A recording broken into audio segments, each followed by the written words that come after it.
Hello everyone, welcome to ZaranTech. Today we're delving into SAP Business Technology Platform (BTP) with CAP, a powerful combination for building modern business applications. Let us dive into a crucial topic that's reshaping the landscape of business operations: SAP Business Technology Platform with CAP. Simply put, SAP BTP with CAP combines the power of SAP's Business Technology Platform with the Cloud Application Programming Model, CAP. It's a dynamic duo that empowers businesses to build, run, and manage intelligent applications seamlessly. SAP BTP with CAP isn't just another tech trend, it's transformative. Studies reveal a 50% boost in productivity for companies using it, with over 15,000 businesses already benefiting. In today's fast-paced digital landscape, embracing innovation is key to staying ahead. SAP BTP with CAP isn't just about keeping pace, it's about spearheading a future where businesses excel amidst perpetual change. In this course, we'll break down everything you need to know about SAP BTP with CAP. From understanding its core components to exploring real-world applications, consider this your comprehensive guide to mastering this cutting-edge technology. But before we begin, please subscribe to our YouTube channel and hit the bell icon to receive regular updates from us. Now let us look at the agenda. Agenda 1. What is SAP BTP? 2. BTP environments. 3. SAP BTP and CAP overview. 4. Cloud Foundry environment. 5. Cloud Foundry architecture. Let's dive in. First of all, let me give you some overview on SAP BTP before I jumping into the actual of CAP development. Okay, so basically, what is SAP BTP platform means, right? Okay, so those, I mean, I'm not aware if you guys are aware of the previous version of cloud technology by SAP. That the first version was HANA Cloud platform, which as very known was HCP, which was almost back in 2015, 16, 17 somewhere. Then this has came by SAP Cloud Platform, which was specialized in new environment. Basically, it was more centric to Fiori application development on cloud with the Web ID tool what we have in the, and then of course the Web ID full stack. You guys might have heard when you are interacted with the Fiori developers, you might have seen that. Then in 2020 20 or somewhere, okay, 19 probably is like BTP came into the picture, where they have hosted every services what they have earlier in the previous version, followed by SAP Cloud Platform, now in SAP Basic Technology. So this is the Play Cloud platform which SAP has from earlier already from past few years, but now they have made it a little larger scale. Okay, so the very first version was specific to HANA, because when they have launched the HANA, S4 HANA, that time they wanted to have a, like, to provide the full-fledged support to basically Fiori application development. In the SAP, when they have second version of SAP Cloud Platform, their focus was again on SAP Fiori elements-based development with respect to S4 HANA, and they have also launched the cloud version as well. But they were more main focus centric was still on Fiori on cloud, and it was more of a new environment which is specific to SAP domain itself. So now they have enlarged it, like of course whatever feature they have earlier, whatever feature with additional, they have come up with SAP Business Technology Platform, which has HANA System Cloud version. They have Neo already, but they might expire maybe after a few years or very soon probably. The main target is Cloud Foundry environment, and there's another runtime environment they have introduced, which is ABAP Cloud in runtime environment. They have a Kima runtime environment. So there are two, three different set of environment to support a business development at high, next level, not only in SAP but in non-SAP platform as well. For example, earlier the development was very much specific to SAP Fiori type of development, right? But now, if you see in development tool of BTP, provides the various other software development support for language perspective. For example, it's like it will very much support Earlier, it was supporting, of course, JavaScript and Node.js, but now it can support Java as well. It was somehow up to a certain extent was supported in Neo also earlier, but it's now more powerful. But this time they have also going to support other language like Python we have, right? Vue.js we have. So there are different languages. They have tried to make it available for non-SAP domain developer. They can also use this platform to build their application, not only restricted to S4 HANA, but they can have their own other database system. Let's say, for example, to build a backend service with Java language. So that such kind of the Python language is there now, so that you can actually develop a Python services on BTP as well. You can host and deploy. So the I would say the area which BTP has covered is now a bit larger scale. So it was a little bit restricted earlier, but now it's a very much wide range. So if you see here, uh, the diagram you see here, business technology platform, it has mentioned like it has a four major pillars, right, which defines a database and data management. What database and data management indicates here is like it's talking about S4 HANA. So for example, let's say, let me show you that. So when I talk about normals, for example, let's say we have a four major block here. Okay, so one block which is referring to S4 HANA or analytics. Then we have another four. We have these four major blocks available here, right? So in these blocks, first block it is known as something called database and management, right? If you see a database and data management, so what it has, right? So what it supports is it has a various other information. For example, it supports, uh, let's say the very first thing which it can be going to support is that which is your SP, S4, I can say just S4 HANA. Now, when we say S4 HANA, though it is on premise, it is not cloud. So it supports your S4 HANA on premise. It supports again S4 HANA, then cloud version. So what's the major difference between S4 HANA and cloud is S4 HANA, they are talking about your database and all this business logic. It resides in your SAP domain, SAP on my system within your organization, basically, right? As for when I come to S4 HANA Cloud, it means our database and all the business logic resides on the cloud version of it. On the cloud, it has a two version, public cloud and we have private cloud. So it's up to you, but it is not resides on organization system. Rather, it is on SAP managed cloud infrastructure, where it is applicable to all set of business user who is trying to access and use it. But of course it has to be restricted to your there are different set of terminology they you have to buy, and you make all these um, HANA Cloud database available for your organization, and you can also take a some chunk of it to make it private. So that's another different thing. So we have a two set of S4 HANA support here. Now you might have worked or probably you might have heard it about is very commonly used thing is nowadays, which is data intelligence, which is very one of the most important segment which has been introduced by SAP in SAP cloud. Okay, so this is where they are having putting all this data analytics and whatever supports they having with respect to, you might have seen nowadays we have a data science and all these things, right? So kind of those scenario they are trying to cover in this segment. Then SAP master data, right? Governance is also very much used scenario nowadays. You might be aware of it. MDG you might have heard also, but which is existing one, master data governance support.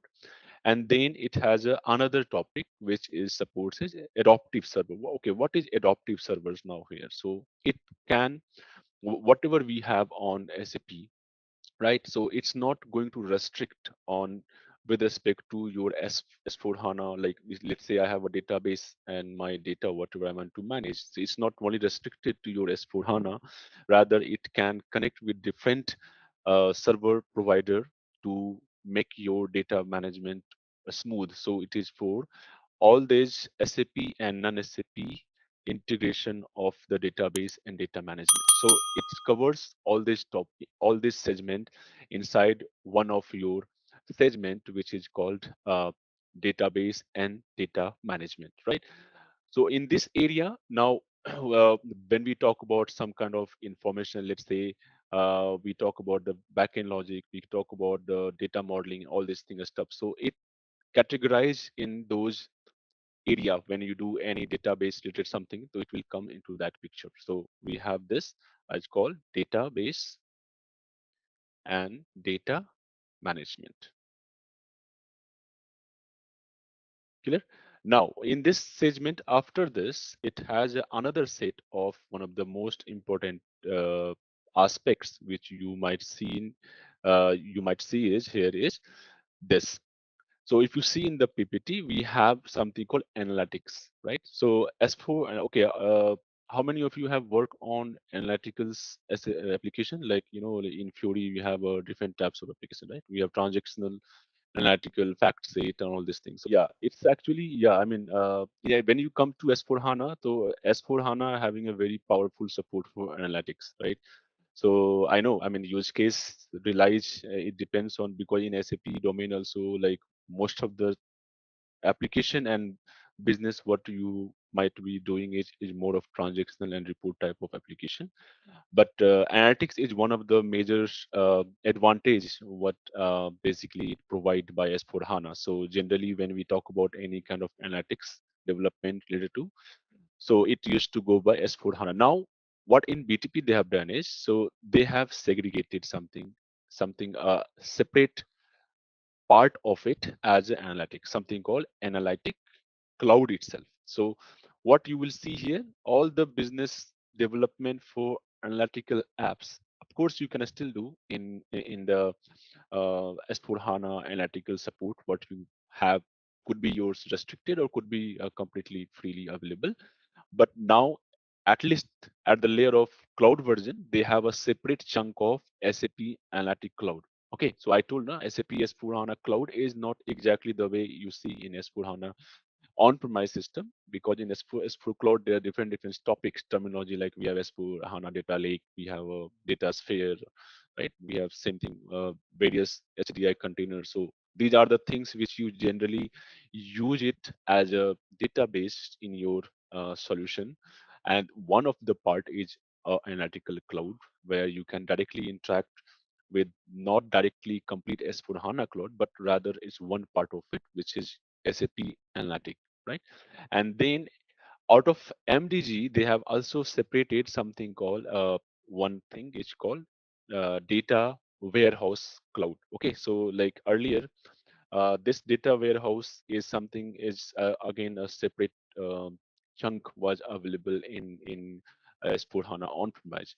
Now this has been also segregated and it has been came into the same segment of analytics. So all this warehouse management, what you see is separated on the cloud version. It's not integrated as it's in the on-premise. Now BI support, right? Business intelligence. So all this business, what you have seen or you might have worked with, all the BI consultant who is working on it. So all the business, they have all these business object and BI consulting have they have also separated in business intelligence, right? So these things has came as a separate service under analytics to make it even more powerful. Let's say some for some client may not have a requirement of having an entire cloud database. They may have a requirement only for, hey, I want to just use your S4 HANA cloud analytics feature, right? So why they should buy? Because see, when it comes to any service, it's paid version, right? So it's something that SAP have to charge it. So these are the things earlier, or in fact currently also probably up to certain extent is still present in S4 HANA on-premise system, which you buy it. Now on cloud, so they have segregated all these features so that the customer focus on their need and they have to pay only what they need actually, rather taking the entire bunch of cloud system, they can just pay for whatever they are actually using it for that purpose. Okay, so that's why analytics has been actually separated. But if you see, both are almost similar kind of. It come from the same background. Okay, so next what you will see here, application development and integration. This is one of the, again, one of the most important part where we actually do all our development, right? So on this development area, it has, as I mentioned, it has various development tools available. These tools makes you, familiar with your interaction with your database, interaction with your technology, what you have on BTP, or even on premise. So SAP has come up with two different development environment provided. I mean, what I mean to say is development environment means with respect to suit. So, okay, I will come that. So what I am writing here is something called application development support. Okay, application dev, and I say integration. So what it has. So in this case, what they are having is they are having us one of the field called SAP uh, extension suite, right? You might have done extension, right? So all the extension, whatever you do, be it your S4 HANA extension, you might have done the S4 HANA, or let's say CDS extension or data services, whatever extension you might have done, right? So similar way, if you want to do such extension in your application, right? So there are two types of extension, right? May I know, anybody know it? What type of extension I'm talking about? Like in SAP on-premise also, you have a very commonly used terminology for extension. So what type of extension you guys have worked with? Okay. So in SAP extension suite, now SAP has came up with the separate environment setup given to organization. Ki, hey, if you want to do certain extension, be it your backend, be it your front end, be it your middle layer, come and do in this particular suite. Okay, so it has suite means like a complete environment setup or a landscape setup where you are going to develop your application, where you are going to deploy your application, where you can go and customize and add some extension on your existing solution. On top of it, you have a feasibility to extend or in fact integrate a non-SAP solution also, or SAP standard solution also. So extension suite is designed for your extensibility requirement, not only for S/4HANA on what you do in ABAP side, but rather on the UI side, or also integrating or extending your business application with even a third party tool or services, or even SAP provided services, that you can do all these extension activity on extension suite, right? Now there's something called integration suite. Okay, so when it comes to integration suite, what we mean by integration suite here? So like you guys have a SAP PIPO team, right? So process integrator team, right? What they do basically now you can do in integration suite. Integration suite means here is whatever integration you are doing it with respect to different services or tools. Let's say you have to integrate your SAP system with your Salesforce or Kafka or any n number of services you have available. You have to integrate all together to build one solution, right? So such integration activity where you are not majorly doing extension, but rather you are, let's say I have to integrate all these four blocks together and create another block, right? So this is called your integration. So those kind of integration activity where you are integrating your custom solution or SAP standard solution to any SAP solution or non-SAP solution, or it could be any third party things you want to integrate, because not SAP can provide end-to-end solution for everything, or probably SAP may provide, but it may not suit your requirement, or maybe whatever SAP is providing, there is something better option available for integration, right? For your business requirement, Then at that time, what you have to do is some part of SAP, some part of the third party, whatever you want to integrate into the system, and then make your actual business scenario implementation, right? So this is the activity which you perform, which is called SAP integration suite. Okay. Similar way, there are another topic, so another field which is called as SAP process orchestration. So this is a more of kind of so the such scenario where we generally deal with only any specific business process or any kind of architectural activity you want to perform, right? So basically in this area, what you do is as a single business process, let's say you wanted to have a seamless support for your activity what you do, right? So SAP process organized software supports your any custom uh, or SAP standard process what you have implemented or you have integrated in your solution, right?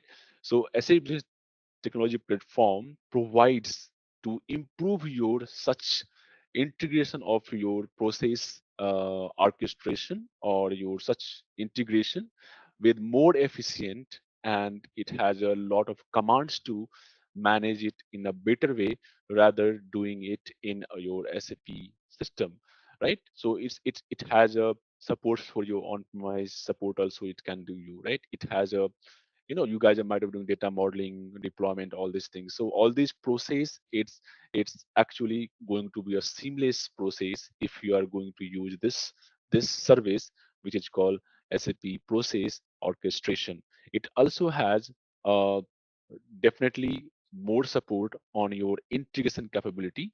And when we talk about, look, what happens, the major advantage here is on cloud, like they have segregated all these bunch of services and capacity on cloud, so that a customer has to pay only what they need it, right?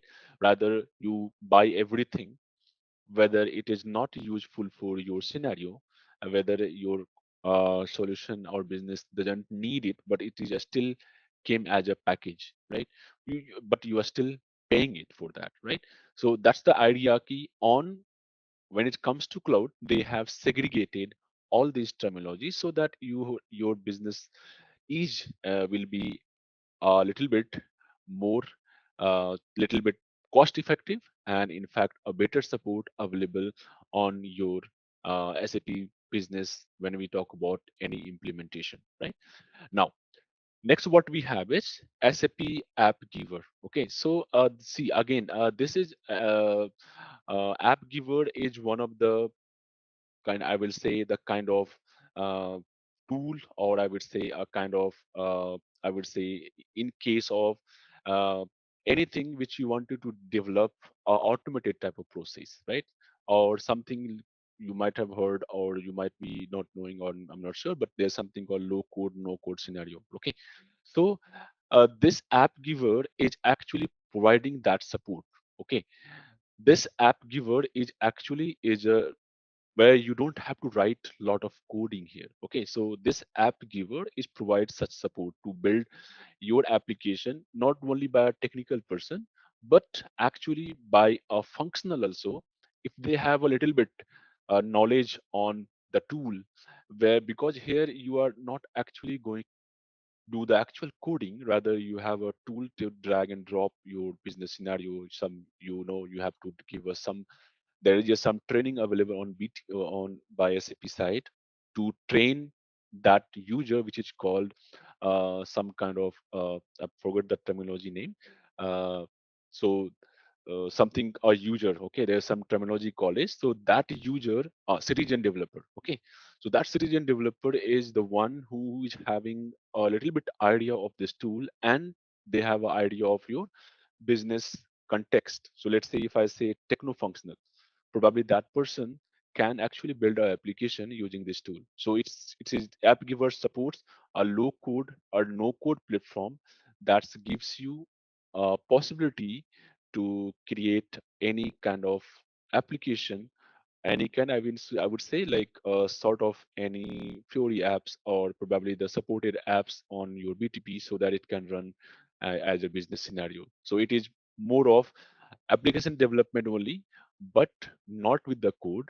Rather, it is a tool which you have to use it, understand the business object, drag drop the functionality is available, how you want to see the application first page, how you want to link with the line item to your objects item, how you want to put some certain type of filter where and all. So if that clarity you have it, you can very much develop your application. So this is a another app giver feature available by the SAP, which is very huge. Actually, a kind of success, actually, I would say, because which is hardly, I mean, basically is getting utilized many various organization with their functional to do their techno functional, I would say, not a pure functional, but a techno personal is very, very useful. Okay, so there another one you might have heard is something called SAP Process Automation. Okay, so now what it does? Okay, uh, okay. See, the name indicates, right? Name indicates is it is automation activity, right? So workflow, right? You guys have might have worked also on workflow or some kind of automated process which you carried out with some sort of your automation, like or you design some workflow, or you might have done some background job configuration, which basically triggers or does your work without any human interaction, right? Or less human interaction, right? So it will basically used in such workflow design, right, which is going to perform some kind of task with certain flow of your work you designs, right? So again, a workflow design is again kind of like a tool based. Most of the time you see a tool wise, like let's say I want to process from here, let's say user has logged in, now this has to go where it has to fetch our data service, then it has to validate. So this arrow kind of thing, so if it's success, then go to next, if it's error, go back and return some error message, and again come back, and then go to the next step, validate the business object what you receive, and then display some information. So that kind of flow wise, so if you have some kind of workflow, let's say just for example, an employee has joined or has interviewed something to the organization, right? So this is a kind of defined process, right? It is the process cannot be changed, right? So what is the first step? You receive the CV of like whatever resource you're trying to hiring. Then first you receive the CV. Second process would be like next step would be evaluate.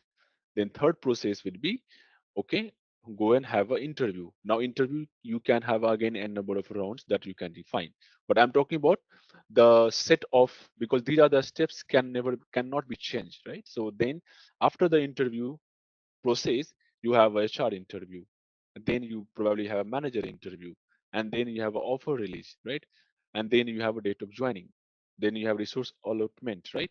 So all these 8 to 10 activities, what you perform or hiring a particular employee in your organization, it is a fixed process, right? So that process you can automate. So that kind of tool building is workflow design, which you can achieve by process automation, right? So this is the development tool, which these are the segment what you see. It comes under those area of application development and integration of that process. Okay. The one last is intelligent technology, which is very much new in SAP domain as of now, but it is still support when it comes to now see the technology is changing, right? We all know it, like the kind of things what you see, right? Like data intelligence we have now, we have a machine learning, we have a AI coming to the picture, right? So to support all this new technology, right? So they have given a new segment which is called intelligent technology, okay, or intelligent technology supports. So what we do here is, or you may guys like see when you come to the BTP area, right? You are not restricted to any one technology. Let's say ABAP you are going to do, or CAP you are going to do, or Fury you are going to do. You have a actually tremendous opportunity basically to learn all these things, and you can enhance your career in those segment, of course based on the use cases what you learn from it. But these features you should know, like in the future if you are going to come with such opportunity, you would be able to do it. So okay, so the last topic is this, like what it has intelligent technology. So the very first thing is robotic process automation, right? So see, in various industry, they have now kind of robotic supports they have implemented, right? So why it is getting famous, especially in the area of manufacturing sector, right? So you know that, and also SAP has the large major customer number from the manufacturing sector, right? So that's the reason one of the solution is the major I would say go for SAP was this, why they are bringing the robotic process automation, so that they don't have to uh, basically see if any manufacturing which having SAP solution, but they to perform their task automated by a particular robot, they may have to either import a third party robot and all these things they have to integrate. So now SAP is saying, okay, I have given you the software now, so whatever it resides in our SAP system can be part of your robotic process automation. So you we don't have to integrate again separately.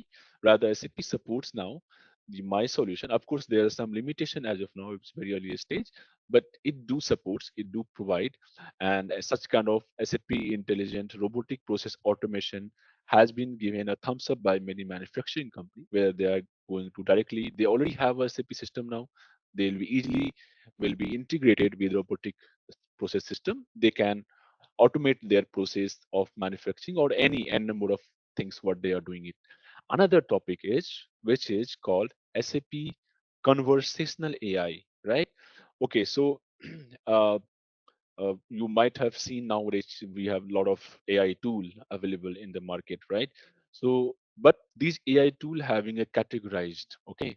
So what you see, for example, let's say Chat GPT, okay. So ChatGPT is your AI tool, which is actually a conversational AI. Okay, basically, it's going to communicate with you. If you ask something, they are giving you the question, right? So lot of tool. ChatGPT, I'm one of the example I'm saying. Nowadays we have a lot of tools. So what is a conversational AI? You see chatbot, right? If you go to any website, a good website, or even SAP website or any online website nowadays, you have some kind of chatbot is coming to the picture, right? So these are the conversational chatbot. Okay. Now, of course, this chatbot you can make it intelligent with AI. So AI having their own sort of library available. So to make your conversation and to make it even a more interactive with the AI to make it even a powerful, right? You AI is like something you don't have to code every time statically. Rather, the AI tool will learn from you, okay, so that the AI tool becomes smart enough to give your query. So that kind of AI tool, conversational tool building, let's say chatbot itself, is one of the um, steps whether SAP has put into the SOO, okay, and they are trying to make it even a bigger one. So earlier already has some chatbot, but now this chatbot is getting converted into AI tool. Now one of the very famous tool which is coming on the SAP BTP is Joule, is one of the tool available right now to automate the process. Okay, so this is one of the AI segment is supported, which is other than cloud you will not find, because of course on premise you cannot do it. Okay, now you might be heard of already SAP IoT. Is a very, I mean, it's an existing technology, so I think of course the internet of things you got might be knowing already. So yes, that support also available on B2B. Then there are another service which related to AI only, which is SAP AI Business Service. Okay, now what is the difference between these two on the top? Okay, so let me put this down. Okay, and what is the difference here? Conversational AI is building a tool basically, okay, with the AI help of that. Now SAP AI Business, here the difference is this will support you AI related building your application. Let's say you want to integrate your ERP solution, which is up and running on BTP. You wanted to have its capability integrated with AI. AI tool. There, SAP AI Business has been launched now. It has two different services, which is one is SAP AI Launchpad, one is SAP AI Core, which basically helps to provide you the set of support, the library, the hosting environment, where you can integrate with your AI solution. That's where SAP has came up with SAP AI Business. But again, of course, there is still, I mean, in the area of more development, they are still making it more powerful. But they have already released it, and the organization where they are extensively moving to AI with the SAP, they are actually using it also. If you guys have attended the previous or probably previous webinar, the previous webinar was focused on completely on more of on their AI, uh, what they are going to do in coming future. So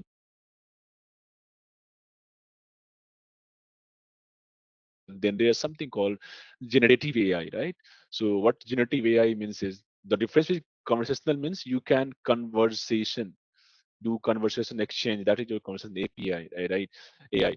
But when I say generative AI, so what does it mean is, so you give some input, it's generative, give you some output. Let's say I am giving some kind of input information. Okay, so this is my name, this is my ID, whatever, blah blah blah. Or probably let's say a sales order. Let's say I'm giving a sales order, I'm giving a sales whatever information required to fetch a report from the system and give me as a document, report document. So if it's that kind of generation or document generation happening via your AI tool, which is nothing but use generative AI. It can generate a document, it can generate a MP3, MP4, like video, audio, whatever it is. So such kind of development, if they are doing it, or if you have such kind of interaction with the AI tool, it's called generative AI. It means based on your input, it should generate something and give you. That is your generative AI. So that support comes under SAP AI Business as well. Okay.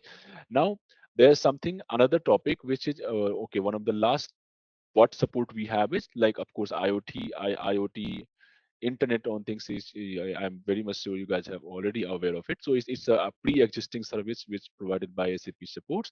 Then apart from that, you have another supports for one of the another existing services in on BTP. Okay, so all these services combinedly whenever we talk about such kind of service, so we have an SAP something called process, uh, like you might have heard the terminology called SAS, right? Or pass. Okay, so these kind of terminology, it's giving you the feature that has a support for a platform. Let's say if you're buying a platform like platform as a service, so it's called pass.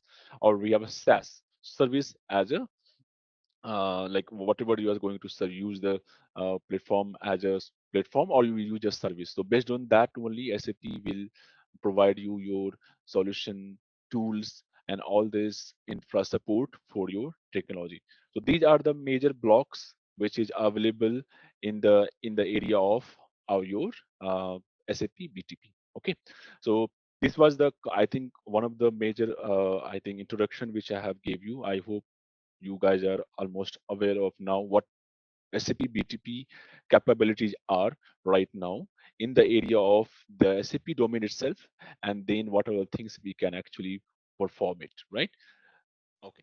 So now when we coming to like all this thing I have already covered, okay, and so let's not go again. So now another topic what I will explain you is that before this you need to understand something what we have all this information in case of when we talk about a BTP, how the infrastructure look like, right? So uh, see, basically any kind of platform you have it, right? All these platform having a different set of information or a set of tools or environment available, which is actually going to give you all this feasibility. Okay, so our development, our cap training, or any kind of training which we are going to perform is going to have a into a different one of the environment, right? So the environment we just now we talk about, which is called extension suite. Okay, so what we will be doing it here and how it's going to uh, suit in our development environment that you need to understand. So now, why we are using this extension suite? Because we are going to build one of the side-by-side extension, okay, and one of the business service development, application development. Basically, we are actually doing to do some kind of extension. Doesn't mean you do extension on existing uh, object of business object or in SAP standard solution what they have given. Extension means also like you are building something on top of your SAP solution which is available, or you build a completely new solution from the database what you have available, right? So in extension suite, what all the tools you required here, okay? So first of all, let's understand what it is going to support in our scenario. So what environments we need here is on BTP, we have a certain set of environments. Okay. So what environment we need here is, see, we have already extension suite. We have other different set of environments available. So for example, let's say if I'm talking about any environment, let's say I have a ABAP environment. So which we'll call, let's say, which is called ABAP cloud environment. Okay, now see what is this ABAP cloud. Okay, so ABAP cloud means you are not going to code on ABAP on cloud or on BTP basically. Okay, you are going to connect, okay, you are going to connect to your development environment or the BTP environment to where, to the, just for login, okay, login to where, the login to your Eclipse editor. Okay, are you guys, are have you used Eclipse for the ABAP development, or you are just using XC38 like for your development? Yeah, we We have use Okay, used so it. Eclipse. yeah, so ADT is the one of the tool which you can actually log in to. Basically, here you are just performing some set of login. Your actual development you are not going to do in on BTP with the ABAP because there are no such support of coding development on BTP for ABAP. Rather, just a service consumption. Okay, so connect, or you can say you connect from to here. Now, in this environment, whenever this is one of the environment we have for ABAP Cloud. So this is a specific to your ABAP Cloud business development, or you are making some sort of development to generate your OData service, and this OData service is going to consume by basically any UI development, Fury development, or any kind of interface development. You do it here. So you build a service, an exposure service. Okay, build O data service. Okay, so what happened here is like you are building OData service, and this you are exposing it so that it is going to define or probably going to use by a front end or Fury developer to integrate in your application. Okay, so this is for ABAP Cloud. So now again, so this ABAP Cloud supports only RAP based development, not a classical uh, development. Okay, so when I say classical, when I say RAP, there's a difference between these is, so RAP is RESTful ABAP programming, which is helping you to make uh, your order service is more of open API kind of, okay, like API type behavior, not restricted to only your on-premise. Okay, dev.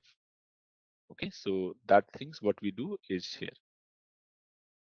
Okay, now, so this when you develop this auditor service, which you are going to pretty much go and then you actually expose, when you expose this service, now the question is this how you're going to consume on your cloud. That's the next level. We'll come back. Now, apart from this environment, we have another environment which is called we have another set of environment which is, or I would say, no, not this, 1 minute.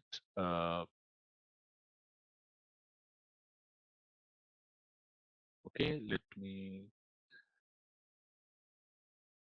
Okay, so we have another set of environment which we call it any sort of very much famous and very much useful environment which is called Cloud Foundry.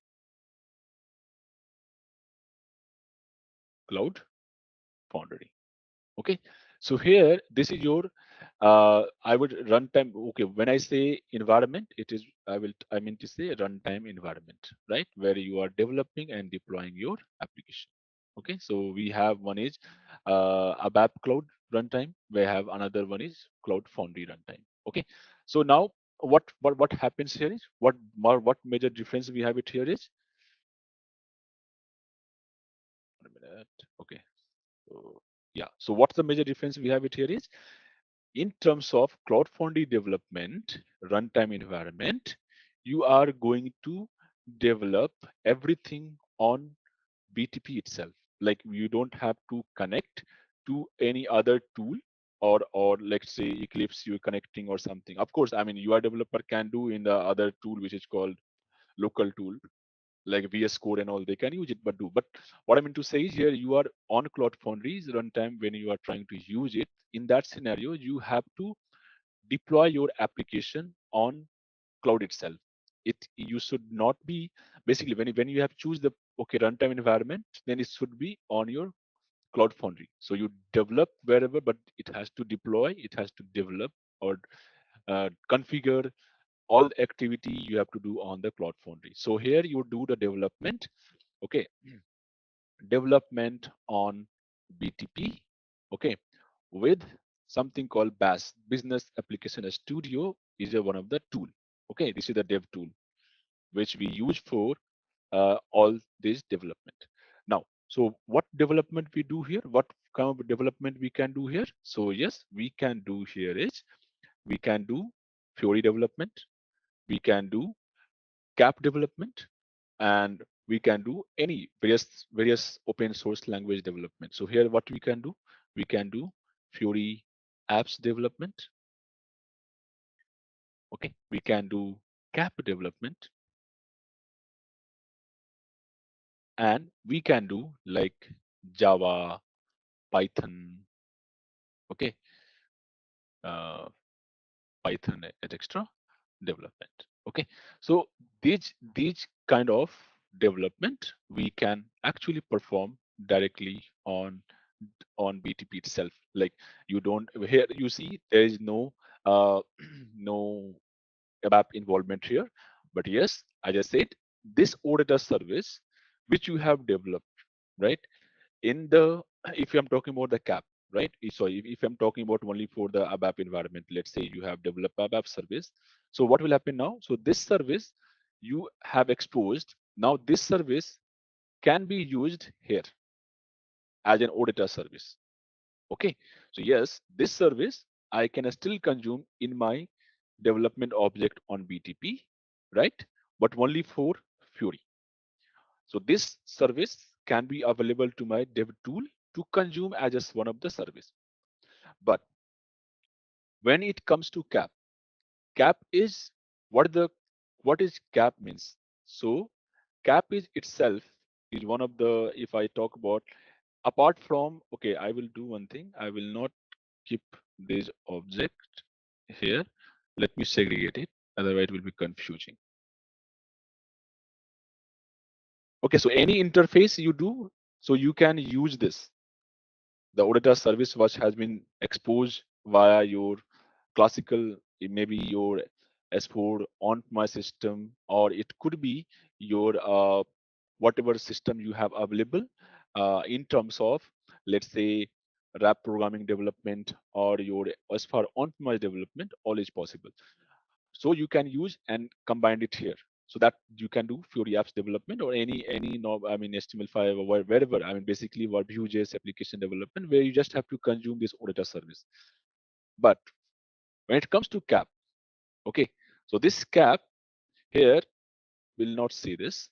I will say this in case of cap development, you expose a service. When you expose a service, this will become a backend service. So cap means these are what you see here. You are basically you are developing a backend service, right? Backend service development.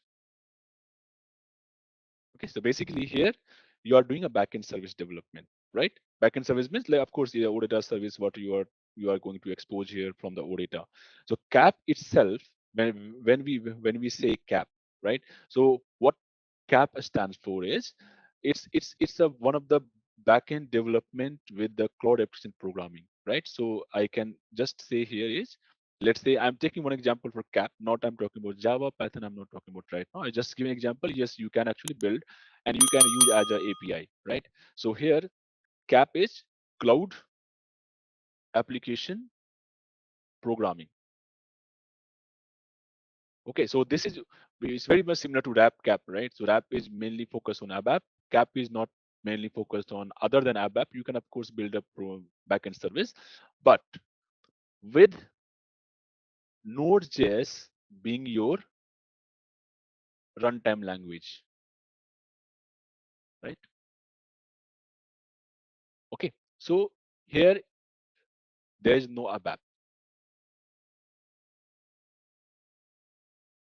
Okay, so there is no ABAP here. So what does it mean that, like, you cloud application programming with Node.js will actually develop an auditor service, again a service which is also act as auditor service. Okay, so with Node.js provides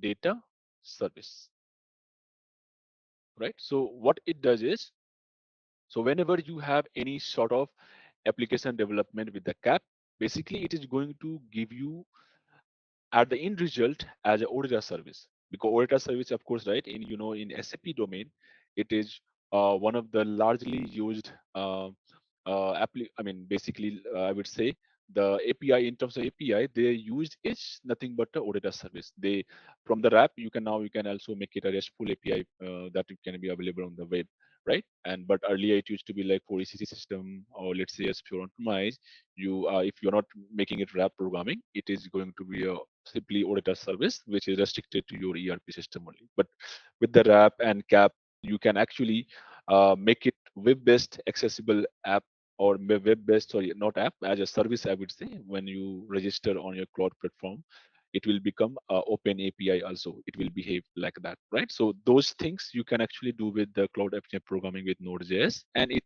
end result is nothing but your uh, cap development, right? So now after this development, see what I see is the arrow you see here. Though you develop ABAP cloud RAP programming, you do the development in Eclipse. You have developed one of the, like, of course, building block for auditor service, and then you have integrated, or probably we consume this same service and we can make a use of it. Okay, so what we were discussing here is, like, you have this cap development. With the cap, you are actually basically we are doing exposing the auditor. Okay, what I was explaining here is, when you build a auditor service, we consume here on development on BTP based only, right? With the BAS is development tool, and we develop a Fury. Now when we develop this Fury, we have two options again here. Okay, this application, here you consume it, right? So here I'm going to consume this here as a auditor service. You consume in basically you consume, or I would say integrate. Okay, consume auditor service. Okay, here in this segment. So basically how we make it available, and all these things are, like, of course, a configuration activity. Like there is a way you can actually connect all these like S4 system, whatever you are developing on my system or wherever you develop, but it has to be have a some set of channel configuration available so that you can fetch the data. So right now I'm just saying you are just developing here, you develop with us, you consume, you expose, and then this is ready to consume in your development. Now instead of this kind of development, you have two choices. Okay, what choices you have? It this Fiori application you can deploy, okay, on two different platforms. For example, let's say you wanted to, you have just used BAS as a development tool, but you are going to deploy it on premise. Let's say you are going to deploy on S4 on, or I would say on premise, cloud, whatever, in S4 system. in S4 ABAP system, I would say. It means both. OP means on-premise and cloud. Both you can use it here. Okay, so you would see now deployment means you are configuring the Fury Launchpad, the cloud, and sorry, of course, catalog, groups, roles mapping. All you do in the S4 ABAP system now, right? But when it comes to now, this is not necessary that you can do it here only. You can actually do this development and deployment on Cloud Foundry also. For example, you may have consumed the service. Now deploy on Cloud Foundry. So instead, you can do it on Cloud Foundry. So though you are using the S4 services here, but you have the feasibility that you can actually deploy it and keep it on Cloud Foundry itself, like on BTP itself. When I say Cloud Foundry, it means on BTP. Here, it is your on-premise system, S4 ABAP system. It could be on-premise, it could be your ABAP cloud system. Okay, but Cloud Foundry is not a ABAP system. It is a open runtime environment, open cloud system. There you can actually do the deployment and do all this activity of your application configuration, deployment, and all these activity you perform on Cloud Foundry. So in this scenario, you have both the option available. Now, when it comes to Fury CAP-based application, there you cannot there is one restriction here. So when you consume a service which is built by CAP, right? And here, since the CAP itself is going to, first of all, it's going to host on Cloud Foundry, right? So if you see here, this ABAP Cloud means your service is in hosting on ABAP system only, right? But here, this is going to be a part of the Cloud Foundry, means deployment is going to happen on the cloud. So in this part, you have to be like this area is for deployment, right? Deployment, or I would say hosting. So here you have both the option, deployment and hosting of application, hosting of app. So all these things you can do here in this area itself. You have both the option available, right?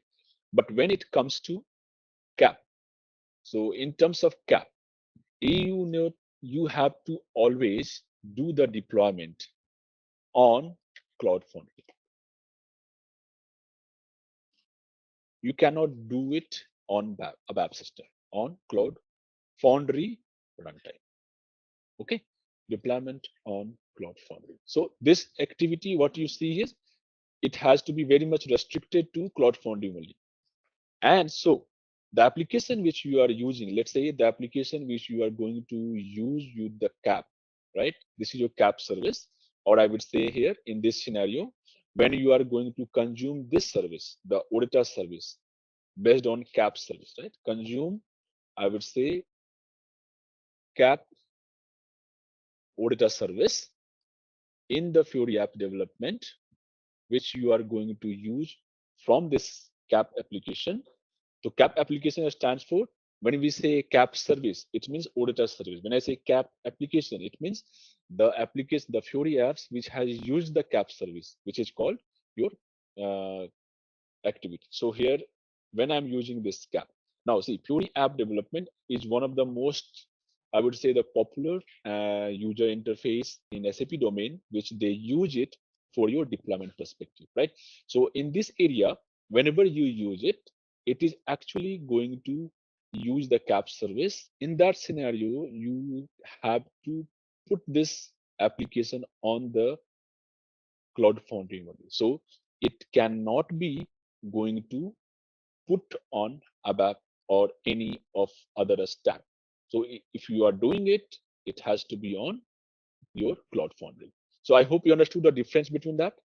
So when you do the ABAP based development, so it could be your S4 on-premise, it could be your ABAP cloud here, any kind of development when you do. I mentioned a runtime environment of BTP. Okay, so I have taken the two major runtime environment. There are another runtime environment which is schema and other stuff, but our target environment will be your Cloud Foundry. And so here I have just gave you an example, and of course trying to make you understand. Let's not confuse when we need to saying, let's say ABAP development and CAP development will perform the same thing. No, it will not actually. Okay, so it has certain restriction. ABAP auditor service you can consume, then you can actually have option both you can host on the respective ABAP system and as well as on the Cloud Foundry. The reason being here you are just using a auditor service, so you have this. But when you are building a CAP application here in the Cloud Foundry, in that scenario you have certain restriction. Okay, so those restrictions are very simple. That restriction in the sense like, see, CAP stands for cloud, right? So CS stands for here cloud application programming in the CAP. In this scenario, it has to be developed on cloud. The whatever you are developing with that application consuming a service, it has to be by a CAP service. Then it has to be developed and host on the Cloud Foundry only. So now hosting is again a separate like to how you hosting is. I think we don't have in our scope of discussion. I'm just giving overview. Hosting means I'm talking about deep configuration of your application, which is Launchpad, right? Fury Launchpad. So Cloud Foundry do have their own set of Launchpad, like ABAP system you have, right? You configure your catalog groups and all these stuff and do all this right activity. But in case of uh, Cloud Foundry also, there is a certain set of uh, set available of your Launchpad. That is one of the service which is available that you can host your application. Where there also you have to configure cloud, sorry, catalog, groups, roles creation, assignment to the user. So the logic wise, concept wise, I would say remain the same, but the way of doing is a bit different. Okay, that's the something which because your environment, your landscape is changing, so obviously all these things will be going to be changed, right? So this is what is one of the part why I was trying to explain you. This is how the framework is designed for your extension suite. It has of course this is not the only what I have discussed is based on our um requirement of training. Okay, there are a lot of things in extension suite. This is one of the part like Fury development and CAP development, ABAP development. There are other specs which I have mentioned here in extension suite. If you see, okay, I have okay extension suite may there are again different set of set like you can have development flexible low code no code development you can do SAP business services what you have mentioned right in these things it actually comes under extension suite. All the business process automation also comes under extension suite. So there are a lot of services which comes under extension suite. CAP, ABAP, Fury is one of them or few of their services. Okay, it's a very big suite design actually, and this is one part of it. Okay, so you understood, I hope, all this part introduction, the type, the whatever it has offered with respect to difference in ABAP cloud, and then what all the services it offers. I have tried to make you understanding it. But there are one more topic that is something this one. Okay. So now see, whenever you develop, deploy, or build something, you need to understand what you understood so far till now. What is BTP? What it has inside, and then what is our development area in this training we are going to use, and how this works. Okay, in the area of like development, design, and deployment. Okay, now so this is the area of environment, right? Now how this extension suite may you have a something called dev. We have a 3 or 4 type of right tier architecture, like dev, quality, production. Some having dev, integration, quality, and production. So they have 3 to 4 tier structure we follow, right? So you need to understand that first. See where you have to develop and how you can going to link those development, quality, and production to on the cloud system, right? On the basis of the cloud, right? So that thing is very important here. Okay, so let's say um, you having your organization having a BTP. They have taken one BTP account, and that BTP account. Okay, so till here, is anybody having any question before I move to uh, design of our sub account, how it with respect to dev quality and production? We can actually develop a very complete custom scratch service from the CAP. You can expose as an auditor service, but there is a provision. like you can use the predefined already developed wrap service, or let's say for an example of SAP API, right? API Hub. So whatever you see in the SAP for HANA and HANA Cloud version, they are mostly and largely built on wrap program itself, right? So you have a provision to use those API or ODT service into your CAP application as an external service, and that on top of it you can expose as an CAP service. So yes, there is a provision you can use and integrate in your CAP service, but you can actually develop a complete scratch or new application development or a service development from CAP. It doesn't depends on your wrap program. It's up to you. You wanted to have, let's say you have some master data wrap program available, you wanted to expose that as in via CAP only, then reuse it as an API endpoint in your CAP application. I will show you how you can import those external API. So let's say API hub, any API, and I can put in my CAP. So that CAP will have both the services now, like the standard A wrap or any wrap you have developed or your CAP developed, but it doesn't need any dependency from your wrap or any existing API. It's just flexibility is there, but not dependent on that. Yeah, automatically, because yeah. So if anyone has the little bit JS JavaScript language understanding, that would be great to understand the at least syntax how it works. So basically, Node.js is your runtime. For example, you develop any wrap service, auditor service, and like when you need to handle some custom logic, some verification, some kind of query, right? So something like doing runtime, right? Runtime, you write something.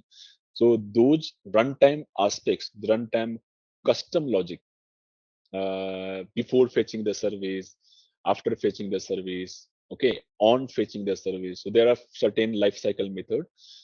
So you need to write those custom logic in JS. Okay. If you don't have any custom logic, then you don't have to write Node.js language. But of course, I will give you a basic understanding, basic overview of Node.js, how you can write it. There are different concepts of JavaScript here. Node.js as scripting of like promise function. There are Cloud SDK. So there are things that can be basic level. Of course, I will give you a heads up how you can actually use it, and I will give you the way where you can actually mm, a little bit have a more understanding on JavaScript and Node.js so that you can make it comfortable of writing those custom logic.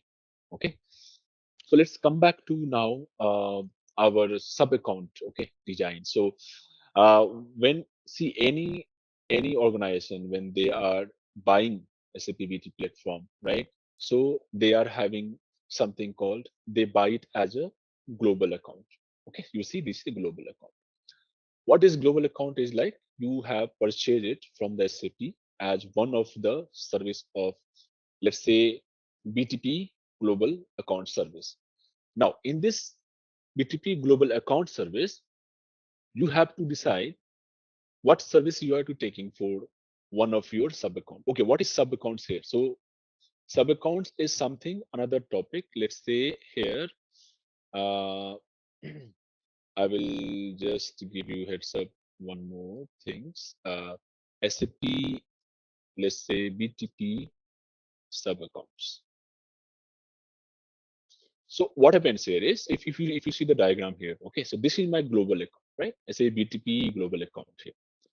This account type is nothing but what we discussed about this extension suite and integration suite. So you define, so we discuss about extensions. Let's say in your organization, only extension suite is required, right? So my type of application, my basically out of my see global account will be common. It will be going to be common for all the whoever is going to buy it. For example, let's say any of the platform and any service we are trying to buy, it is going to be your. Right now, out of this sub account, you have to decide, okay, hey, you have bought it, na, this sub account. Now, you design your sub account. Design your sub account based on the type of suite, extension suite or integration suite. So if you see here, we have these, right? We have database and data management. Let's say somebody wants you to have only this part.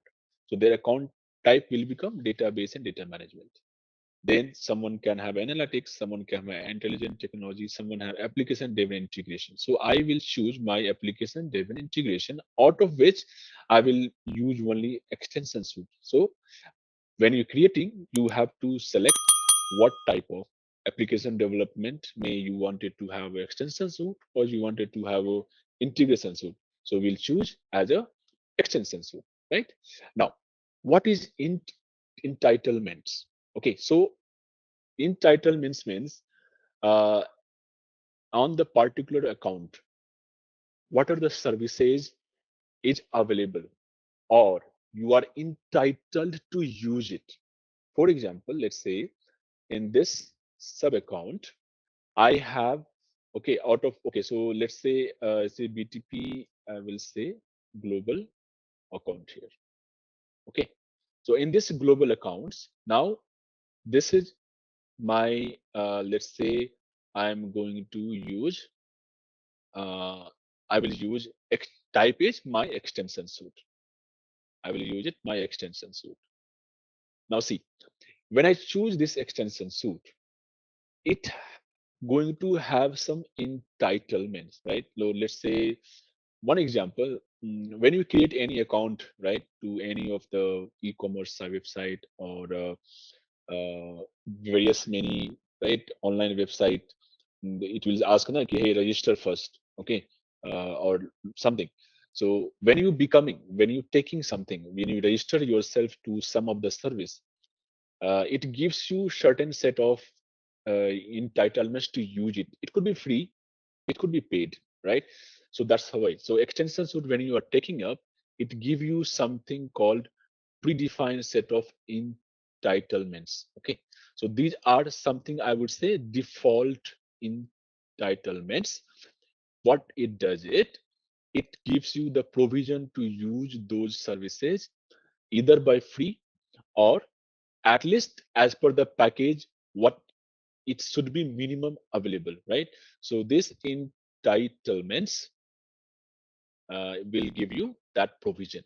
So every suit, whether you design it for account type, let's say I'm integration suit can have a different set of entitlements. Extension suit will have a different set of entitlements, right? So now these entitlements, based on that, you design your sub account. So let's say I'm designing my sub account here. So my sub account will be, let's say one of my sub account will be dev sub account. Okay. So my, again, in my, this is my, let's say dev sub account. Now this dev sub accounts, what you do development, right? And then you have a, all these basic setup and required setup in dev sub account is always going to be a bit more than your quality and production, because the reason, see, when I say here entitlements with respect to your any of your sub account, so this sub account entitlements is very much linked to what you are going to develop, right? Let's say you wanted to have a development tool, you wanted to have a Fury Launchpad, you wanted to have a n number of services to be integrated, right? So that will be infrastructure within your dev sub accounts entitlements. So there are some additional entitlements if you wanted to add, right? So let's say if you wanted to have some more entitlement to be added, okay, so in this kind of entitlements, how you can use it, you will be using in those area of let's say I would say something called uh, okay, so something which you want to make it available. So add, you see there's something called quota. You see this quota will give you the spaces. Okay, so add quota means like for development, okay, for your whatever you do development, you do design, right? And then you do all this activity, let's say development, design, then you do what? Then of course, you do configuration, all this. Then you have a deployment, deployment, right? And etc. All these things, right? So these quota will ask you, okay, what are the quota you need? Like what are the how much space you need? Okay, so for let's say Davis subs account, I wanted to 100 GB of quota, right? 100 GB of my data quotas would be available to use it in my dev sub account. But when it goes to in quality, my quota size will be less, right? So every sub account you will have entitlements assigned as part of your global sub account. Let's say in global sub account, or global account as a extension suite sub account, or I would say now I will say sub accounts. Okay, so out of these sub accounts only you are actually making these subs. Okay, or instead I will make arrow from here. Okay, so this is the part of your sub account. Okay, so this sub account is what you are building up extension suite, and what you have it from your integration suite is all these entitlements is actually flowing from here. Okay, it will flow from here. So anything which you are doing, let's say you have a quality sub account, so all these quota which is available here is actually linked to this. It is going to be linked to available here. So let's say you have taken 100 or 1000 GB of quota. 100 will be very less. Let's say, okay, fine, 100 only. Okay, so now you assign some 50 GB of data quota to dev, 20 to quality, and 20 or probably 42 or 30 to your, of course, in your production system. Why so? Because when you decide this quota, your pricing will be charged accordingly. So now this quota also comes as a default package. If you are, let's say, something 100 GB or 40 GB, something is predefined already. It's already available in, of course, when you purchasing all this, it will be provided by the SAP itself. Hey, these are the quota I have available. What you want to proceed? All this thing. Okay, so this is all depends on how you wanted to make use of it. And just a minute. Okay, so all these entitlements now is applicable to your all these sub account. Dev sub account will be there. Okay, then some entitlements, whatever you have for dev, it will be for quality, it will be for your QA, or it could be for your production. So every places, whenever you are using it, it is going to use for those sub accounts, right? So now when you do development here, so in this area, you are entitled for development tool, let's say BAS. But in this QA and prod, you may not need, or actually you don't need a development tool entitlements, right? So from these entitlements, your actual quota, or I would say the services or the tools is getting passed to dev to QA to prod sub account. Hope it's clear. So your design of your global sub account is defined by your account type, what you are using it, what are the entitlements you are selected.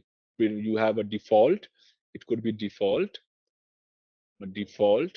plus customize. You can actually customize based on apart from what they have given you by default. Okay, so default will be something available for sure, like for when you're buying something, right? Some default feature will be there, right?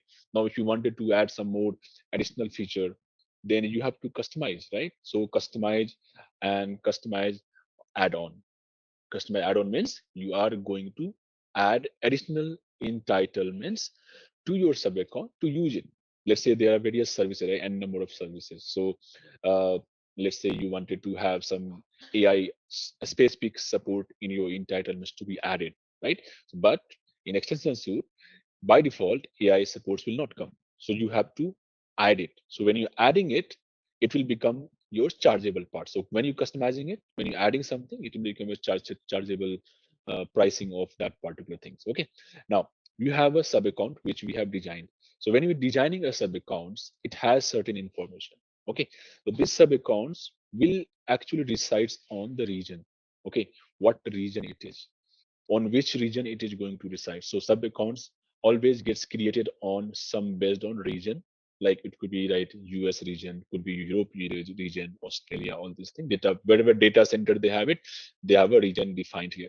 So this region is, you need to keep it across same. So region, then you have a environment, right? Environment means what? Runtime environments. If you see here, I have mentioned about this environment, all these things. So you need to select. And of course, you can have a multiple environment support. Like in a same sub account, you can have a ABAP runtime, you can have a Cloud Foundry runtime, you can have a Kima runtime. So it's all depends on your needs. If you need, you need to have this. Okay. So whatever you have it, environment support, you need to uh, present, you need to have it. So uh, environment, whatever you are, whatever it is required for you, all these things you can actually make use of it. And then this region and environment, make sure it is going to be the same in across sub account. It cannot be like one sub account you are doing it in the US and one sub account you are doing in Europe. No, that's a wrong uh, design of your sub account, and it will fail basically at various layer. Okay, so this, there is a region behind selection of data center, right? So your, let's say your customer base or your business resides in your Europe, so your sub account region should be in that environment, sorry, in that region of your particular business where you are running it. Okay, so now you see here, this what you see, services, application tools, these all are a part of your entitlement. So it's flowing from here. So whatever entitlements has been assigned to you, you are adding it here, you are putting it here, and you are activating those services, your application, whatever you have it. Okay, and out of these sub accounts, when you define it, right, these sub accounts has certain set of design available. Okay, so every sub account, so let's say when uh, I'm adding, there's a one constant layer is will be followed here for dev to quality to production. Okay, so all these are flowing from one to each other. Okay, so from here to another layer here to dev to quality to production. Now let's say what I'm trying to say is key, this chunk of this information what you have it here right now, let's say I'm moving it, this is my common infra for my dev, production, and this. So I have developed application which is accessible by some set of user. This needs to be commonly available. Okay, so now whatever I have developed, let's say I have developed any business application.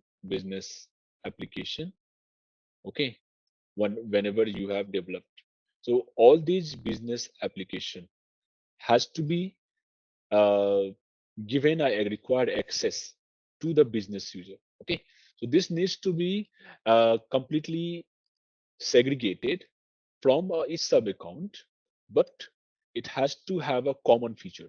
Let's say you have, if you see here, we have application for region, environment, whatever, you have a link to your business users. Now, every business user has to have a part of your BTP sub account. So when I say this business application has to be used by or accessed by, or I will write in the bottom,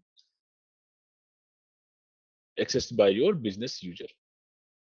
Okay, so this business user, it could be from your organization, could be your external user. So those all the authentication validation is a different concept actually. So there you have to import your business, all these things here. Okay, so this, what I'm trying to say, this business users, whenever you are importing, okay, should be a part of your system. Means should be a part of one of the user is be available on the BTP on this platform. Because see, if this user doesn't exist on your sub account, they will not be going to use your business application. So whatever business application you are developing, let's say you have a cab service, right? This cab service can be utilized for many purposes. You have a Fury app, it extra. So anything which you are developing out of these infrastructure from here, which is going to be commonly. So dev will have a dev, of course, deployed objects for your business application studio. When you have a quality, you are move, and then you have production, you have move. So every objects what you develop in dev is going to be circulated across the sub account, and these application you can make available to your business user by importing those business user or external user on the platform. Means you have to create that user on the BTP platform, and then you can restrict them, right? It's a very much I would say there's authentication mechanism which helps organization to segregate those users out of external validators. Let's say you can implement SSO authentication, you can implement SAML or whatever type of course, depends vary on the organization level. So whichever way of authentication you follow, you have to maintain that. And based on that, you give the access to the business user, and then business user will be having access to your that application here. Okay. So now I hope you understood this. So global sub account, you will be having a type of sub account. You create n number of like three. This is a three-tier structure.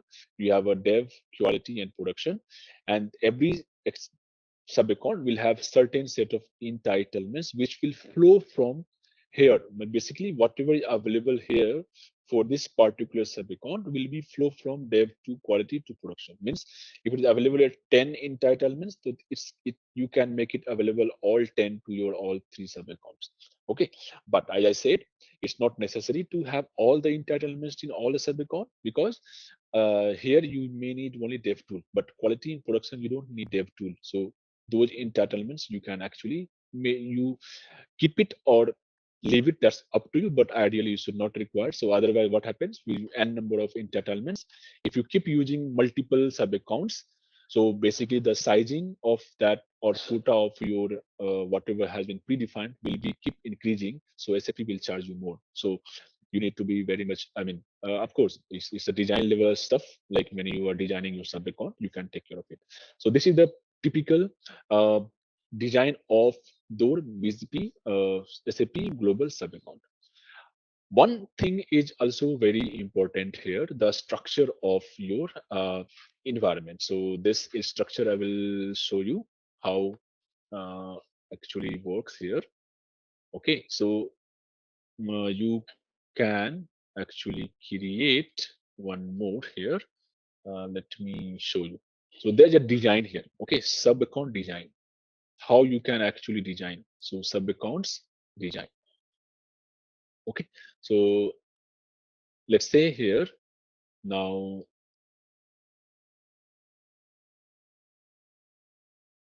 in this area. So when you're doing the sub accounts, it has a set of different layers available. So from one sub account, okay, let's say I will make it little lighter. And from this particular sub account, I have tried making one of the sub account. Okay, or which example I shown you, you can directly see, right? I have defined you the way of quality and production, but how this gets created, that thing you need to clarity here. Okay, so now when you have a sub account design, so you have a two option. Either you can create all these sub accounts separately, or you can have a something called directory.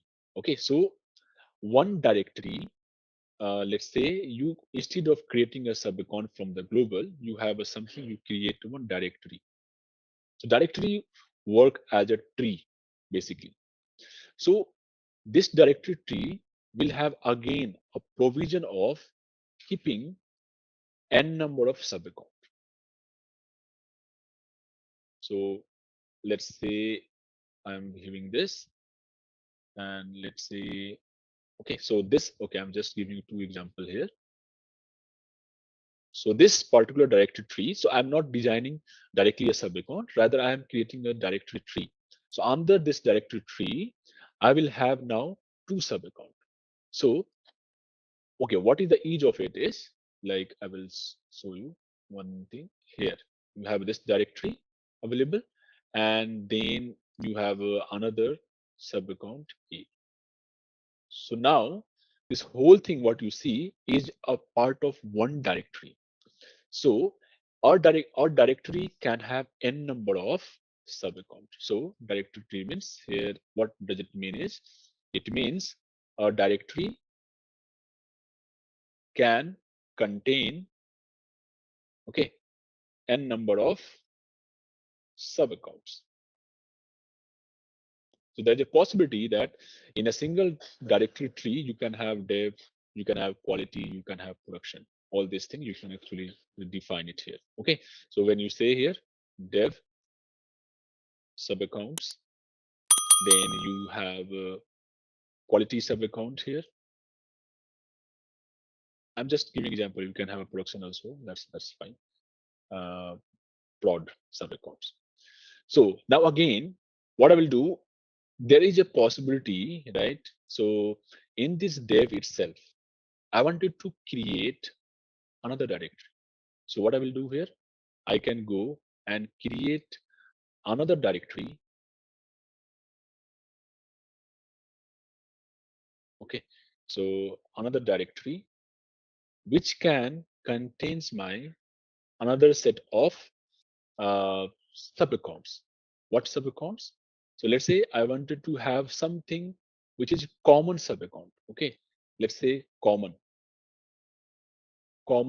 sub account. Common sub accounts means like you wanted to have a sub account where some of the services which can be commonly used by across the sub account.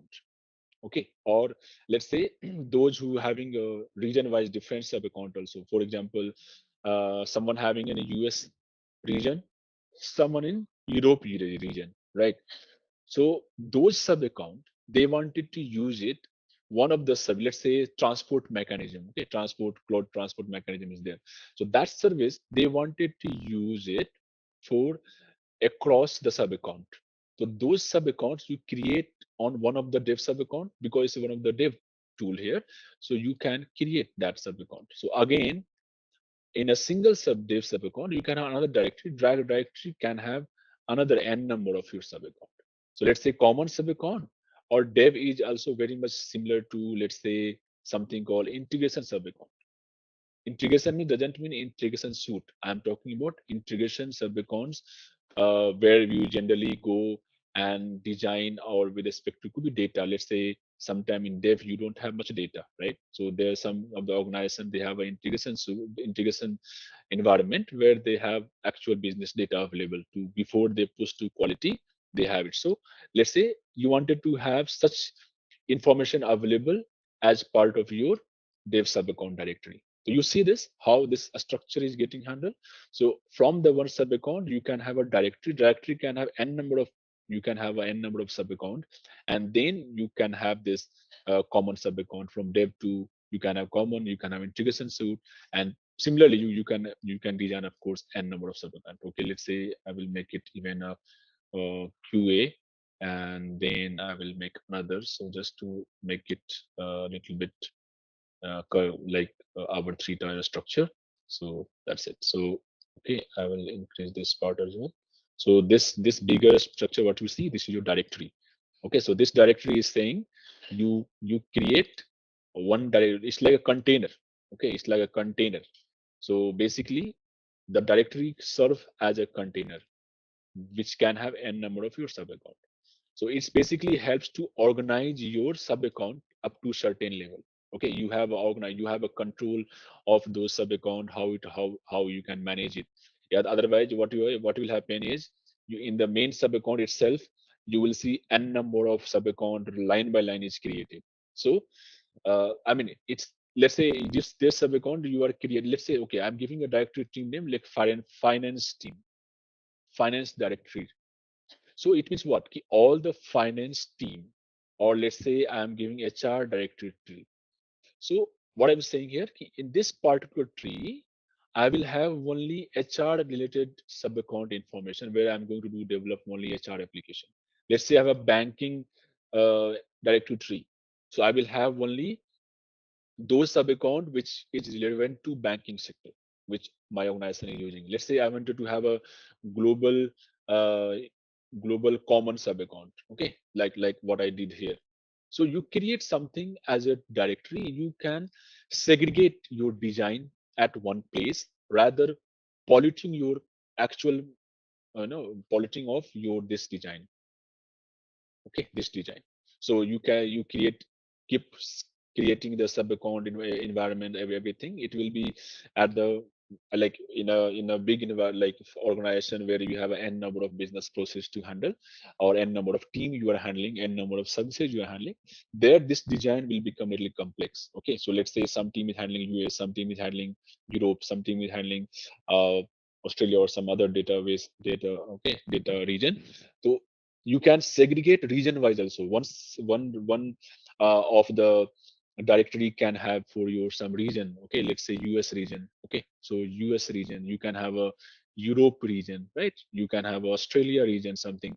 So you design your directory and keep those sub account, and that way you can have a more clarity what you are keeping inside a particular directory and sub account. So managing of those sub account design is very important. That gives you clarity of your solution when you're building it. That gives the developer, the functional, the business, basically for them, it may not see exactly what is happening behind, but it gives you the more control over it, what is going where. Okay, so that is the one of the architectural design we generally follow on BTP, especially for those organizations where they have a multiple set of, I would say, that information available team wise or region wise. They have something which is they have integrated. Okay, I hope this is clear for your sub account layer information. Any doubt in this sub account structure? Okay, so to be honest, all this what you see activity here, this generally goes as a part of your mm, system, or I would say BTP administrator.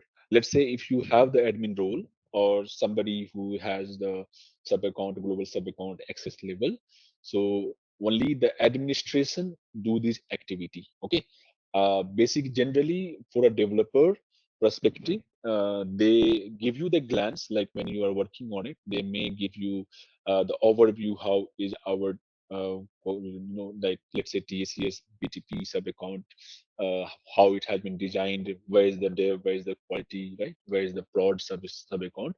All these information they may provide you, but generally this is it depends. Like some of you may have, let's say, administration experience, how you can manage the entire cloud system. Then you can also do, or in organization generally there is a separate team. So we have an infra team, infrastructure team, which basically manage your BTP sub accounts, right? They before you start working on, they may have you uh, interaction key, hey, this is how our sub account structure is there, or probably you have to use this development sub account for your deployment. This is quality, this is prod. So may such overview you may get, but generally managing happens. Some of you, it could be a developer or it could be a purely just a guy from basis team, or any person who has knowledge of cloud system. They can manage your infrastructure and creating all these services sub account, and what are the services you need. Let's say you are developing, you may need some additional services from BTP which needs to be available in your dev sub account. So you may have to reach out to them, hey, this particular service I need it to make it. Let's say there's something called Adobe service in BTP, right? So you don't have to code for it. Okay, so those services you can directly ask for it to make it available, and it will be available as a part of your entitlements here, and then you can use in your dev sub account. So on the high level, it's managed by your administration basically. And yeah, developer, it depends on, I mean, development environment they may give you the roles. It depends on, again, uh, organization wise what rules they want. Let's say some of the organization only give you BAS, right, business application studio authorization. But one good thing is that in our training, we are going to use your own respective account. In that area, definitely I will make you understand all the entire landscape. What I'm showing you right now, we will see in this enhanced actually. So, but in your organization, how it's getting managed, I have no idea. And it depends on, like, what role goes to whom. Okay. So the need of sub account is the same like if you see in your S4 system, right? You have a dev system, you have a quality, you have production. So what you do in dev system, you develop your objects, then you transport Correct. to your quality to production. So same concept of segregating those accounts into 3 or 4 tier structure, so that development will be as focused, or whatever tools is needed, let's say 10 set of tools is needed for your development. But in quality and production, only application is needed, only application database access is needed. So you may have a 10 set of tools in dev, but quality you may have only 4 5. Production you may have only 2 3. Reason is this sub account segregation will help you to control your costing with respect to what are the services you are using in dev or across the sub account. Costing in Okay. terms of the business users, because business user will have only access to prod. Functional will have up to quality, right? Or up to certain extent of prod, right? Prod. So let's say dev, you can have a POC also, right? You can have actual business user case also. And here you citing the quota which we have defined, it will be more here because you are doing more development in this space. But in quality and production, you are not going to do such activity what you do in dev. So if you are keeping in only one sub account, basically you are polluting your environment. You will not be able to manage it properly, basically, right? You have everything there. There were actual business use case, POC also, developer also in the same sub account, function also in the same sub account, and business user also in same account. So that will be a huge risk of managing those things, right? So that's why tier by structure they have defined it. So here you will be connected to your dev database system, here quality database, here production system database. So you will have a seamless control of your service implementation, the application performance, the user accessibility. So these all things, and of course the costing part, that will vary your from the sub accounts layer. So that's the reason it gets segregated, so that you can have that seamless integration.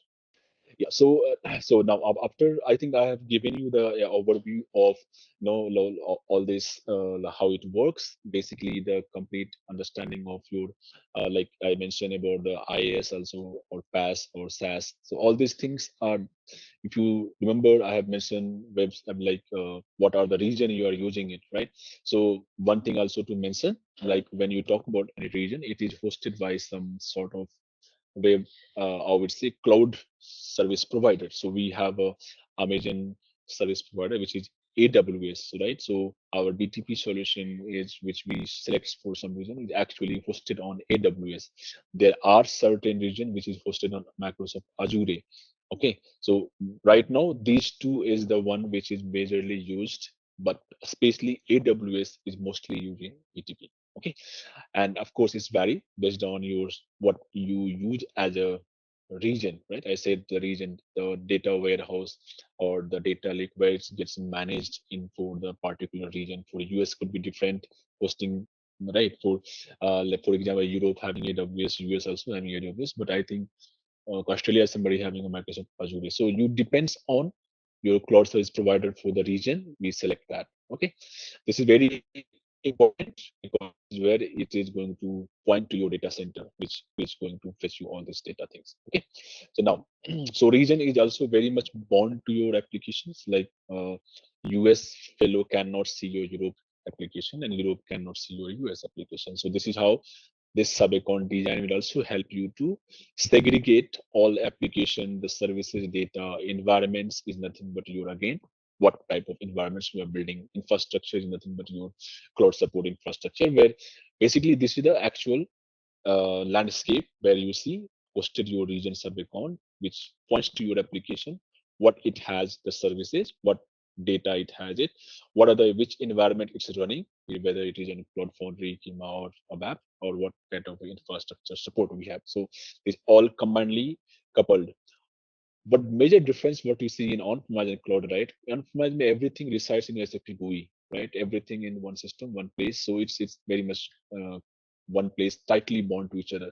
But when it comes to cloud, it is loosely bound to various services, which you have to connect the dot with each other to make it working.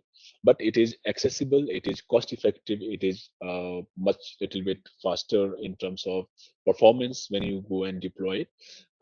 There are various reasons behind it, so that's why it's nowadays like people are moving to cloud, right? Because the various cloud service provider is providing the little bit lesser pricing, or I would say the costing is also one of the important parameter for them to choose cloud nowadays. But there are, of course, every services, every landscape, be it cloud and enterprise, having certain limitations. So do cloud also has certain limitations. So it depends on what we're talking about, right? Okay, so we discussed about Cloud Foundry, SAP, of course, ABAP environment. We have another one, Kima environment is one of the again. So runtime environment means what? So on which environment you are actually going to keep or develop or deploy your application during runtime, right? So you develop something in ABAP environment, you are running something that is in ABAP. So similar way, we are targeted for Cloud Foundry for our CAP. Similar application, there are another few environments, which is schema environments, which also support some sort of. Then we have Neo environment, which is actually going to be support for HANA Access development earlier. Now it is going to also going to be removed soon because their SAP BTP target platform is Cloud Foundry being the major one, and then ABAP Cloud and probably somehow a bit of Kima. Okay, like that. So now uh, apart from this activity, you may need to have a trial account by everyone. Okay, so to start with your all this activity, right? We need to understand first what the difference between you have a trial sub account, what difference we have with actual enterprise sub account. So all this depends on how what plan you are choosing. So trial account will be something which is freely available to everyone, and almost 70 to 80% all the services are available in trial account also than the paid or enterprise version.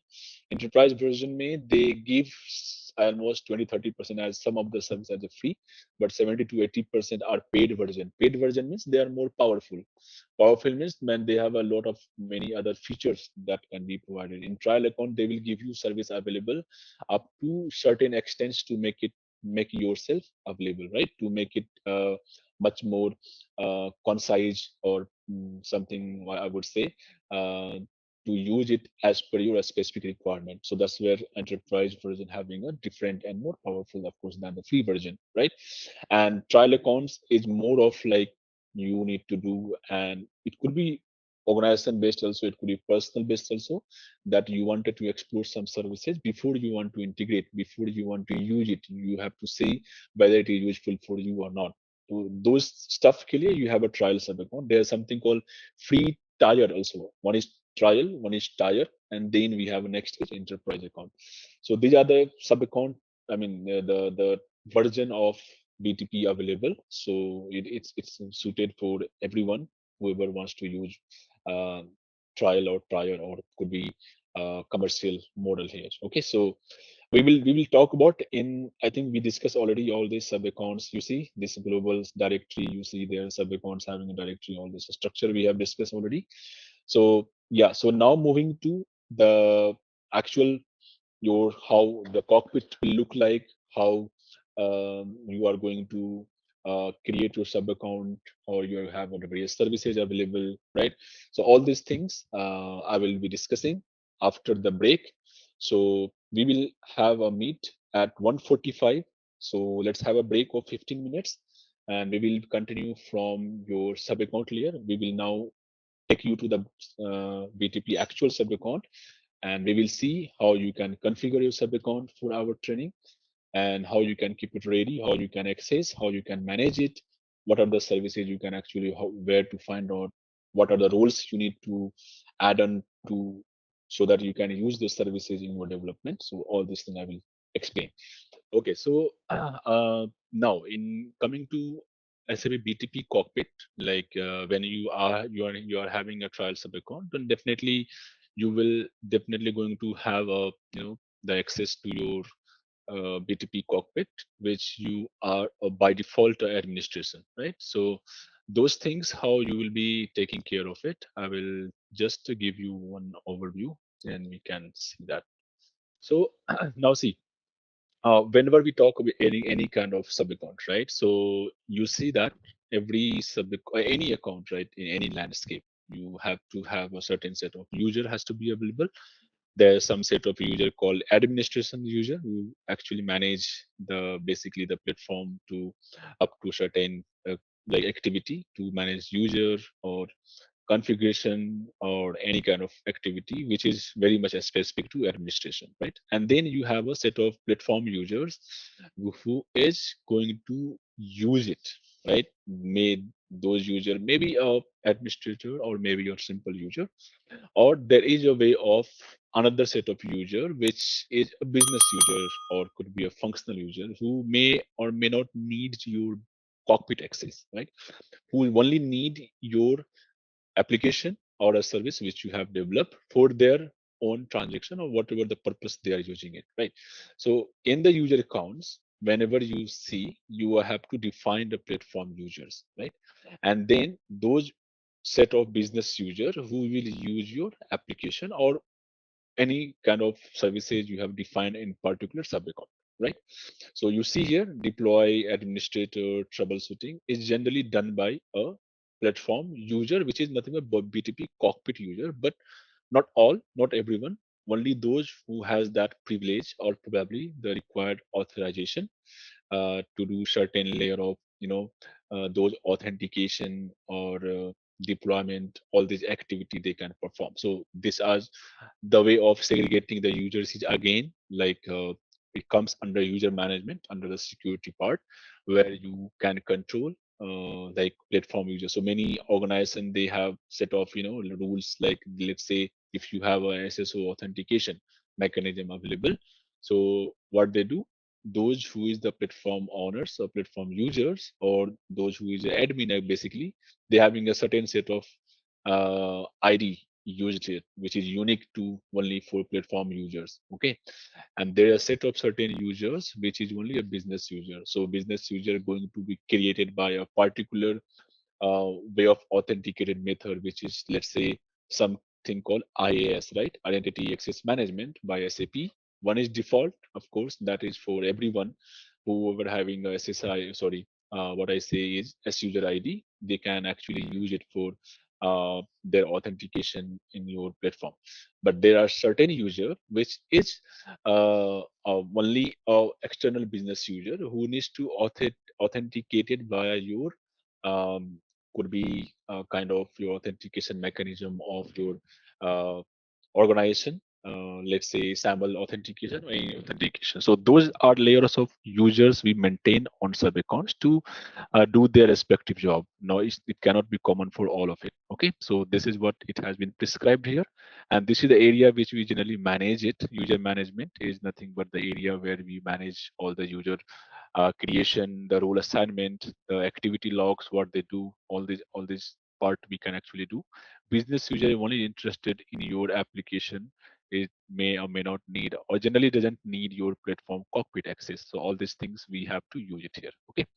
So now if I come back to this area, so as you all have a trial account, then it's very good. So if you see here, this is how typically your sub accounts will look like, right? And in this sub account, this is your overview first page where you can actually find out. So the BTP sub account now typical level, it will looks like this. Okay, so the how it looks like whenever see you whenever you come to trial home, right? So it will generally gives you this kind of welcome screen where you have a go to your trial account. Okay, there are other different types of information available that you can migrate here directly. Like you, this is the one of the development tool we are going to use it directly. You can go here if you have that required service enabled and authenticated by the user roles what you have, then of course all these different tools you can actually do. This is for again set of standard API, but let's say how you will enter to your trial account. This is how you will go inside your trial account. So what you have seen, so this is how will look as your global account. You see that this is the structure if you see here which we were discussing here, right? So this is your global sub account here where you are the one of the, it could be your enterprise level or it could be your trial account. So one trial, one of the global account has been assigned to you. Now, the moment you have been assigned to one of the global account, right? If you see these are the different information available. Resource provider. So what it will have it, like any information you wanted to have from out of SAP, you wanted to add those provider as your support to your sub account. So it could be like, see, right now we have Azure and of course AWS, right? So our configured region or the cloud platform support which we have right now is with respect to we have with this one with Azure. Okay. Like sorry, the AWS. You can select Azure, but do not change once you create the sub account. Never. Okay. Using this services, you may have to some specific requirement part you can configure. That is fine. Okay. So those resources, if you wanted to make it available in your sub account, you can add from here. Now, next step is booster. Okay, so booster is a kind of automation tool. Okay, it is like it is built to support any of the platform user who is going to generate or add up some kind of sort of sub account with some set of services. Okay, just imagine you have a sub account where you wanted to uh, let's use of, for example, let's say I want to use and create a app or cloud foundry environment, right? I want to do some kind of setup. Okay, if you do it manually it has a lot many okay information you need to configure it. Of course that is again not so lengthy, but still you need to very much careful whenever you are setting up something. It creates some sort of background configuration, right? Some configuration which go and distributed in different part of your tabs which you see. It creates the role, respective roles. It creates respective authorization object. It creates some kind of instance what is required for that service. So all these things gets created. Sorry, if you're doing manually, you need to be very much careful. These all things needs to be validated. It has been created or not. If it's not, then the service which you have enabled might not work fully. You may have to run out to some error and you have to fix it accordingly. But tell me one thing: when you are doing something, some of the activity, something like that, right? Isn't it good if you can actually manage it by just some sort of automation tool, right? So that sort of automation tool is getting provided by SAP, which is Booster. You just have to select a particular set of what you want. If you see here, prepare account for ABAP trial. So if I see this, if I start this, what will happen? Whatever the required setup is needed in my sub account, I don't have to do it manually. Everything what it needs to be established, whatever it needs to be configured in my respective, the area of my sub account, it will automatically gets created. So this is your one of the best example of automation tool, which going to ease your work and it will create everything in the background, whatever is needed for your development environment. Okay, so this is one of the part of Booster. So Booster is not only prepared for environment, it is prepared for the services. Any services you can see here. If you see here, I remember I given you one example of like automation tool or something, let's say the process automation or something. So okay, so it depends on what service is available for you, okay, right now. So in my, if you see here, extensions to development efficiency. So if I see here, this is a supported tool I have. It may be same or it may be, yeah, see, it's for the digital experience. I will have this much only available in my trial account, of course, right? And then integration suite, remember I have told you you have two types of suite available. You can design integration, you can design extension. Do not try to use the same kind of suite enable in your same sub account. It you will be having a lot of I mean, I would not say the complex problem, but the mainly handling problem will come, right? You are doing extension and integration in the same suite. So managing the user set, managing the deployment, and all this activity will, which the headache.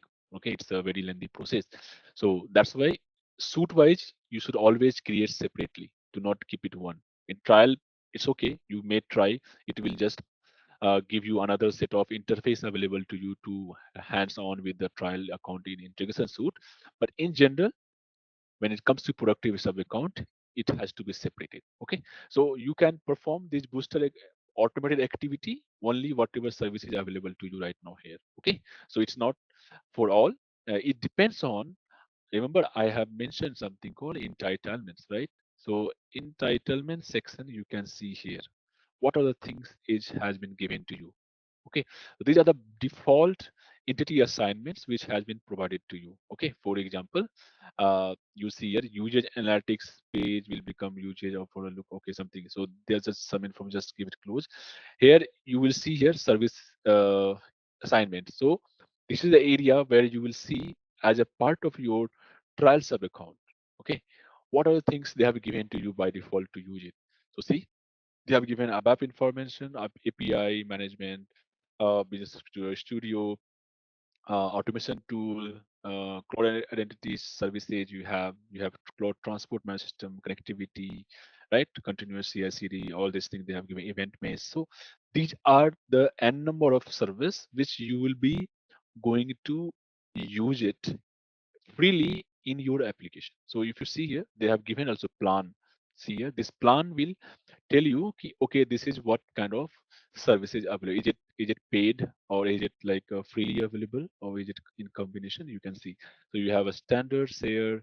Okay, all these things. So there are different types of there are different types of free. There's something called light version. There's something called standard version, right?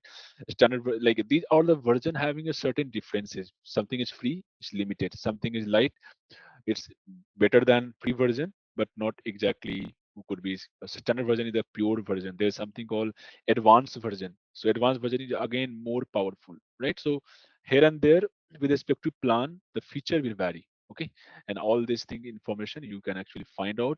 If something you need to find out whether it is available for your entitlements or not, you can actually find in this part. Okay, because when you go to search something, let's see what you are looking for. So something, if you wanted to have it available in your, let's say I want to search for automation. Okay, so I have this available for build process automation, right? For my automation, so this is a limited quota assignment, and I have a plan of one is a standard out of one service and one is for my freely available. So means what, I can actually use it, but let's say I am going to use now AI. Okay, so if I'm saying here SAP AI, see SAP AI, I don't have that service. So means this is not freely available now. Okay, AI service is something called AI core not available. Okay, so this services means freely not available. So whatever is assigned to you as a free trial user, they have given you almost 55 available services. If you need external, sorry, additionally, then you have to go to something next to trial is free tier TIE or tier version. There you may see little bit enhanced features of your trial. So trial code you can actually import or convert into a free tier. Okay, and then those account also you can actually convert into your actual sub account paid version, the enterprise version. Okay, but generally when the people use it, for example some kind of sort of any information is available, generally such scenario, okay, in those things they don't go for trial to tier to okay such scenario, rather they go for enterprise version automatically. So there are different way of handling the sub account. It depends on how you want to handle it. So for you all it's a trial account, so let's focus on that. So now after validating here is, this is the area where I said you can actually uh, present here as a users, and then you have something where those users who is actually going to refill here. You have a role collection where you see what are the roles available to you that you can assign to all the user here. Okay, all this trust configuration is the area where you are going to manage your uh, this you can manage here the area of identity provider. Let you can have SSO authentication, you can enable in this area, right? So of course in the trial account you cannot do it. So if you see established trust, this is the area where you can uh, do the SAML authentication or probably your SSO authentication of your organization. So all this stuff generally taken care by security. But see, when you are working on some platform, it's good to have the idea what resides where. Okay, something error comes up. Let's say you are not authorized or you are not getting authenticated. So which team you need to reach out, right? So this is the area which comes under security team, which manage, or maybe any those who has the idea of it, they can also manage it, not necessary to have a security background. It's all about how much understanding you have in the in that particular platform. All right, so let's go inside our trial account here now. Let's say I have been entered into my trial account. Now in this trial account, you see there's something called directories and sub account, which I was discussing here, right? This is my global sub account, out of which I have a trial sub account. But let's say I want to create something. I have option C, directory or sub account. So what will happen? If you create a sub account, it will keep creating in this chain. But if you are having, let's say, the example which I have shown you for directory concept and the sub account concept, you can actually create in your global sub account or directory, and directory can have your n number of sub account. So that's again, it's a design perspective. So this will help you to segregate your sub account structure to manage your infrastructure better way. Now let's say this is the default trial account which will be created by you all. You might have seen it already. Okay, and okay, so once you do all this activity available, so I have selected a region also, you see US. Okay, so once you have all this information available, or let's say you have created information and the sub account has been created, in that sub account you need to just find out what has been provided. So click on your sub account, go inside, and you will find now this area where this is your actual, this was your global, this is your trial sub account. Now come back here. In the overview section you will see what are the information is available. So what you see here, guys, these are the information is available which will helpful for you for any integration activity. Let's say you are trying to connect your sub account to another sub account with a different region. So these are the ID information which will be helpful for you to integrate. Okay, so even for do any, let's say you might have heard cloud connector and all, right? So all this information is required to connect your sub account to another things. Okay, anyway, now once you did this, okay, once you come inside, okay, you will see the structure what you have here, right? Basically you have a cloud foundry runtime environment. By default it gets created. Okay, and then you see this is the space which has been created. So that is the default one. But if you can actually create another Zebra space also. But generally in one sub account at one cloud foundry level to ease your development and management, okay, we always use one sort of indication of one dev space. Okay, it depends on, if like, see, if you can have a complex architectural information, that it depends on the organization, if they wanted to have a one set of dev only, or they can have a multiple set of it. So it depends. It's nothing like you can actually uh, not create. You can actually create a number of sub account. But let's see. All right, so now this is the area. Let's say sometime what happened during the updation of creation of your trial sub account, there's a possibility due to some error your account space has not created. So you have option, you can create here manually. Okay, sometimes it happens because of abort option, network activity, something. So you will see the pop-up, something has been failed as a okay. So you can actually create, come here inside here. Now in this area you see your service marketplace. Here you will see the list of all the services as per your entitlements. Whatever you see here in this, in 55 or whatever we saw, right? So this is your entitlements. So based on your assigned entitlements, you will be going to see all these services details here. Okay, so in these services you can find the services which is relevant to you. For example, let's say you wanted to have a service which you want to use in your development. So you see there are services which is by default available. You can actually of course, based on your entitlement, it will show you the list. So these are a number of services which is available here. Okay, so out of these services, you can actually, of course, see MDG here, MDG, MDI, you can have event maze, all these things. So depends on what you need. You select the service and that service will be added back to your sub account. So this is the area where you come and select the service and enable it. Now, let's say I have mentioned, let's say for our case, what is a tool required? So let's me understand, make you understand this part first. So tools and something, whatever you need here, tools, or I will say, okay, fine, tools requirement, tools and I will say environment requirement. Okay, so in this, what does it mean is that for your development perspective, what are the things you need it here? Okay, so that things you need to understand. So first thing, what you need it, the very first thing, you need to have a dev sub account. You need to have a SAP BTP sub account. At least you need to have a dev sub account. Okay, so that is one thing. Now, out of this sub account, what we need here in our case mean whatever the tools is required is this. One is, that is business application studio. You have a business application studio. So I will say BUSI business and application studio. So what this tool is, very powerful, guys. Okay, so I will come back to this on the later part.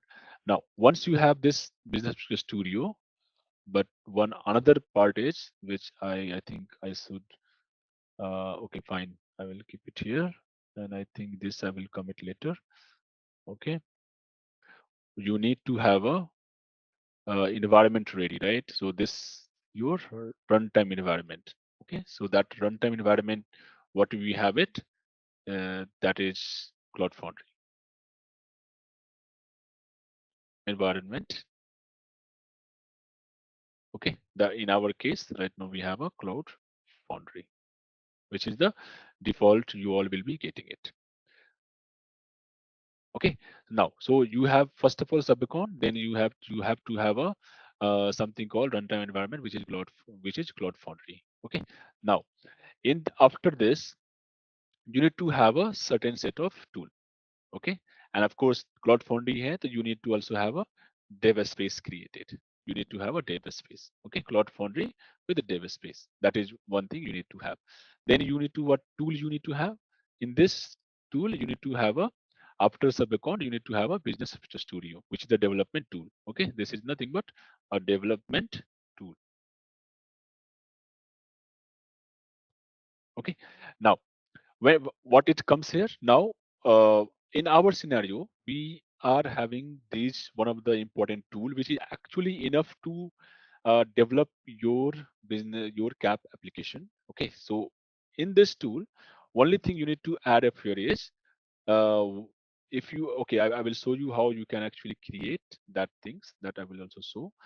One thing, when you create when you activate the service, it requires to configure your dev space. So dev, like I mean, dev workspace, or I will say here, create workspace.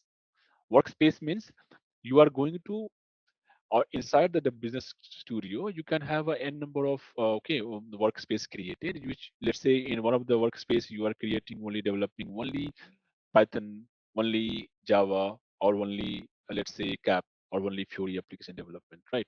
So all this scenario you can actually manage from here. So in this business, like in the BAS, you need to must have a workspace. Workspace will define what you are developing here. In this workspace, you do the development. Okay, here actually you do the actual development, which is nothing but your cap development.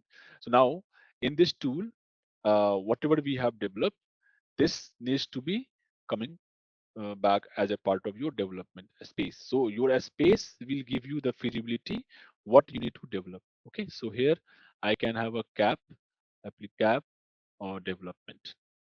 If I have created another workspace, so I can have a Fury workspace, I will create a Fury development. So this is how the chain works here. Okay, so you need to have a sub account, runtime environment, then the tool, the workspace, and cap environment. I will come back again. So what all the additional tools we need in this scenario? Okay, let's say if I'm talking about for the entire our one of the entire uh, like training schedule. So what we see is you need this. Then we also need one of the service on this BTP sub account, okay, which is called something called that I will take it because this is the something which we will take it in the maybe second week of training, not now, but for your understanding, I will say. So this one of the tool which is required for this is something called CICD, which is called continuous integration and continuous deployment. So this will help you to develop something which is you are going to basically build some of the application and you deploy it as a part of automated development. Like you don't need to do manual deployment. You can do it something for automated set of deployment. So uh, okay, and then in case of any other activity or any other extra services, what else you need here is okay, so you need to have that Git service available. Okay, so there is something called GitHub which is available for your support. So in this GitHub, it is not available on the BTP sub account. There is an inbuilt on Bash itself, but we are not going to use it. But that will be a very specific to local development of Bash that may not be supported. So we will be using another service which will be going to something I will write here like a GitHub. Okay, so this GitHub, I will connect it. This is your DevOps concept actually, of course. So what you see here, this is not actually related to your actual development of either on the cap or something. This is something additional we have in terms of your, I would say, um, support for your DevOps support here. Okay, so 1 minute. Okay, so what I'm trying to do this, I think there another, yeah. So here, this CI/CD will connect to GitHub, and then this GitHub, this Bash will also be going to connect to your GitHub. Okay, and then this after this CI/CD will basically going to deploy your application back to Cloud Foundry. Okay, so this is what the flow is. So what we do, you have a BTP sub account where you have a runtime environment of whatever we discuss, and like of course we create a dev sub account. So this area what you see here is what we have discussed here. Okay, uh, yeah. So in our if you go to okay sub account layer, we have this. mm, Here you have to see as a dev sub account. Okay, and okay, so but whenever you create any sub account dev space and that sub account you will have some sort of definition you need to add on. In fact, whatever the development deployment you do in cap, it's going to resides here. Okay, so this is very much important here. Okay, so whenever you try now and whenever you do any activity, so make sure that such kind of information is very much available to you. And whenever you try to create anything, let's make sure this configuration is available and this environment is available. So this two things done, then let's come back to our services. Come to our services here. Let's say under, let's say like if you guys have created or not, then that we have to check. Let's say you need to search your business application studio. Okay, so everyone, if you have did you register with business application studio?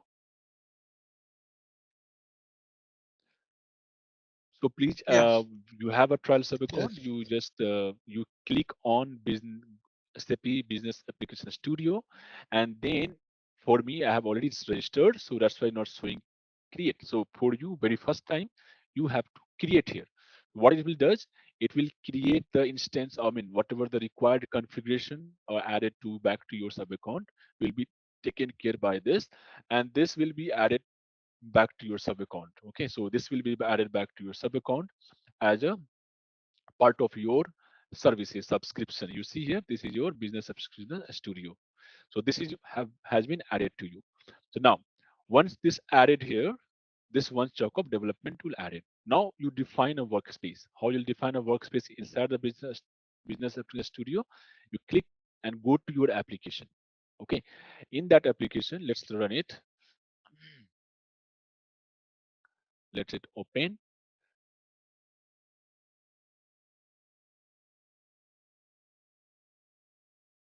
Okay, now you see here this option what you will be going to. Now you said everyone can see, right?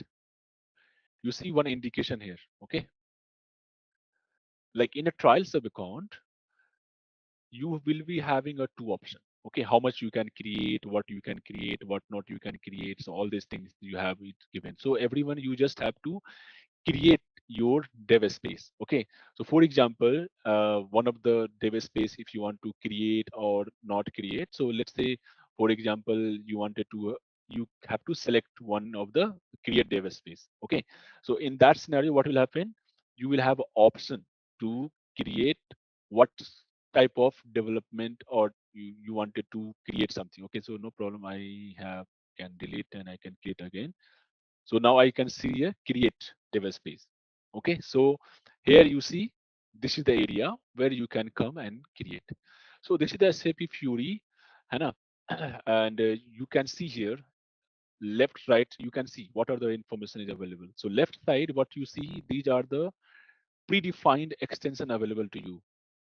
Okay, and next, whenever whenever you are trying, okay, and whenever you're trying any sort of information or any sort of additional you need, whenever you are trying to add additional extension out of the default one, right side is available for you. Okay, you can see there Python support here. You have a HTML5, you have HANA accesses, which generally used for new environment. So it does support a little bit of HANA development as well in your this programming tool itself, like HANA calculation view, performance tools, all these the database explorer. So pretty much support for HANA development, but only for the design modeling perspective, not the actual app or whatever access coding we do. Access we can do the coding, but yeah, so I think pretty much support for HANA development tool. And then we have a Python tool to integrate. You have a different, like, see, some kind of workflow integration you can actually do. Hana. So this way, whenever you wanted to add anything, you can add up. Now let's say I have a SAP full stack application using productive tool. So generally this is used for uh, full stack completely, right? In this scenario, what we do is you see one more thing you see in the any of the template, it has a very much supported predefined information. For example, Fury has their own whatever respective things to be available. Minimum they have put it. So for let's say full stack may already they have a cap also available. But when you go to uh, this area also, it has a cap available, right? So only thing is changing a little bit additional. And see, this also having a Fury template available, right? It also have a different tools available for Fury support also, but it has a little bit additional tools, Anna, to be enabled so that you can check and confirm like what are the tools you remember uh, can be available or not. Okay, so this part you need to take care of it, what you need. Now here this is the area which we will take it. So I will not take this, we will take this up. So full stack cloud application, and we will make it available as a like create a data space. Now if I need additional let's say additional handling of any of the information, I need to add up all this thing, I will give a name, let's say cap or something. Let's say I'm just giving a name and create a space, right? So you will be going to create such a space here. Okay, so like that. Now whenever you are trying to create anything, Anna, uh, whenever you try to do all this, so it will just create it. But now whenever we try to make any changes or any kind of sort of this, you will be going to run only one at a time. So this is what something maximum two dev space in trial sub account is required, and only one running at a time. So this kind of restriction we have in trial sub account, maybe we not have in case of productive sub account. Okay, so whenever you try things, you have to try such things. Okay, so this is how you will be going to expose. When you run, this will open your basically your whatever dev space you have created. Now you see dev space manager. So you are going to jump into your development space area, right? So this is what we are talking about here. This is workspace here. Now in that you will be going to develop a cap development, which will be going to guide out here, like cap development. And what you see GitHub and CI/CD will be coming to the. I mean, we will finish it up first this, and then later maybe in the end of the last week of this, we will be covering your CI/CD and GitHub stuff all this time. Then probably at that time we will explain you. Okay, it it is bound to your account actually. It is bound to your accessibility. It is not like a like a one device space has been created and you and your other team member can connect. No, not like that. So this is where your GitHub come into the picture. So this GitHub will connect to your bash. So what max to max they can do it, you develop the object, right? You push the code to your GitHub, and then GitHub your team member will take a pull of your changes. Okay, uh, and then after you can, okay, you can actually merge your changes, and you can actually give you all this stuff to working together in a team, but not a single dev space can be accessed by your team actually. Okay, so it's very much bound to your roles. So if you see here, everything what you see in your BTP, every services have a predefined roles available. For example, let's say you go here and come to the roles collection. Okay, so under this role collection, you will be finding out all this information available. So for example, let's say you have business application studio. So this is bound to your your user ID, right? So it's bound to your user ID. Like now this service I can give it to some other users, let's say you or many n number of user I can assign this role. They will access the tool but not my dev space. Got a point? So tool Yeah. will be there. You can tool roles assigned to you. You will be able to access this, but you will be going to launch here, and you need to create your own dev space. In that dev space here you do the development, and then if you want to have a shared coding with us across your n number of your developer, then you have to put your code in your GitHub Git branch, and from the Git branch you have to do push pull all the merge activity. That way you can actually work with n number of developers. I know, I understand, like you might be confusing with you have that things in ABAP system, right? You have, I think, a possibility to actually go and check who is developed what, and you can make changes or something, right? So but not this here. Okay, it's bound to a user ID. So whoever is user ID, that their space will be created. All right, so you should have these two roles, guys. One is that administrator of your. So whenever you add up any services, you need to have your services roles assigned to you. For example, business studio, the server, and then developer. You have an extension deployer, whatever. So this is optional for our use case, but these two is much required. So you add up your service, come to your roles collection, and make sure these two has been added to your ID, and then only you will be able to have that accessibility of this. So let's say, for example, if I am removing by any chance this role, I will not be able to access my uh, tools, and of course not my dev space. So this is very much important. Okay, so now, so once you come back here, when you go back to your business studio, so now business studio having a set of different roles available, and then you can create your projects from there. Okay, so now in terms of bash, it is having a separate set of, okay, services available, and you can, using that you will be able to work on those basically a specific requirement whatever you are building up. So for our scenario, this is the tools environment requirement. That is one thing which you need to be note of it. All right. So next we will see global account may you will be having a entitlements added. It will be because that's where it is saying na, that's where you are going to see your sub account. So this is your part. You see a structure. This is a part of your. So this is a parent. This is your child. Okay. Whatever parent has, childs will have that access. Okay. So that's how you will be going to. So your entitlements, the global account is mainly focused on your creation of your directories or the sub account out of your global sub account, and each of the sub account will have the same entitlements what is has been assigned to your global sub account.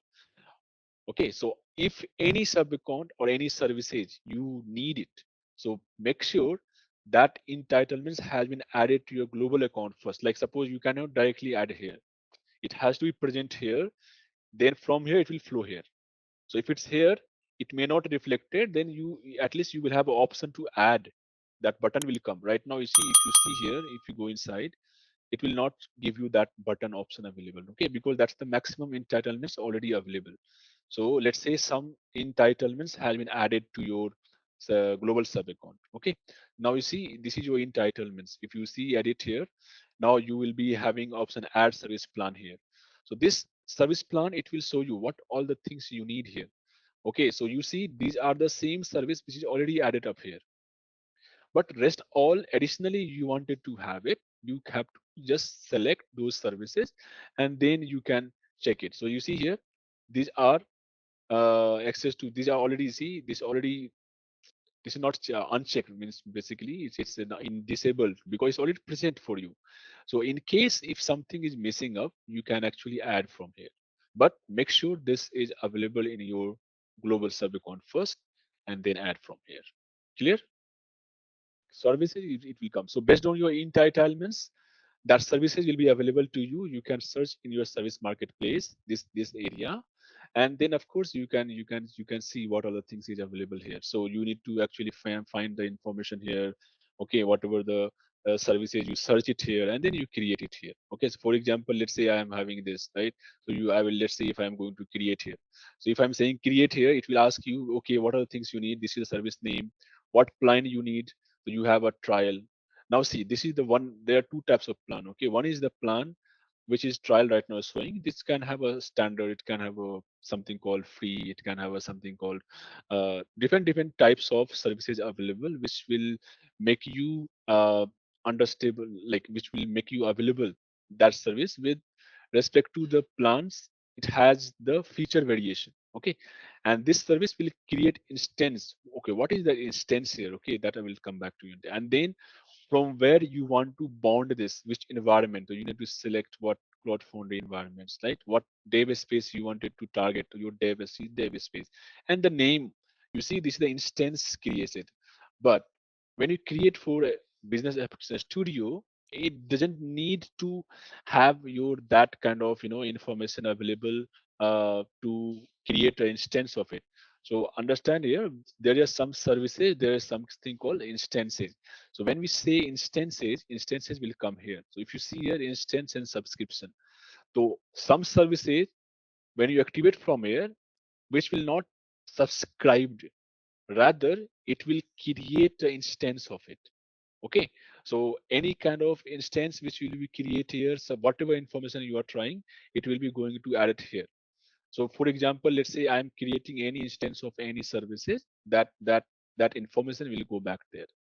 Okay, so that thing is very important, you if you understood, guys. Okay, so you get from here, and don't worry that like you may have the confusion, something you added here but it is not coming into this. So understand the difference, like it will show you what it is coming here, what cannot come here. Subscription will come here, instance will go here.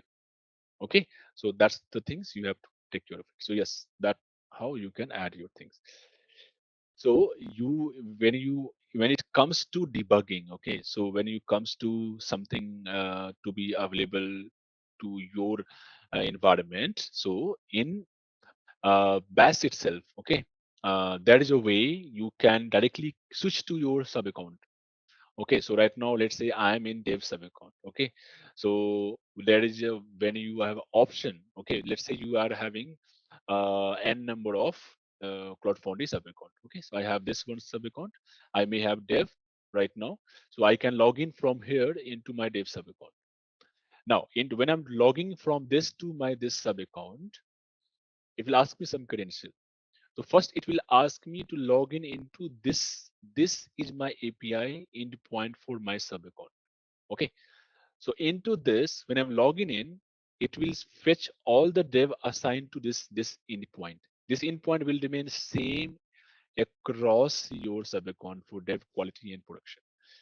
Okay. And from there, you will have a drop down to select which environment you are going to deploy or check the information from your application. So let's say dev. Now I will have other sub account which have a quality. So from here I will log into my Cloud Foundry, but I will select my dev space not as a dev but as a quality. Then you run the application and you can debug from there whatever request is coming via that application. That is one way of doing your debugging in your bash itself. Another way approach you can do in the web also. Like in the web, you can actually do the debugging. If it's Fury application, then Fury guys might be knowing already how to debug in the browser itself, application layer. But service layer, you have to come and do the debugging. You will see this is the debug tool we already attached here. So you just have to point to your dev space. So dev is having a name dev. Similarly, quality we have another dev space. Of course, like dev we are saying, we will say their QA production. We will say prod. So log into your Cloud Foundry and select your development environment, and then you debugging whatever request is coming out of it.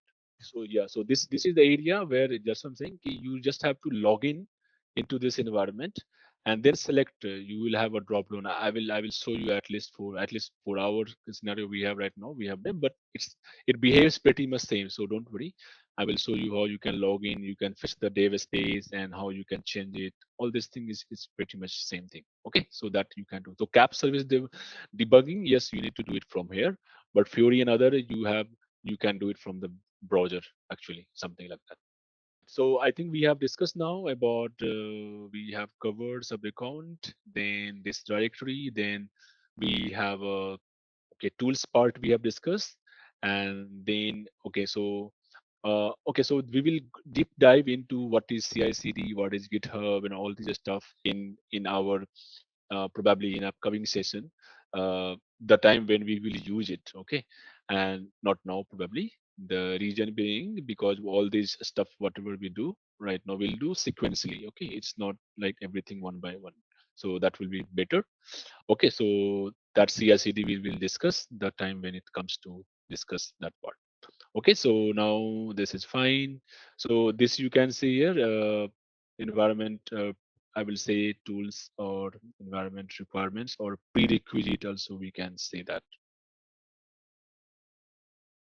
Okay, and that is something which we have discussed already. Okay, now when it comes to CAP, right? So CAP application programming, if we talk about, so okay, so one more thing before I do move to CAP, let's complete this part first.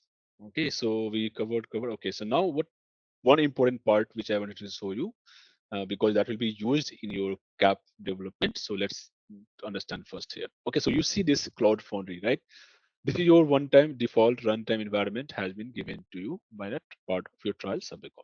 Okay, now you see here this space is nothing but what you have created here. So you go inside the space and then you will be seeing here the dev space what we have created. Okay, and in this dev space you will be going to find out all those information what we have created. Okay, everything what we have given here, whatever you have added here, you will be having all those access back into this program. Okay, now so this workspace, but how you will be accessing it generally in right now, you may not face this issue, but in your organization, right, you will have the issue. So to access this deployment, you need to be a member of Cloud Foundry org members. So you need to be member of your org members. Okay. Here you need to add, and you need to have a at least org user. Like if you are not administration role, or let's say this role is getting managed by someone else, in that scenario you need to have at least those information available to you. So org user, as a org user, you should be added to this part. Then only you will be able to access the space. When you go inside the space, again there's another section you need to be part of it, something called members. You come back here, this part you need to available here. Here you need your add user ID should be added with the at least space developer role. Okay, supporter and all that's also fine, but this is the important role you need minimum in your organization also. Otherwise you will not be able to deploy your changes at all. So this is the one of the most important part you need to understand that. Okay, so this thing once is done, then uh, let's say you have developed any service, cap service. So every cap service will be deployed in this dev space. Okay, but any Fiori application when you're developing, it will not deploy here. It will deploy here. HTML5 application. HTML5 application as a part of your like is a hosting of your Fiori application. So whatever app you are having it, it will be going to come back to your HTML5 application. So this part also you keep get a clarity. Like cap will be going to have your Cloud Foundry space target, means which is Cloud Foundry specific deployment, and Fiori application will be coming back to you will deploy via your this part only, like what I'm saying, this development space via this part only. But being a Fiori app of HTML5 support web application, it will come back here. Okay, so this will be going to be part of your HTML5 application in this area. Okay, now okay, so this part is again, this part is something which we are developing with, let's say, this cloud connector. You might have heard about it. So if you are okay, this is not required for CAP, but okay, let's just for some information. So connector, you need it connectivity section when you are trying to connect your S4 on my system to your SAP BTP system, right? So you need to configure those stuff in this area. Cloud connector will help you to connect your on-premise to cloud system or cloud to on-premise system. And once your connectivity established, so destination will be helpful for you to create such kind of whatever definition you have enabled here. You will be going to create those destination with reference to that, not only the S4, but any additional something which is third party or any such kind of you wanted to have information, you can actually do that connectivity available. So this destination is very important, which will give you a door or basically a path to connect with your uh, anything which you wanted to communicate out of your cloud environment, like out of this landscape. If anything resides outside, you can connect via this. Okay, so one is this connector to connect with different system, and from that system whatever is present inside, to extract or to fetch those details destination, via destination you can go through it. Okay, so this is one other information. Now, security area where you are managing your users. Basically, you create the users and number of user, business user, whatever you create here. It depends on what trust configuration you have it. Generally, in trial, you will have a default identity provider, which is your SAP IAS. Okay, this is a default service. But you may configure here as a, like I told, SSO. You can configure SAML authentication, that your team they can enable the trust, and they can configure your CUC new SAML trust configuration. All these things you can actually create, and all this stuff in this area you can enable your SSO, right? So that part will come. Your role collection is something which is predefined rules which is given by your BTP layer. Like for example, let's say you have all these standard, you have roles created, but when you deploy Fiori application, you have to create a custom role. If you are hosting on BTP itself. Like if you are deploying here, if you are, let's say you are developing in CAP, but sorry, in the business Success studio, but you are not deploying it, or you basically you are saying that you are not deploying on cloud foundry, rather deploying it as for on-premise. That time this part is not required. But when you are hosting your application here itself, you can actually create a custom role. You see the name and this, that's it. And then that particular role you just have to assign to the existing users, whoever has been created here. If it's not created, you have to create as per the what authentication mechanism of SAP default service. Could be your SAML SSO authentication. It depends on that area. Okay, this roles area is will give you the idea of any services. Okay, if you are using it, what all it has. So you see, this is just about the description. It will tell you what this role means, what it contains. So all this thing, if you see business notification here, we have, or any see sub account admin. So this is the role by default. We all are assigned to your title. Sorry, all your kind of sub account available. So in this area, you will be seeing here. These are the rules. What it does. Okay, viewing the sub account, entitlements, creating, deleting subs. So you have the admin scope. So these roles you cannot create here. Roles collection may only you can create, but this will have the information of what roles present here. Okay, so like that. One more thing, one last thing. Whenever you have to run out with a space, I remember the quota part which we were discussing here. It has defined some set of right quota and all this thing we discussed, right? Here add some quota for development design, whatever we have it. So here you have the option. So let's say create a space quota. It will tell you what are the name you want, what how much memory you want. See, this is the right now they have given 4,964 GB data to use it, right? And whatever the other services, how you want to routes means another concept of application development deployment, right? How much you want to keep a store for those kind of quota you wanted to have with respect to use of instances. So what are the instances you wanted to keep and how much data you wanted to store for that. So those things will come up here if you are managing at a certain space quota level. Okay, so this is again very specific to your organization requirement, where they are wanted to manage it at only a space. So yeah, space also you see there is a set of already predefined size available. You see 4 GB data they have already given you, right? So this is the quota already defined. So you add here, subscribe here, whatever you will create, it will come back here. This quota will be keep added here, and you will be, let's say dev, let's say you create another dev space, so it will add it here. You have to define how much quota you wanted to use out of. Right now in trial you have a 4 GB data available only. Okay, like that. Now in terms of, okay, so I think we discussed already, right? So this is what the information you have it available for those information which is very much bound to um, let's say information about your cockpit. Now when it comes to, now let's try to understand a little bit more in details of what we are going to develop in the cap.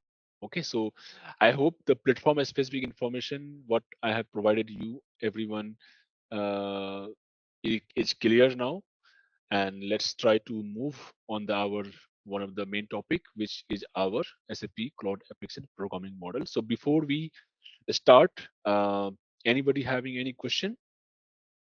So the CAP, right? So CAP stands for your cloud application programming module. Okay, so when it comes to programming model, you see that earlier on the BTP or any cloud infra, or probably on, let's say talk about SAP itself. So all these backend services we used to still develop in SAP ERP system using the backend system, right? In ERP system or within the ABAP language, right? So on the cloud, with the help of BTP, SAP has launched cloud application programming model. Okay, so this cloud application programming model, which is actually going to support you to develop something which is a backend service with the help of Node.js, basically not the ABAP, but the Node.js. But the concept is the same as what you do in your SAP ABAP programming, in especially in RAP programming, right? If you have S4 HANA, you must have a CDS. So CAP is very much bound to a CDS programming model. Okay, so when we talk about any kind of CAP development, means we are talking about the CDS. Okay, so now let's try to understand a little bit in details what we are CAP has this capability, what it does. Okay, how it's going to be suitable for your business scenario, your business application development, your organization, or whatever they are trying to make it available with the CAP. What business challenges CAP can solve and what cannot be solved. Okay, so first thing, let's understand for the CAP is what major difference is.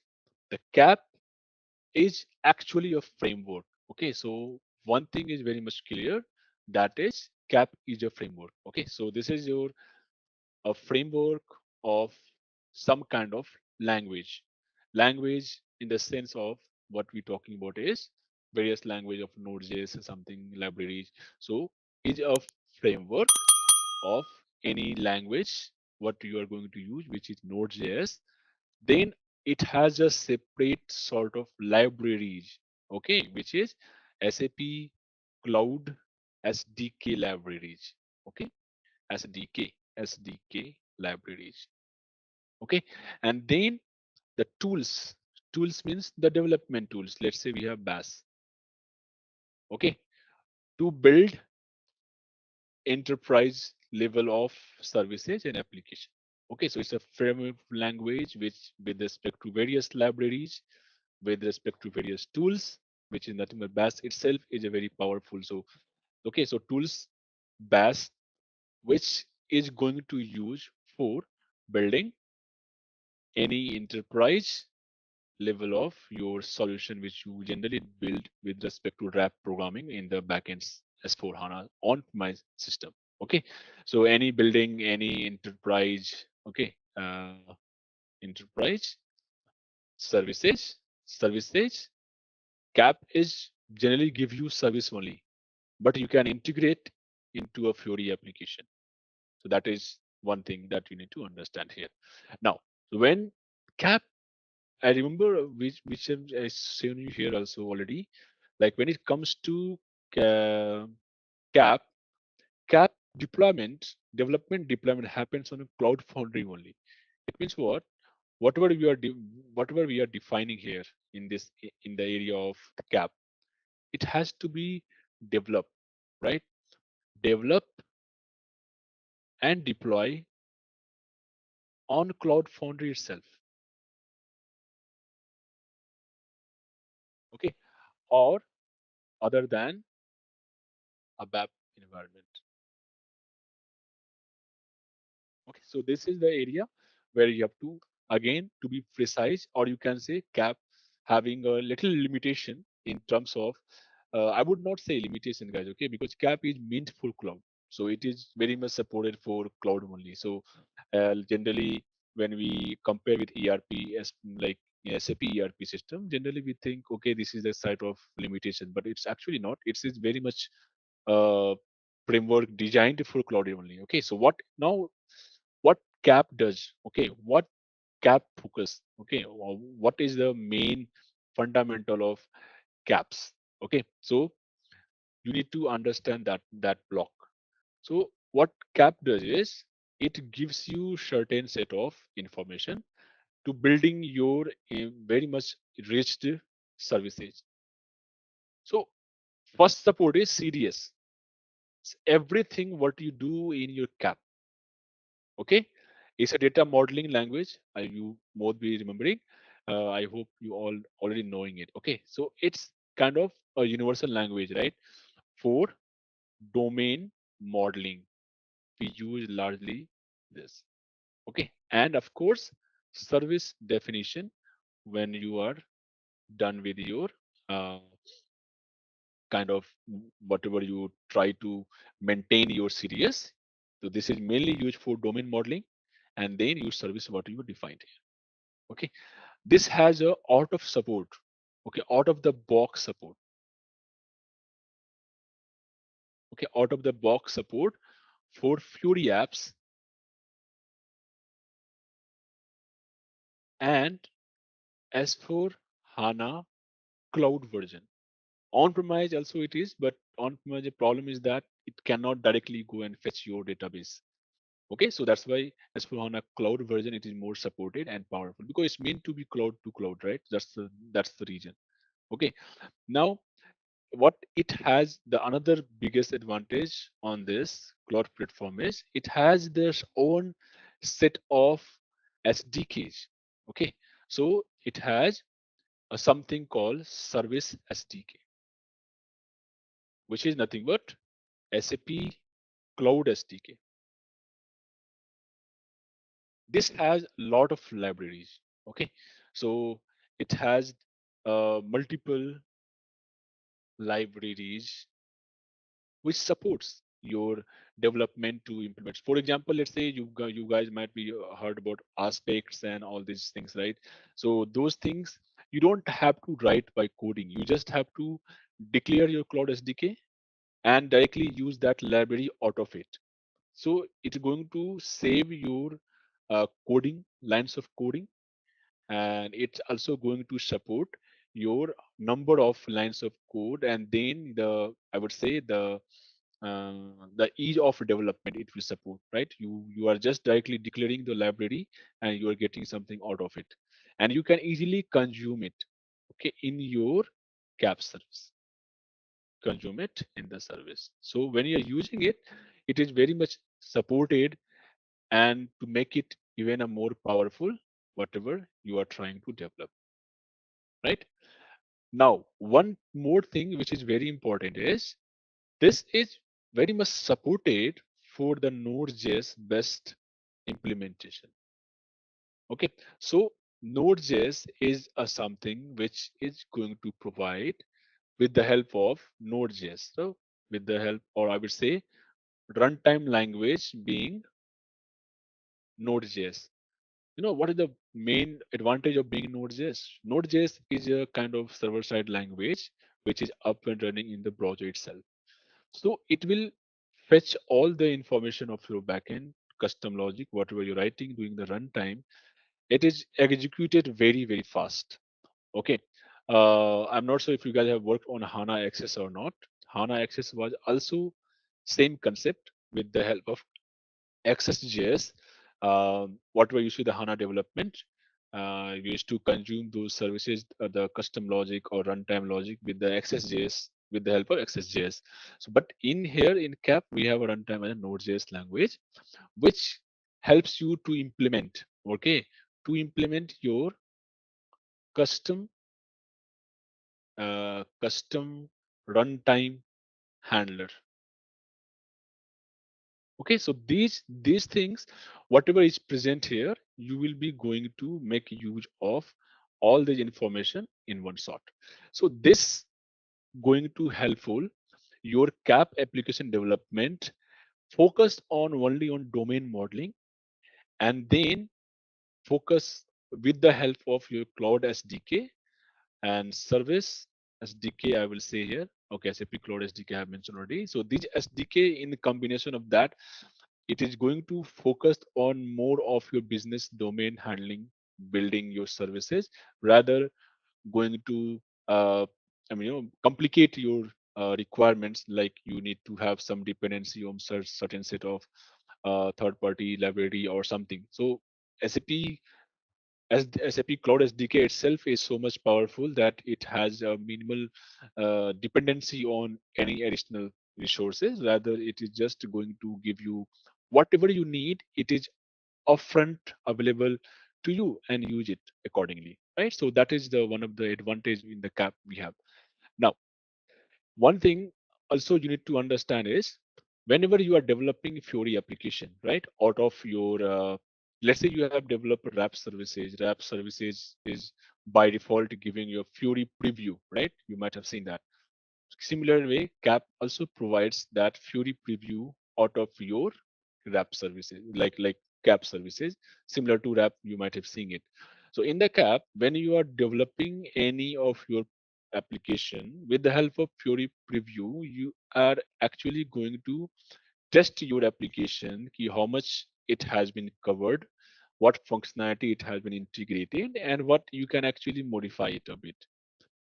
In short, I can say that this Fiori preview, with the help of CAP service, when you try to integrate in your SAP Fiori Fiori elements application, this will give you one pathway, or basically I will say the connection to your actual SAP Fiori elements building with the help of CAP, which will give you all the features, services, whatever you have tried to handle, and develop a Fiori application out of it. But it's not restricted only to the Fiori application. It is not restricted to that.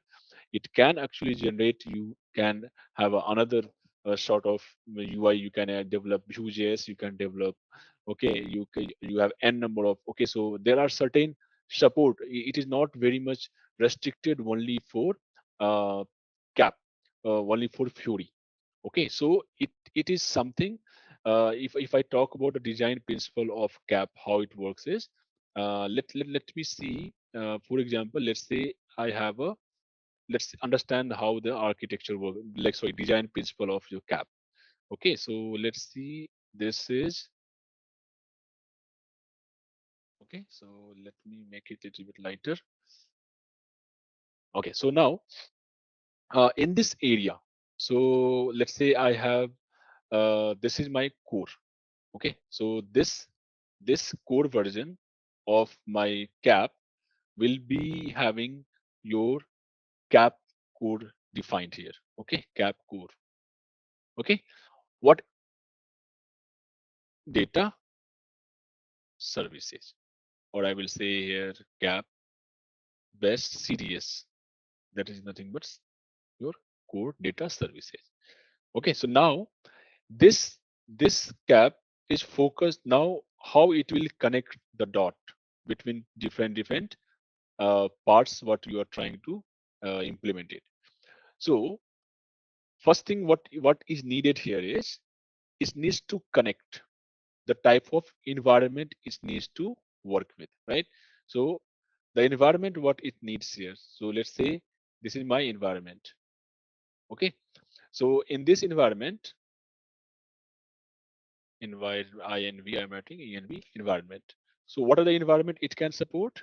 You can have different environment which is going to support it for the cap. So now see, if you compare with RAP, right? RAP is supported your for majorly for your ABAP based runtime environment, or whatever you are developing in your on-premise and cloud.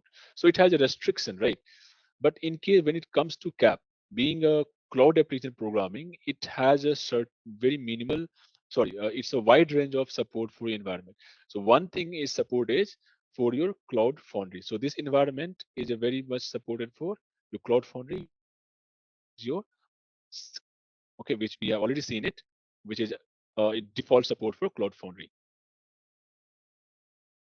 So I can, in short, I'm writing CF. Okay, CF means cloud foundry. Then you have something, what it supports is any kind of, like suppose another one, we have a Kima environment. Okay, and then we have a something called XSA support also, we have it, or we have any local development also you can do. So it's not restricted to, you can actually run and development on a particular develop environment. Rather you can develop, and if what does it mean local, doesn't mean you keep it in the core in your local system. It means that CAP supports a local database support. So even in your actual development, there is no backend support available. Like for in our training, we don't have any backend, right? So we are going to use our in-memory database, like the application itself. We are going to create a database, and if we are going to locally fetch the data from the what database we have created, and that's how we are going to design. We have designed here. Okay, of course, that's their region, because for the cap, the main reason is that you are going to have a productive environment for your on a cloud connectivity, which we had interaction with your team, which they have focus on. Okay, let's just stick to, of course, whatever we can provide locally, and because the You need to understand how to be developed. Then database connectivity and all these things are one-time configuration activity that you can perform later on also. So what I'm saying, local doesn't mean the code is on the local. It means like you can also have a database created in local and you can actually work with your local database. So it supports that kind of local database. Like same way, like you have an Fury internal tables in case of web programming. Similar way you can understand here. Now, what is the major supports? It is for your front end development. So if I talk about the front end environment, so this is uh, let's say what are the front end we can build up, right? So with the help of I can say the UI component, right? So UI component to me means the front end. Okay, what are the front end it support? Okay, front end supported for integration. So by default, we all know that it is by default. It is what we have a Fury support here, right? That is the by default. We all everyone knows that already. But what else does it support? This is where it will make it more powerful than the wrap. Okay, so here it can not only restricted to Fury. You can actually develop Angular. Okay, you can use that services in your Angular application. You can use these services in your React.js. Okay, so these are the terminology you might have definitely heard it. And so I'm just listing out in the React application. There's something called Vue.js. So these are the things which is not possible with RAP. Okay, or probably RAP also is actually converting into RESTful API programming. Not much supported, or probably not much yet confirmation how much it will support other framework than the Fury, but being CAP is your when it comes to cloud, it becomes open API kind of support, right? So it supports multiple front ends technology. Okay, now when it comes to development, so you see uh, your like rap programming, it is you have to do by Eclipse, right? But in case of tools, you can actually do this development. I would say let's say tools, or I would say dev tools. Okay, dev tools. So one thing you already know that we are going to use a business application studio. That is one thing is very much clear, right? Now, but what else it can have it? So if anyone, so for example, let's say it doesn't have the business studio, do they develop this? Yes, they can actually develop this.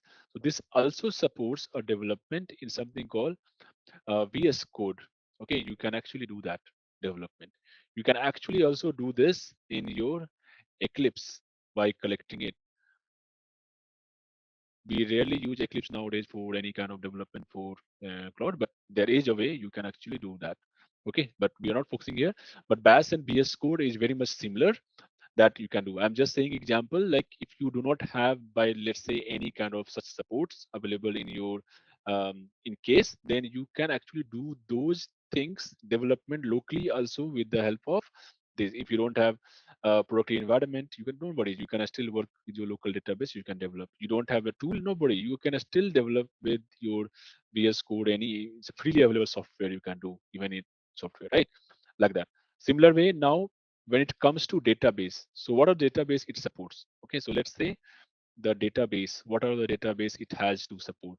So database is by default, everyone, we have uh, one support which is very much famous, which is the SAP S4 HANA, right? So this S4 HANA, whenever you say that, so that S4 HANA, what we do, we S4 HANA. But when we say S4 HANA, right, I want to be a specific here, cloud here. Okay. See, it doesn't mean it doesn't support S4 HANA on premise. Okay, it do support S4 HANA on premise, but uh, you have to expose the service first from there, and then you need to consume it as an external API, and then you use it indirectly. So that's not a pretty straightforward thing. So it's more supported for your good support for HANA Cloud, but it do support. Okay, so there's something called I told now something I mentioned like local. Local means what? Local means the local environments database, which is I can also use, which is in-memory database or something called SQLite database, which we can use it. So SQLite is one of the in-memory database available locally to your program, which acts as a database table. Okay, so these are the things you can actually you decides on database, even though you don't have, let's say you have one use case which doesn't need to have a regressive data. So what you can do, you can design or you keep a local database in your program, you deploy it. So during runtime, okay, you might be aware of this one, uh, BRF, right? So BRF mean what you do, you have certain set of information, certain sort of rule check, like kind of like a static information you which you are maintaining it, right? So do we do that here? Yes, we can also do that. So those static table maintenance, those static information which you are fetching it from one of the service from the cap, you can actually do it. So those service which is not going to change or going to remain static, you can very much use the local SQL database and deploy it and keep it available for your requirement. Means it doesn't need any actual database to perform your transaction when you are sure about the use case is going to always a fixed kind of support. So that kind of support is almost very much supported. Like I can say that BRF replacement we have on cloud in the form of BRM, Business Rule Management, which is another service actually. But in the cap, same set of rules, like with the help of your local database, it can be useful, but it will work only during runtime. Like it's not like you hosted, you deployed something and you will start working. No, it will, when it is running condition, then your condition will be going to be applicable for that scenario. Okay, hope it's clear now. So this is what I will say, the kind of design what we have, the cap follows is a very much simple design. It's not too much things involved. It is very pretty much straightforward that what you can actually develop with respect to your cloud. Okay, one thing you need to remember here about the languages, right? What are the languages you basically cap supports, right? So there is a different languages cap has using it. So you might have heard SQL, but in SQL, um, in cap there is no something called SQL. It is something called CQL. Okay, query language. Okay, cloud query language, right? So SQL replacement we have a CQL. Then we have something you might, okay, CDS being the same, that's not a problem. Okay, then you have something called CSN. Okay, so something called core schema notation, right? When you define your schema database, so that language what we are preferring here is called CSN, which is not the nothing but CSN kind of means code schema notation. So all these things, of course, we will discuss one by one when we are going to come up in that part during our training session. So that is one of the part which will be one of the uh, understanding of your languages of your CAP framework. That is very important. Okay. So what we will be going to use mostly is about very basic, but you need to understand how it's going to happen. Now, apart from this, now you need to, let's understand the how this actually getting developed, right? So you, when you are having a cap is having a two types of or I will say the design paradigm. So it has a one thing, something called declarative paradigm, right? Where the CDS will capture all the knowledge about your domains, whatever it requires. One is your service centric paradigm. Okay, with some sort of notation or events you use it, like some query, some events, some of the services, and then you actually implement those services. So if i if I will show you that part, so let's just see here. So this will say UI. Okay, and just below, who is going to generate the UI? You are going to generate the UI by your cap service model.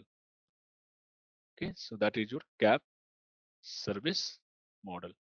And then there another one which will be which going to use as a domain model, right?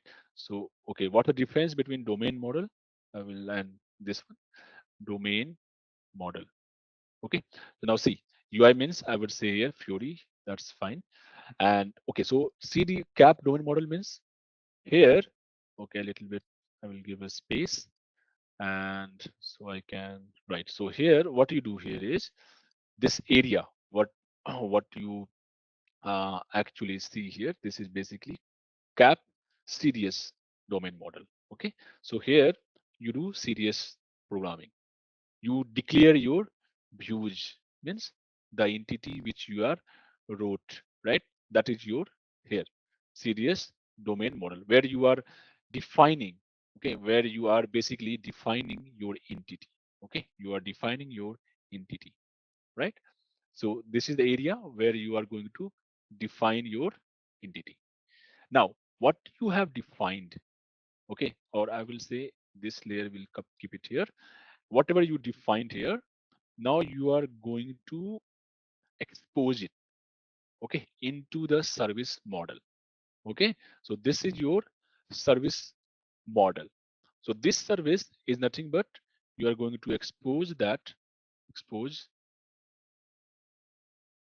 OData service, I would say, OData service. And from this OData service, now you are going to, in this service, you are going to annotate, you are going to generate the UI mockup. So with the help of OData service annotation, you are going to annotations, you are going to generate your Fiori applications, right? UI, like line items you have object page, facet, filter bar, everything. So you define that way, right? So this domain modeling, from where you do? We do it from here. You fetch from the database, right? Whatever database you have, it could be local, it could be HANA, whatever you database reference you have available. So I will say database or data source, whatever you have available, right? Now, this database, from this, you have consumed the service, you define the data model entity, you expose the data service. Now, this service definition, you are going to act as a OData service. So CAP is nothing but OData service here. Now, in this area, let's have one of the OData service. So this is your OData service. In this OData service itself, you are going to implement your some kind of implementation logic of event handler, some implementation, anything. For example, let's say I'm going to have a some sort of definition or some sort of information which is built on that, right? For example, I will implement my runtime logic, right? So what is given here is anything, or I will say custom or custom handlers, or I will say auditor service, I will say service implementation, service implementation.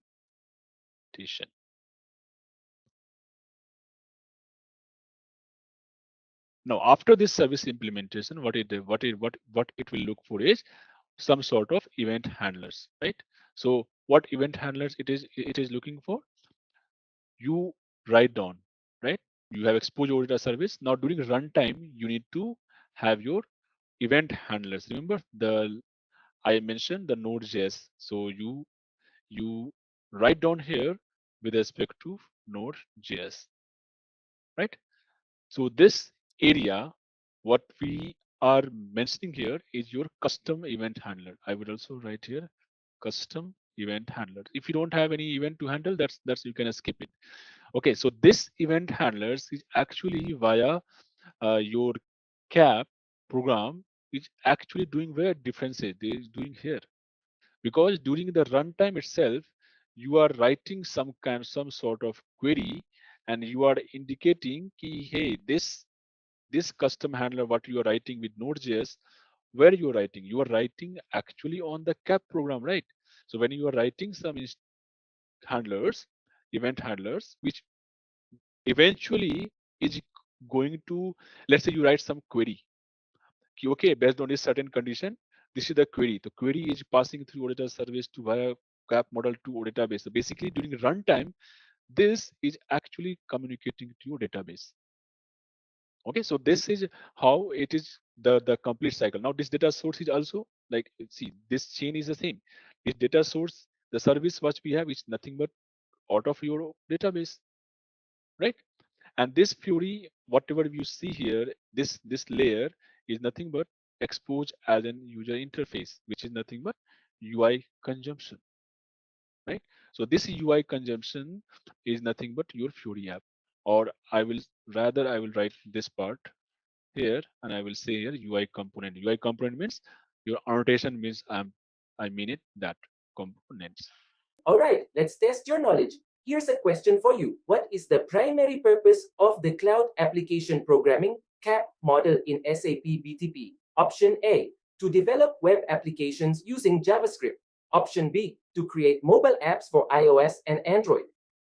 Option C, to create business apps using domain-specific languages. Option D, to design and deploy microservices. Take a moment to think, and when you're ready, choose the correct option. Remember, each choice holds a key to unlocking the answer. Good luck! Type the correct answer in the comment section.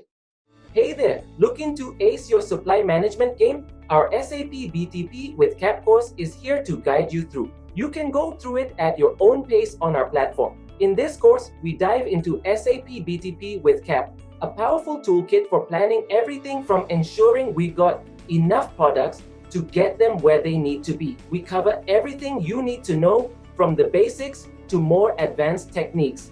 Our content is created by seasoned experts who know their stuff. Your instructors are seasoned pros with years of experience. They're here to support your learning journey and address any questions. And guess what? Our students love this course. Folks just like you have found it incredibly valuable. And the best part, it's budget friendly. This amazing learning opportunity won't put a dent in your wallet. Ready to become a SAP BTP with CapWiz? Enroll on our page now. For more details, hop over to ZaranTech's website. Interface. So this is your Fury or UI Fury, whatever you can call it. So this Fury in behind is also using what? OITA service. So if you see this whole structure, this is how it's getting communicated, right? So database to serious data model to the CAP service model, where you define your order. So here you domain modeling, you do you service definition, you add up annotation to generate UI components. It's generating the Fury app, or I will say here Fury elements, because Fury means like pre-style Fury elements as well. So right, Fury elements, and then Fury elements consuming OITA service. OITA service implementation has certain event handlers with Node.js. These event handlers has been conducted on your CAP service, which is eventually is turning out to be your database only. Okay, so what are the languages we use it here? So we use this languages, which I will just mention here. So for example, the language what we use here is uh, let's see. Okay, the language what we have it here is something called CDL. Okay, CDL is our definition language for serious. Okay, so this is going to be our definition language.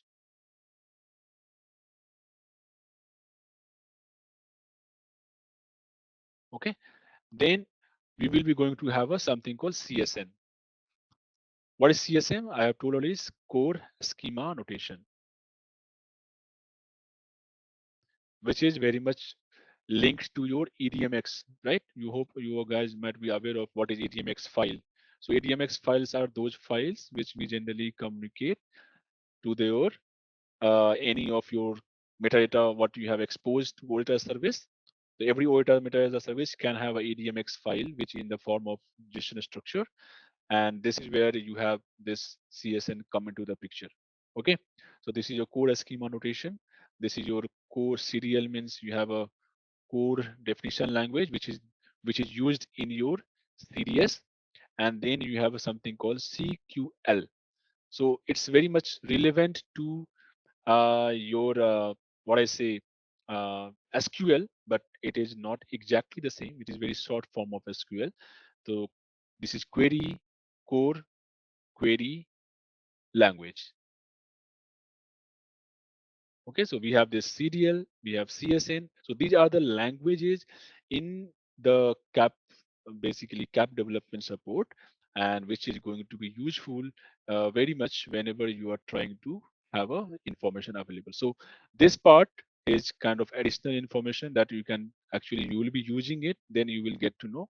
But more of is the same information that you will be carrying out for you throughout your uh, development of your basically domain language development or cap development. So basically this thing is called as domain language. What we call it is a domain language. So this part I can say the cap domain language. So I will say cap domain language. Okay, so these are the complete I think the information which I provided about you, about the cap, what it does, what all the feature it has, what it does. Okay, what are the, they have a relationship, I mean how it works basically in that area of your the complete development tool to environment to database, that's the structure. Then we have this the flow of how you implement all this information. Okay, so similar way cap having different other many topics, like it has how you can going to define here, how you will be going to perform all this operation. So this thing we will be going to talk from tomorrow. We will be having a more of enhanced section where like we are going to develop and design your application in the cap. We will be there are a lot of topics which will be covering one by one, and throughout the topic whenever we having any kind of one thing you have to always remember is that whenever you do any sort of development, let's say, or any technology platform, we are going to use it. So focus on what type of during that training what type of error you're receiving, like let's say there are, because you do not have a direct database connectivity available, or probably you have a maybe some library disconnection, so it will throw some error, right? So during that development phase you have to see that how this error is going, or how this error is going to remains there, or how it's getting resolved. So those are our in live session where you need to understand how this flow is happening, how this is getting resolved, what are the tools we are using it, how we are importing, what are the declaration we are using it. So all this step by step, because it will be very difficult to document it. Rather, I would suggest whenever any like say any session happens, so the first thing you need to do is that whatever the we have done. So I think I mean we have a today we have more of an introduction section of about the BTP and CAP what we have done today. From the next class onwards, when you are doing on practice, so try to whatever topics we are covering, you do the either in parallel practice, or let's say because everyone you all have a right business application studio access, so you can try parallelly and just see how it's working. Because what happens like when we keep moving topic wise, when we keep inserting many information one by one, so what happen, you may run out to the error when you directly trying to copy, or let's say you are writing whatever we have discussed at a time. It is not going to work smoothly because there are certain things which needs to be implemented by every changes, right? So if you that missed out, it will be not going to be actual the way you are thinking it can be resolved. Okay, so it's a recommended you try parallelly, you try with me whenever you are doing, whenever we are doing any hands-on, let's try to do it in parallel. And anything you have any doubt, we will be trying to make it even possible. One thing I have seen like in the previous, I mean also I've in your TCS branch, I have already done the training for Fury cap and all this stuff already. I have done it, so for your ABAP folks itself.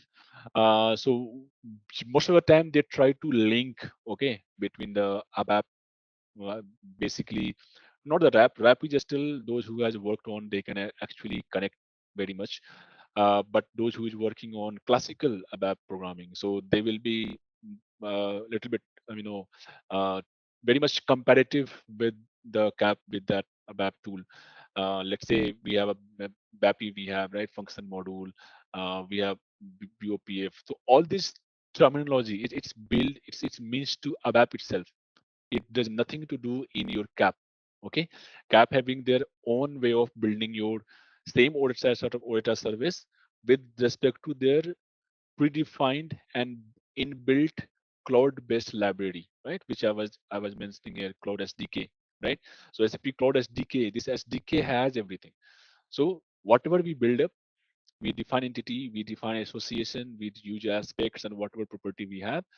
And so let's not compare with the BADI, BAPI, function model, all these things. This doesn't come in this scenario. Okay, it is more focused on your mainly association, composition, and operation of with respect to Node.js, composition, right? Authentication. So try to understand that because this is a separate framework than your ABAP. ABAP being a very different platform if you compare with CAP. Okay, so you have to keep it your heads clean up. I mean, what I mean to say is that ki think like you are learning a new framework.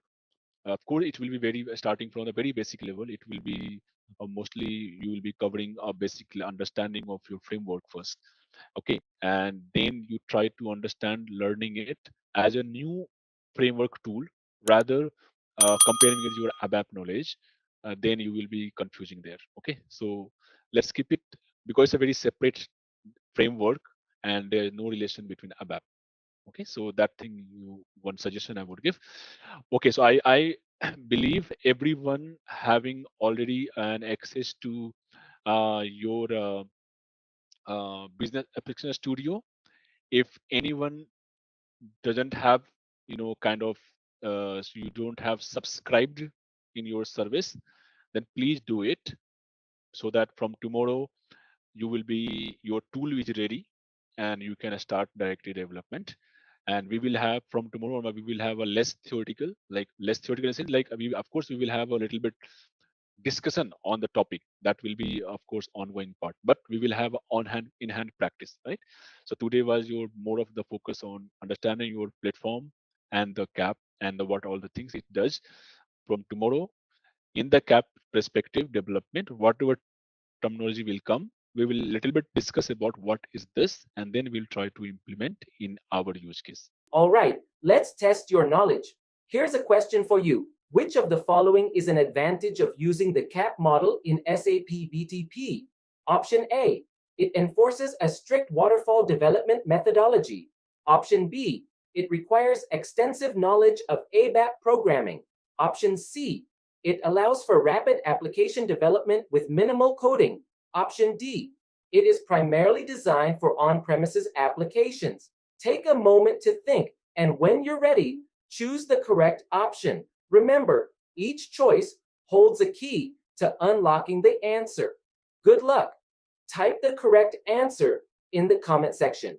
Hey there, looking to ace your supply management game? Our SAP BTP with CAP course is here to guide you through. You can go through it at your own pace on our platform. In this course, we dive into SAP BTP with CAP, a powerful toolkit for planning everything from ensuring we got enough products to get them where they need to be. We cover everything you need to know from the basics to more advanced techniques.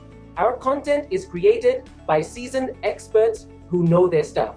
Your instructors are seasoned pros with years of experience. They're here to support your learning journey and address any questions. And guess what? Our students love this course.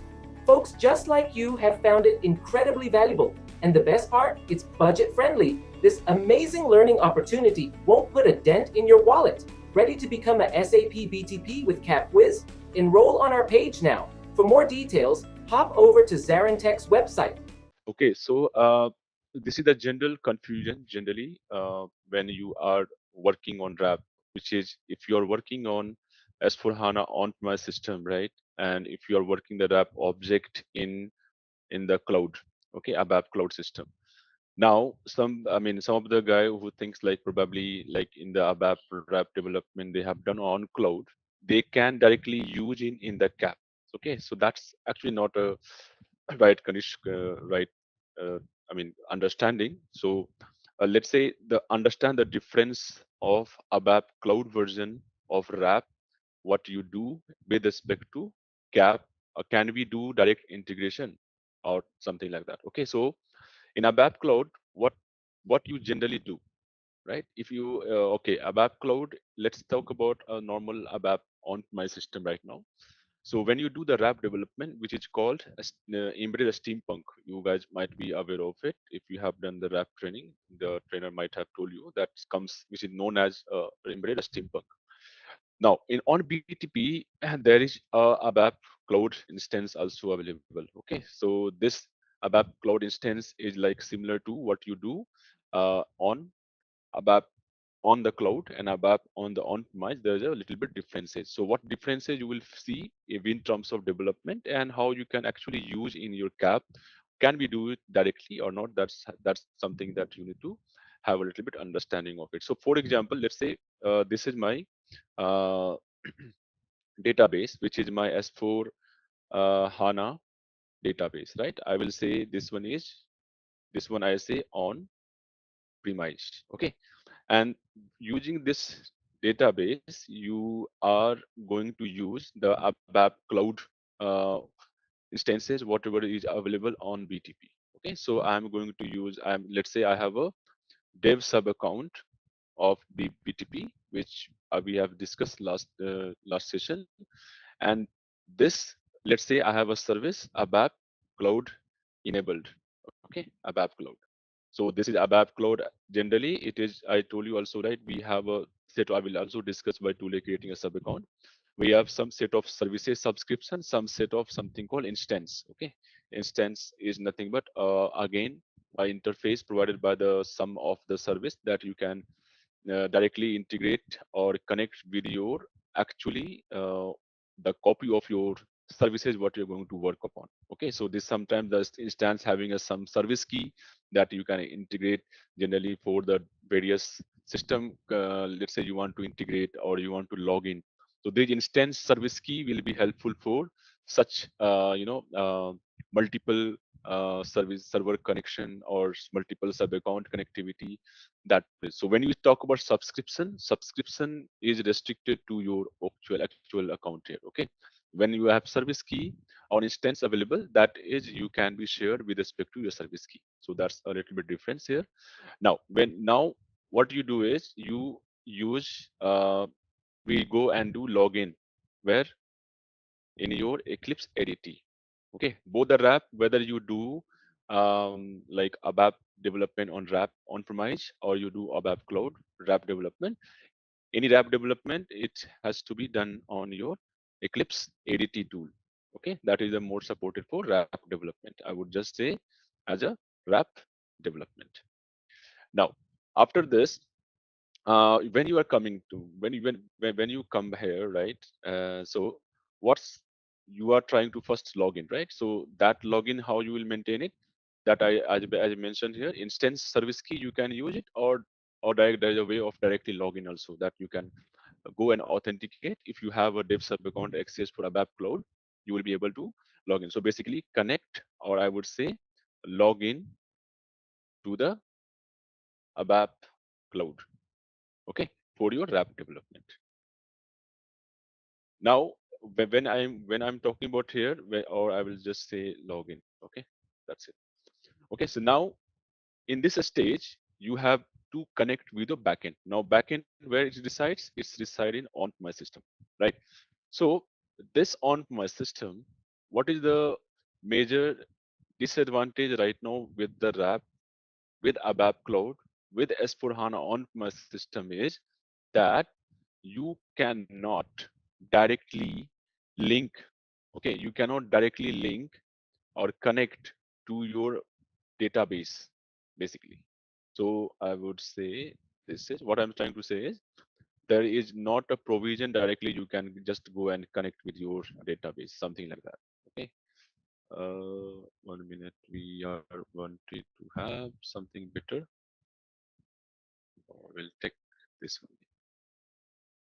Okay, so here you cannot directly connect.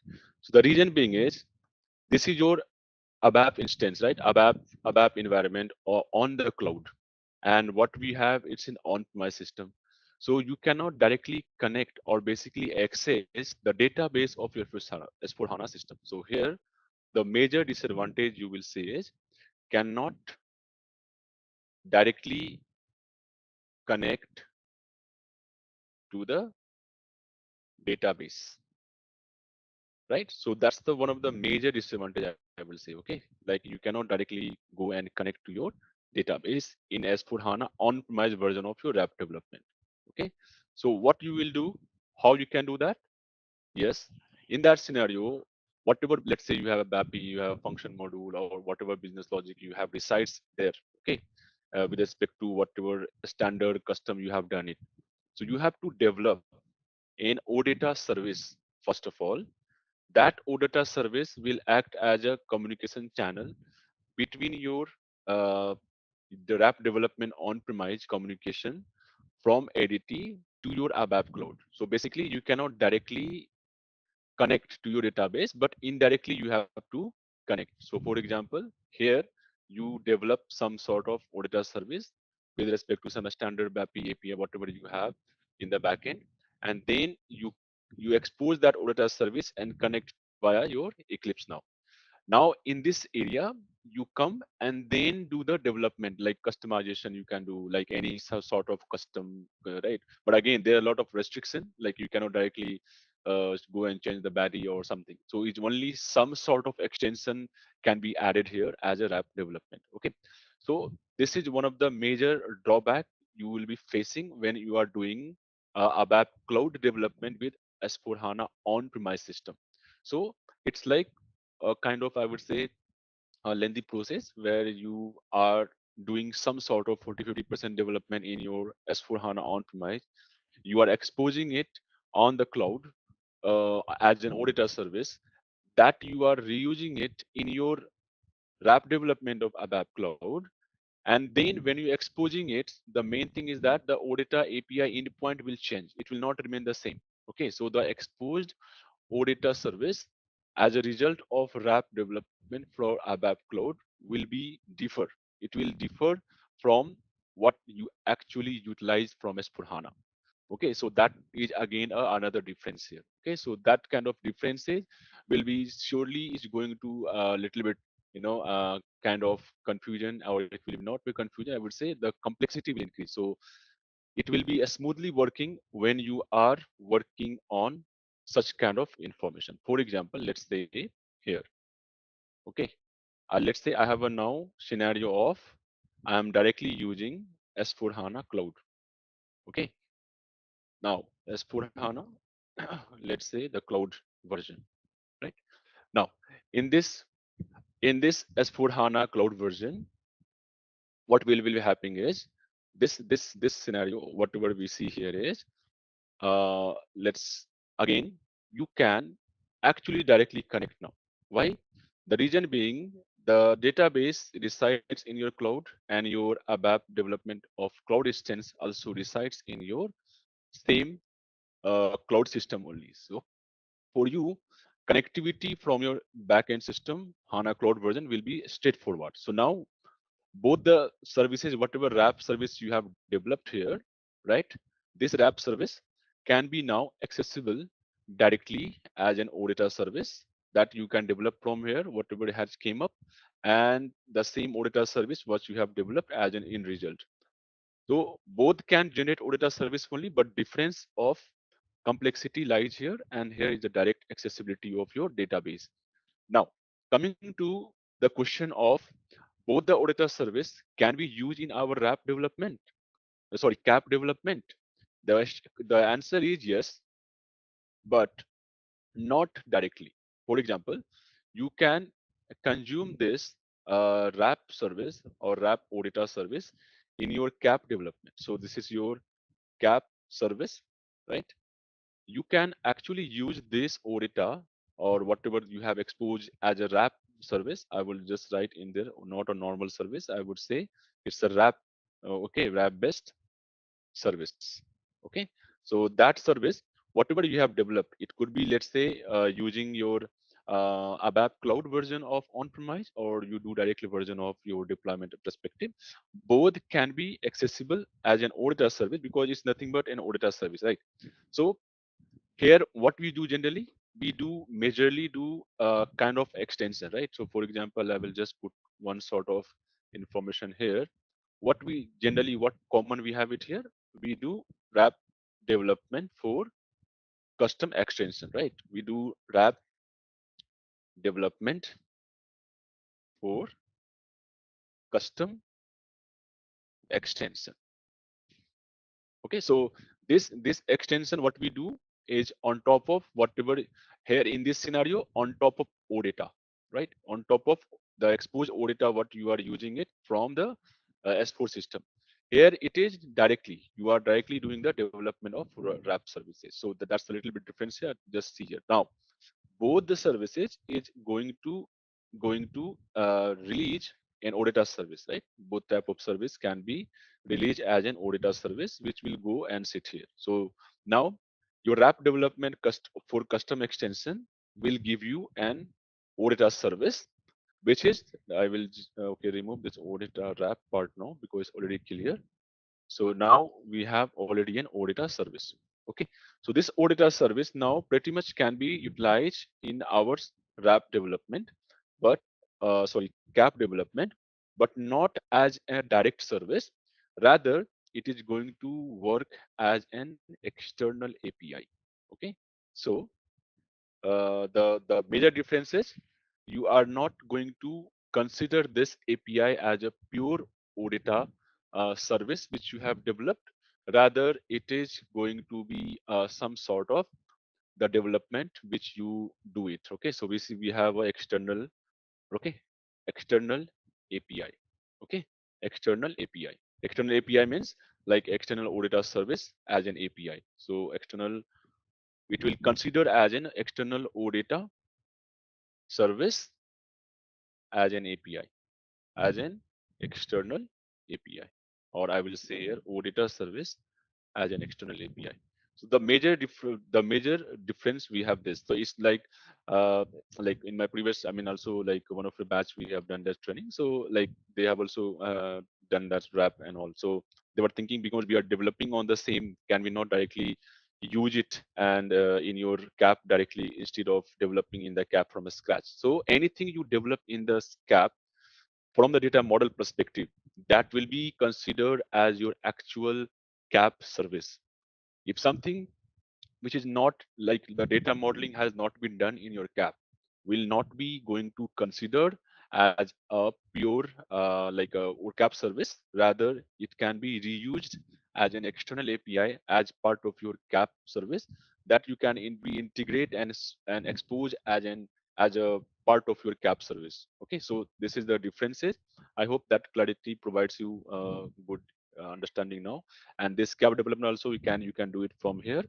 And this again, this connectivity is not possible. Okay, cap to S4HANA to on directly. Again, if you want to communicate via this, then again this piece of things has to be here, basically, which I have already mentioned you, right? So this is something which is going to give you this OData sort of part here that you can connect, and then only you will be able to no direct connectivity to your on-premise system. So that's how you can connect here. So this kind of you will see that kind of development in case of when you're doing RAP or CAP, the major differences. And now cap, just imagine, is a complete and separate chunk of your development, whether you do on-premise or you do on the cloud.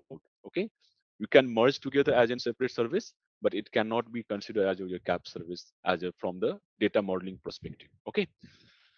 No, so HANA Cloud, when you have right HANA Cloud, you there are certain DB right which gets created as a let's say HDI container or some kind of data lake, something which is already created. So you have a certain connectivity to be maintained in your ABAP cloud system, which give, let's say you have a dev system. Okay, so dev system is already has a database system available. So when you are logging, how you connect to your, let's say just imagine like you are login to your from Eclipse edit to your normal S4 HANA system, right? You create a web project, you create a package, and then you log into your SAP GUI, right?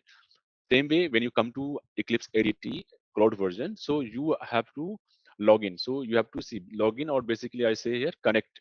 So connect means your database. Okay, connect or login to the ABAP cloud, whatever version you have. Let's say you are in the dev right now. So you need to, the moment you are login. Now, if you have the access to database, like there are rules to be assigned here. So like who can access the cloud database or who cannot access it. So all these things will be present there. So while logging it, you will have access, right, to connect to your DB. Some option will become in your app development, right, while creating your project. So in ABAP Cloud, the instance, the package, all gets created on the cloud instance here in the ABAP Cloud instance. Here you create as an package. That package is already linked to your database. So when you are connecting to your package, you will be showing the what all the database is already available for that particular package which has been created. From there, you can directly access your database, whatever has been exposed to your that environment. Have you seen that? I mean, about cloud instance of in your organization, or how is it as of now? That's what I'm saying. You have to then in that case you have to configure your HANA cloud. Okay. In HANA cloud database, you can have to create a package. Have you gone through the ABAP cloud instance? It has a separate interface where you see the software component management. There you have to create a package. Okay, once you create the package, you have to create a communication channel. The communication channel, you have to maintain the connectivity of your database. So there are setup, I mean, there are some sort of configuration required to do before you start directly development on Eclipse. So right now, I think what you have done is you have enabled the ABAP cloud instance. You have just log in it. Okay, but the major chunk which give you access to your deployment development and with respect to your HANA cloud, that configuration is might be missing. So check that part. So if you click on ABAP Cloud instance, you will see there is separate interface will open, which you can say as a launchpad. Okay, it will have a lot of tabs available. So each tab represents some action.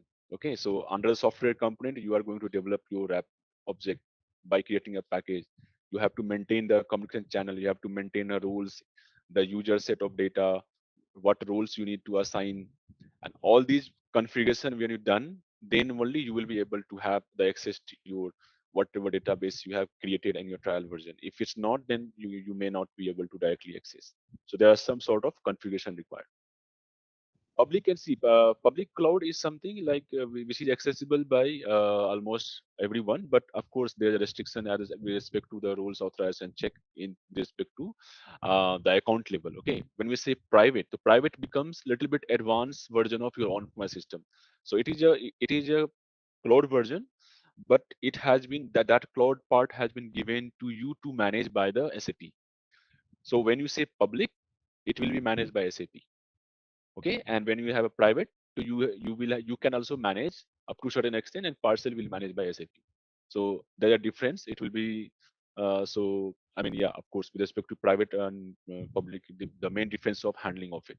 Public is purely by SAP. Private is like you advanced version of your on my system on cloud that you can also manage, and you will have also control over it. What information you are getting it, as in you click, because these are the information you will have. So first of all, you have to register to your SAP system, right? So you have to just register to your SAP system. Okay, so now when you are registering here, you have an option. Okay, so let's say if you don't have it, okay, let's say I'm just saying something. Let's say, for example, somebody who is just trying a new email. Okay, so you have a create your SAP account. Okay, so when you write your whatever account you have created, and then you just log in.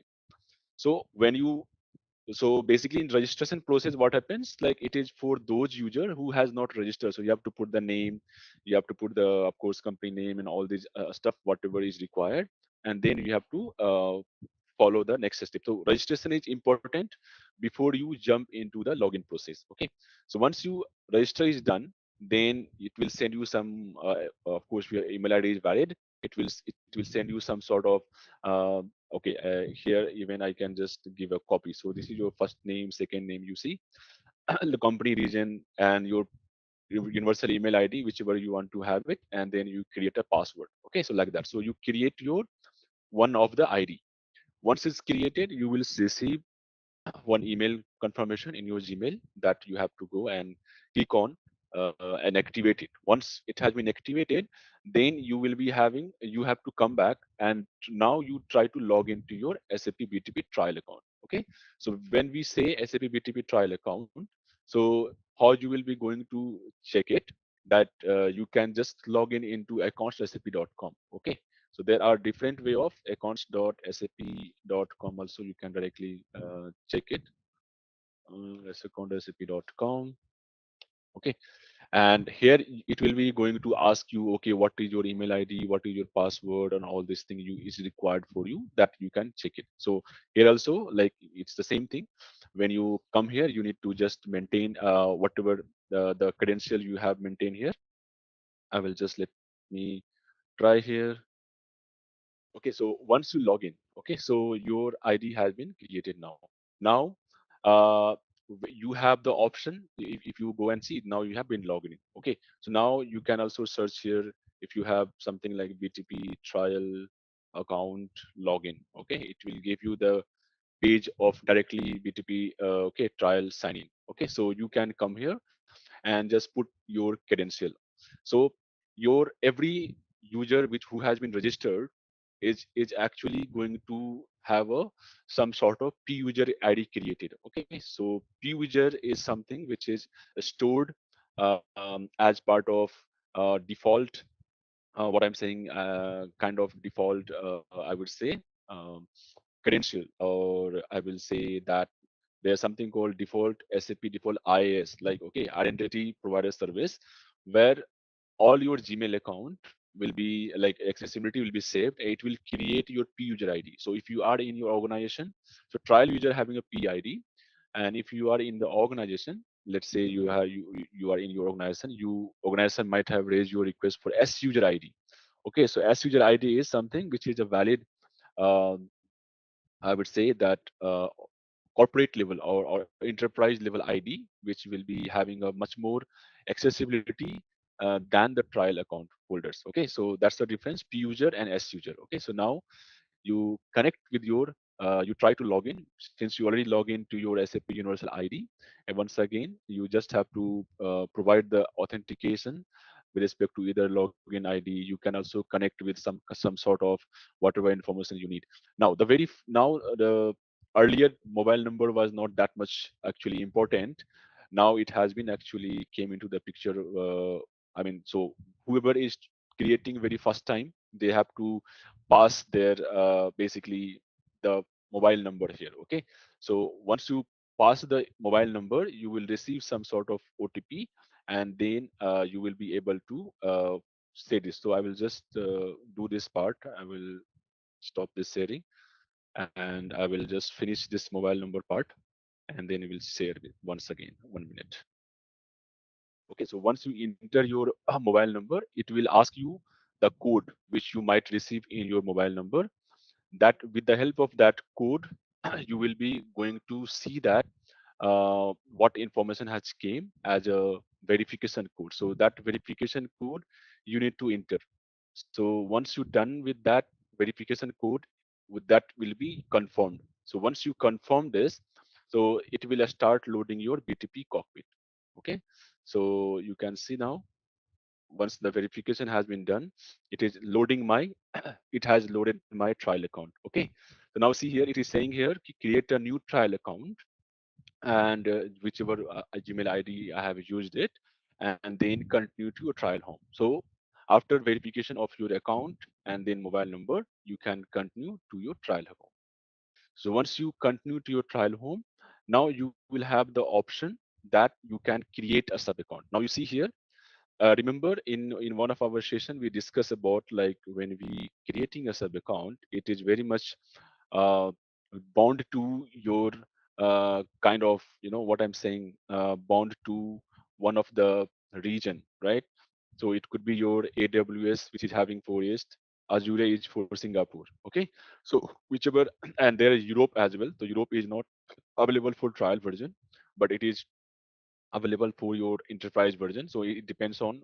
So we have generally 3 or 4 database center we have it discuss about, right? It have the structure of uh, global account, like I think we discussed already somewhere.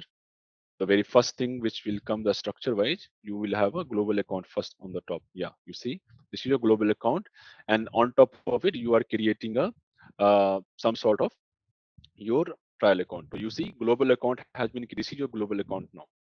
In the global account, now a sub account has been created as a trial.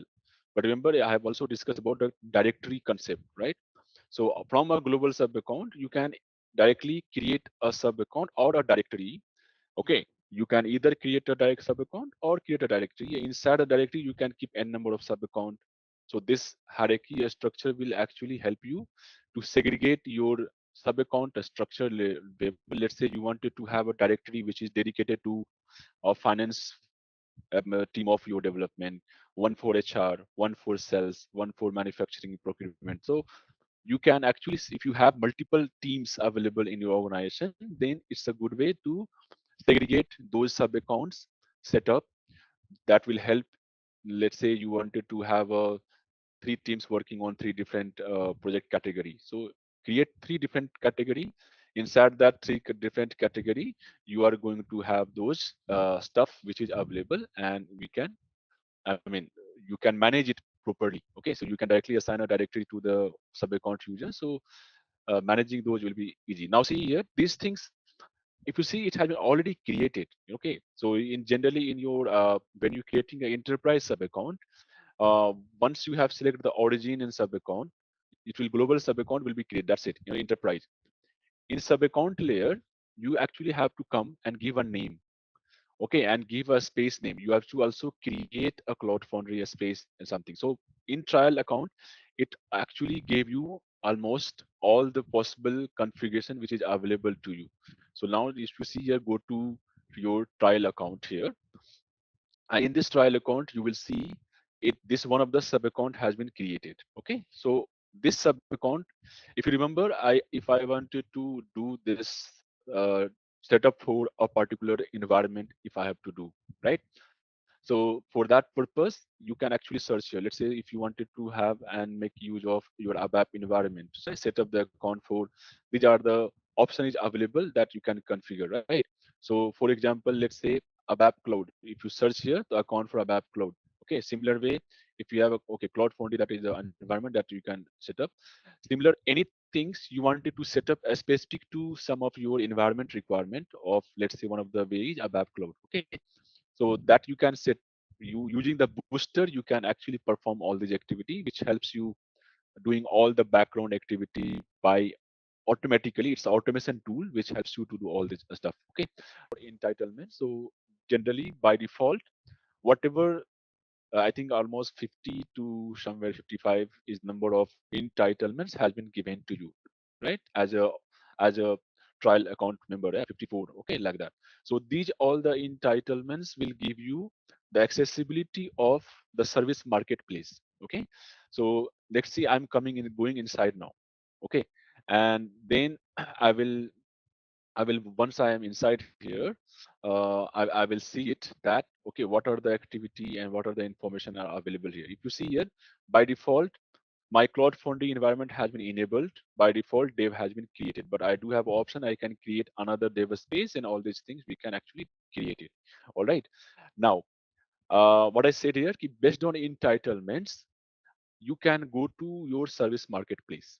Okay, and you can find out what you need. So if you come back in our instance and subscription, this is the place where you will see what are the subscription is available. So guys, again, see, by default this was added here. Okay, so by default, whenever you create, your development tool has been added. But if it's not added, then in go to service marketplace and you will find, so it's applicable to all the services, not only specific to some of the tool. Depend as based on your entitlements, you go and search for anything. Let's say I'm saying here business application studio.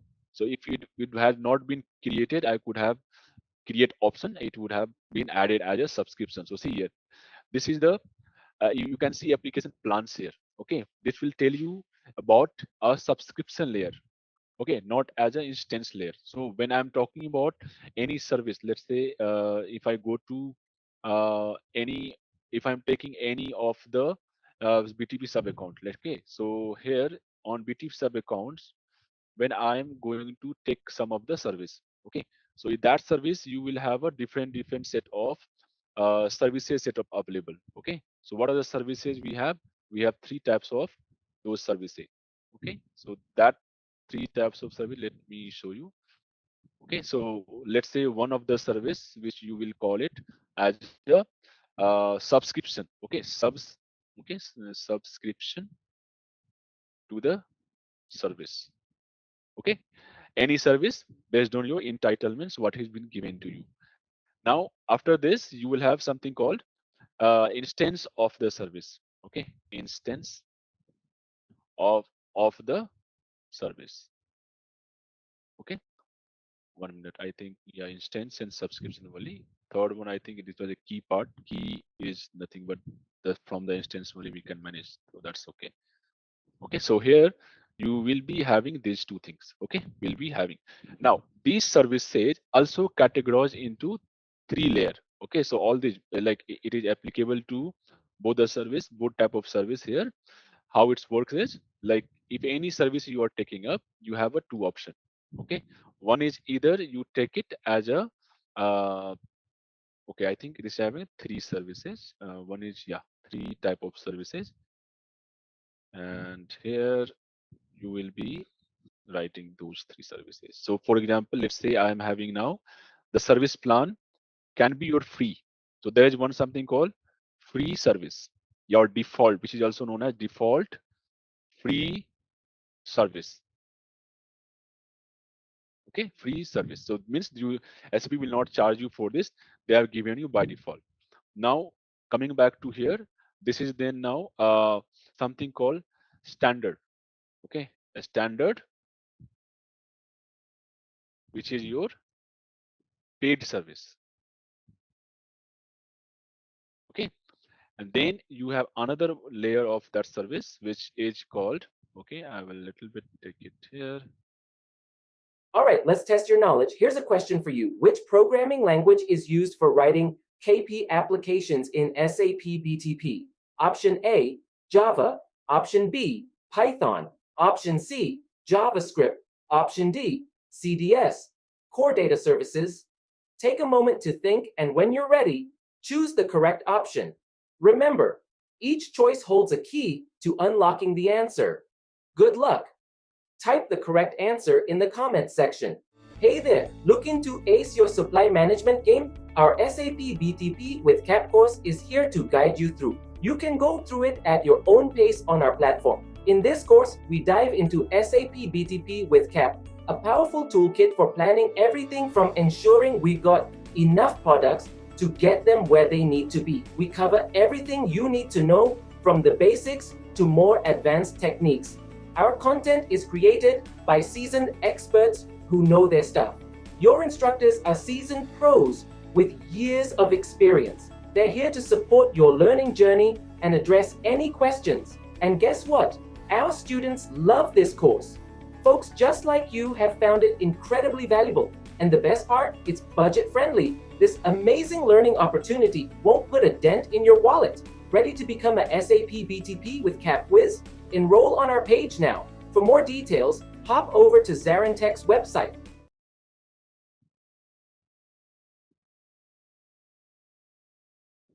Okay, and then third layer will be your paid service. So whenever you need any service, just please check what is available as part of your entitlements. So always look for entitlements. Whatever service you see is actually is based on your entitlements. Okay, so whatever is available, that only you can see in your service marketplace. Okay, so these all things based on entitlements assigned, based on assigned entitlements. Okay, so entitlements assigned to a BTQ basically on a sub account. Okay, now so this part you see a standard paid service, then you have something called advanced paid service.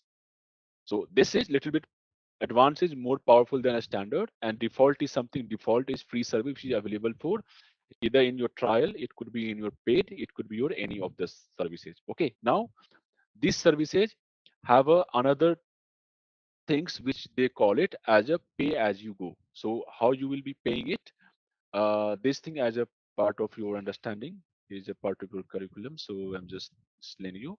So something which is called pay as you go means what? The moment you are using that service, then only you have to use. So for example, let's say you have a BAS application. Okay, so Business Studio is one of the most used service. So if you are keep using it, if you are keep assigning the more developer to your tool, your basically the what I say the audit the payment of your particular subscription model for a particular duration will keep increasing because you have taken pay as you go, right? And then you can buy at a certain let's say restriction, right? So for example, let's say you wanted to buy something which is at a short time, like let's say for 10 users you wanted to, okay. uh, let's say I have a 20 team of my members, developer members, okay. uh, and then I wanted to buy a service which is actually going to tell me what are the service as required, and I will take only 10 user accessibility, okay. So those kind of service we will be going to as a pay as you go for BTP. And there another service which is going to give you in a bulk or completely like as an enterprise level, okay.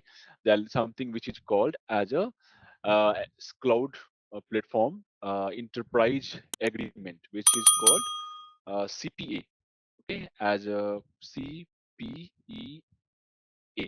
Okay, so this is another pay module. Okay, so this is another pay module which I will say here. So this is not related to this. This is something related to all. Okay, this is the model for uh, like how you going to pay. Okay, there are another one. The basically the consumption is a commercial model. Okay, for the whatever in BTP is selling it. Okay, so it is having a three. I think one is this, and one more is there. I'm just forgetting something. CPA. There's something BPA. I mean, business BTP agreement. Okay. So there's another one which is called uh, BTP, which is SAP BTPEA. Yeah. Okay. Yeah. So SAP BTPEA means what?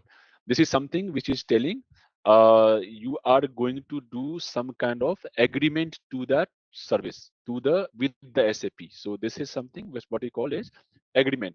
So this is your agreement. Let's say you have taken one service for a 1 year of agreement. Okay, so that agreement until it's there, whatever you have paid, where you are using it or you are not using it, it doesn't matter. SAP will charge you. So this is called SAP BTP enterprise agreement. Enterprise agreement. Okay, so this is the actually for this tool. So it is the for certain duration of agreement part. Then this layer, what you see, you will be seeing here in this case CPA. It is your cloud platform enterprise. Generally, most of the enterprise is taking this part. Okay, cloud platform, because once you take as a right PaaS, right? PaaS means like a platform as a service, right? So this is they are saying cloud platform agreement. Okay, so this part is majorly followed by the organization or the enterprise level, so that they own it. Because see, BTP is what? BTP is nothing but it is a uh, it is a PaaS, okay, platform as a service. So this is your uh, PaaS. Okay, this is this is known as platform as a service. So let's say I will just say platform as a service. Okay, so here your SAP act as a owner of your PaaS. Okay, so this is the your BTP account is a part of your platform. So out of this cloud, what is platform? This is a cloud platform. So they go for this cloud platform enterprise agreement, and uh, I mean there are another model available for BTP infrastructure entirely. You can take it. This they are take it because they will get here Neo also here. Okay, Neo and other existing customer who doesn't have a BTP, they will go for a cloud platform. If those who is new to BTP, they will go for this part. And this is very kind of regressive kind of pay as you go. It means like the service which you are keep using it, you have to keep paying it. If you're not using it, you will not pay it. Okay, so that's how it is designed accordingly. Now, all this BTP sub account hosted on something as a on our cloud, right? So they are the service provider. Okay, so those who provides your service, which is called SaaS. Okay, so SaaS as a service or service as a, I mean, you can say, yeah, SaaS platform, where they all the web hosters. So BTP is actually getting hosted on. We have seen, right? We have a hoster is AWS. Then we have Azure. Then these are the two major support you have for our BTP. So these are your cloud hosting. Okay, so they are the major cloud hosting for BTP. Okay, cloud infrastructure hoster, cloud infra hosting. Okay, or host I will say. Okay, that's it. Cloud infra host, or I will say cloud infra service provider. Service provider. All right, so this is the again another structure of your how your BTP sub account and service works in this segment. Okay, now coming back to this, once you have assigned to anything, so let's say in later stage, if I have to take any of the service, so there is something called SAP build. Okay, SAP build work zone. Okay, so this is something which is act as a launch pad. So if you want to use this, you have to just say create. Okay, when you are going to create option, then it will be going to give you that feasibility that okay, the option will come. So it will give you the name of the service, whatever this you see. I have similar instances and the subscription. So there are two things are available, which is a standard instance can also be created, and standard subscription also can be taken. So this is what we have mentioned here. You can have a subscription or instance based. Okay, so a single service can have both also, but not all. Okay, but few services they have both. Now instances and subscription, what are the major difference? That using instances you can create a service key that will be helpful for your other sub account and other services integration as a communication. You can standard, that's where you use standard key. Otherwise normal scenario you have to go for a service subscription, which is my standard. Now you see here, you will be wondering, okay, how in the trial account they have given a standard plan? Yeah, because this something which is default free. Not every service is freely available, and not every service they can keep upgrading and degrading to free or standard advanced. So some services which is freely also available as part of your free trial information. So that's okay. So now when you create it, it is going to you can actually go and see that subscription again. Like if you see that subscription means whatever the things you are creating here, that service it will come under the subscription. You see it is processing. Now I will show you same thing how it will works for instances. Okay, so I'm going to again create SAP build work zone. I have an option of again see, since I have, you can see application plan here. Read here. So you have a standard plan, you have two availability, right? So now, okay, so this is with respect to region, and one is subscription I have already taken, and there is another one which is available as a service plan, which I can take it up. So this I can create. I have taken already a subscription, so I can take now as an instance of it, right? So when I'm taking instance, you see, if I'm taking subscription, there is no such option is coming. It's already given key. Okay, it's already present in my sub account, but I cannot use it. So I will go for instance creation. The moment it comes to instance creation, uh, you will be seeing something like that. Okay, so what are the environment you are pointing to? Let's say you have multiple environment, you have ABAP or cloud or Ikema. So you need to select from there, and then select your what kind of dev space you have, right? For example, for Cloud Foundry, if you are creating multiple dev space, you will be having a multiple dev space selection here. So whichever space you wanted to create, you have to give that a space name and give the name of it. So I will just give us something came SAP build dash work zone dash instance. Okay, instance. Okay, I will go and I will say create. So what happens here is, again this instance will be started creating, but you see this instance subscription will come here and instance will go here. Now you see SAP build work zone instance has been created. So if you are creating any instances, it has an option to create a service key. As again say, the service key will be helpful for you uh, to integrate with any different system or service which you wanted to work with. Let's say you having another sub account. Just imagine, for example, let's say you wanted to make this launchpad connectivity available, or you wanted to integrate your this launchpad to be available for as an entry point for other sub account apps also, right? So you need to create a bridge, right? You need to communicate with each other, right? With your different sub account, or you not only sub account to sub account, even a same sub account also. Sometimes during the authentication of your application or service, you need to pass certain service key as a authenticate parameter. I will show you what all the things it presents. So in the service key, you create a service key. Now you can give us some kind of, again, SAP build dash work zone SRB key. Okay, so again, so you see this body. So if you wanted to have some certain amount of information to be passed as a default, okay, right now this is empty body, okay.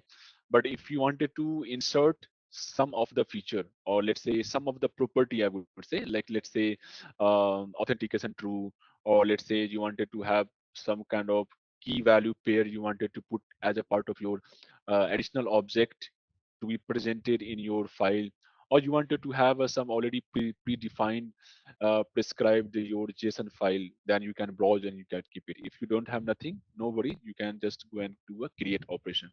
That was optional. It is only needed when you have some specific data to be stored as a part of your service key. Okay. So now it depends on your use cases if it's required or not. Generally, it's very rare, but they have given you flexibility that you can actually go and create such keys in such keys in case of those information. Okay, like that. All right. Now see, it has been created. Okay, you have option now. You can view it. You can download it. Now you see here the service key in the form of JSON. You have two options. You can actually see in the form of form. So form you will see like label, and this fields is given what is the portal service, right? So this means the path of your service which you are using it. Portal means the see if you guys have, maybe if you might have interacted with the earlier version of SAP Cloud Platform, which was SCP new version. So Fury Launchpad used to known as a portal service. Okay, so that's why I told na ki whatever the feature they used to have in earlier version, they have bring back, and they have actually not bring back, they kept the same, because if they will remove it, their existing customer for your previous version of cloud version, they will be hampered, right? So they cannot do that, right? So that's why they still keep it. What that's why you see the name as a portal service rather as a SAP build or launchpad, something like that. Okay, so you might have heard this portal words in your previous, maybe down to 3 4 years back, okay, or 2 3 years back. Still right now is there, but yeah, in terms of BTP, it is now known as SAP build workzone. Okay, so now you see the endpoints. Your this is your token. This token is something which is going to use for authentication. Then HTML5 apps repo means whenever you deploy any application, Fury apps, right? That will be by default. It is going to sit here, right? Yesterday I also have mentioned you if you are doing the cap development and Cloud Foundry as specific deployment, it will go under Cloud Foundry as space. But in case of HTML5 application, Fury application, it will come back here under your HTML5 application. So it will be going back here. Okay, so that's the support. So whenever the moment you deploy any Fury app on the BTP Cloud Foundry environment, it will be attached to your HTML5 repo. Means directly it will sit here. So this connection to the HTML5 which has been deployed to the your portal service, means say if your launchpad already been established. Okay, so you don't have to do additional uh, connectivity for your deployed Fury apps to the launchpad. But yes, configuration is required. You of course you need to create a catalog, groups, roles, mapping, all these things you have to do. These are configuration part that still will remain the same. But what I'm saying, it still, it already has been connected as a host. So what do you deploy? It's already present. You just have to enable it by some configuration. That's it. Okay, and these are instance ID. You have a SAP Cloud Service, whatever information. Now this was what UAA. This UAA is called user authentication. Okay, so this UAA is one of the default authentication mechanism on BTP, which is called XSUAA. Okay, so they are the mechanism out of derived from the HANA like XSJS earlier you might have heard. So say same fundamental, they're having XSUAA. So UAA is like some sort of standard user authentication mechanism with the help of JavaScript JW2 JSON token. So there's a certain set of authentication happen with JWT token and all. So it's happening in the background, but these all things is required when you're doing deployment. Okay, so during deployment part, you need to be very much careful what information is coming here and what information you need to pass upon. Okay, so based on those check whatever you provide, right? So those information will sit here and will can be communicate with any other information or any other services you wanted to integrate. So these are the client ID will be act as your unique ID for this application. Client secret act as a password. Okay, and URL is nothing but your endpoint URL, like your what you see here, right? Accounts hanatrol on demand.com on the top.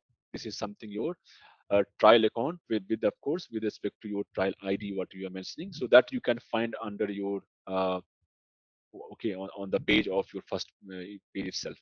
And then the zone what this thing find again tenant ID from where it has been created, what are the mode it is dedicated which is available, and these are the again API URL if you have to pass somewhere. So for the authentication purpose you have to pass this is again your verification key, the access app name, this is the ID, sub account ID, everything has been given. So right, so generally now you need to pass the way how you want to read it. So it is one of the way. Similar way in JSON, you can also see the same information has been written here. And the most important part, what you will have is you will be having a portal service name, this part. Then you will have a client ID, and then this is the nothing but the unique ID, the password, and this URL. So these are the four information, which is very important, which is bound to your any deployed application. And of course the app name, access means again it's a verified access UAA. Similar way access app means already authenticated service on your BTP cloud platform. Okay, so like that you will be seeing this information which is useful for many other scenario of integration of your services and whatever you do. All right, now come back to now see whatever you have implemented here, right? Whatever service you have imported, if you try to log in, okay, and you will be going to see this information. Like if you do not have certain types of login, you see here something it is saying you accept it, and it will ask you the identity provider is not able to access because you don't have the roles here. So now let's try again with respect to my SAP build work zone. It will again ask me to log in, and it will have me access denied page. Okay, so means I do not have those rules which is available to me, right?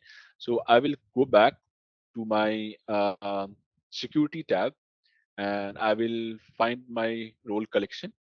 And here what I will do, whatever the rules I need, let's say for business application studio. So the rules are very much descriptive. Like you don't have to actually struggle to find out okay what rule is required. So you can just come back here, and under the user logs, you go and edit and add your ID, whichever I have been given. So let's say ZaranTech is one of the ID which we used here. So I will assign this person. Again, business application studio administrator and developer. Okay, so again so administrator is who will manage all your activity. Developer is must role, which is required by any developer. Okay, and here you can again add it here. This another one role is which is called extension deployer. Okay, so this is the I'm just passing for in our use case, it's not required. I'm just passing you additional information if you wanted to work with any standard Fury apps. Let's say if somebody is working, you have been imported to your business success studio, and you want to do some kind of extension out of it, right? Like like we a lot of SAP standard services are present. What we do is generally you go and create, you customize it, right? You customize in terms of whatever you do back end customization, you do front end customization, it depends. So if you are doing any kind of customization in the from the business studio by doing some side by side extension or some kind of extensibility information, that scenario you need to take care of. uh, Such activity of deployment, you need to have a additional role, right? Because you are going to deploy something, a standard one, with some type of extension you have modified on that standard application. So you need this rule. Okay, this is additional information, not for our scenario. I'm just providing you. In case if you are in the future you are going to work, you need to have this extension deploy role. Then only you will be able to deploy your standard application, a standard SAP application on the cloud, on the BTP environment. Okay, so these are information. Now, what else we have? We have SAP build, SAP, or I will say here build. Okay, not build. Sorry, the name is Launchpad. Okay, the role is Launchpad. You see, the Launchpad admin. So you need to have the role of Launchpad admin for which service? For SAP Build Work Zone. Okay, so SAP Build Work Zone is the renamed of the Launchpad. Earlier, it used to known as a Launchpad, SAP BTP Launchpad service. Okay, it used to known as that. What the name of the service actually, which was coming the same. So in the previous version, HANA Cloud also we have something called Launchpad. Then SAP they have changed into SAP Portal Service as a Launchpad. Okay, so there it used to have a portal. That's I shown you today also, right? While creating a instance, you see that name is a portal. So portal also representing one of the Launchpad. Now in BTP version, they have firstly initially they gave the same name like SAP BTP Launchpad Service.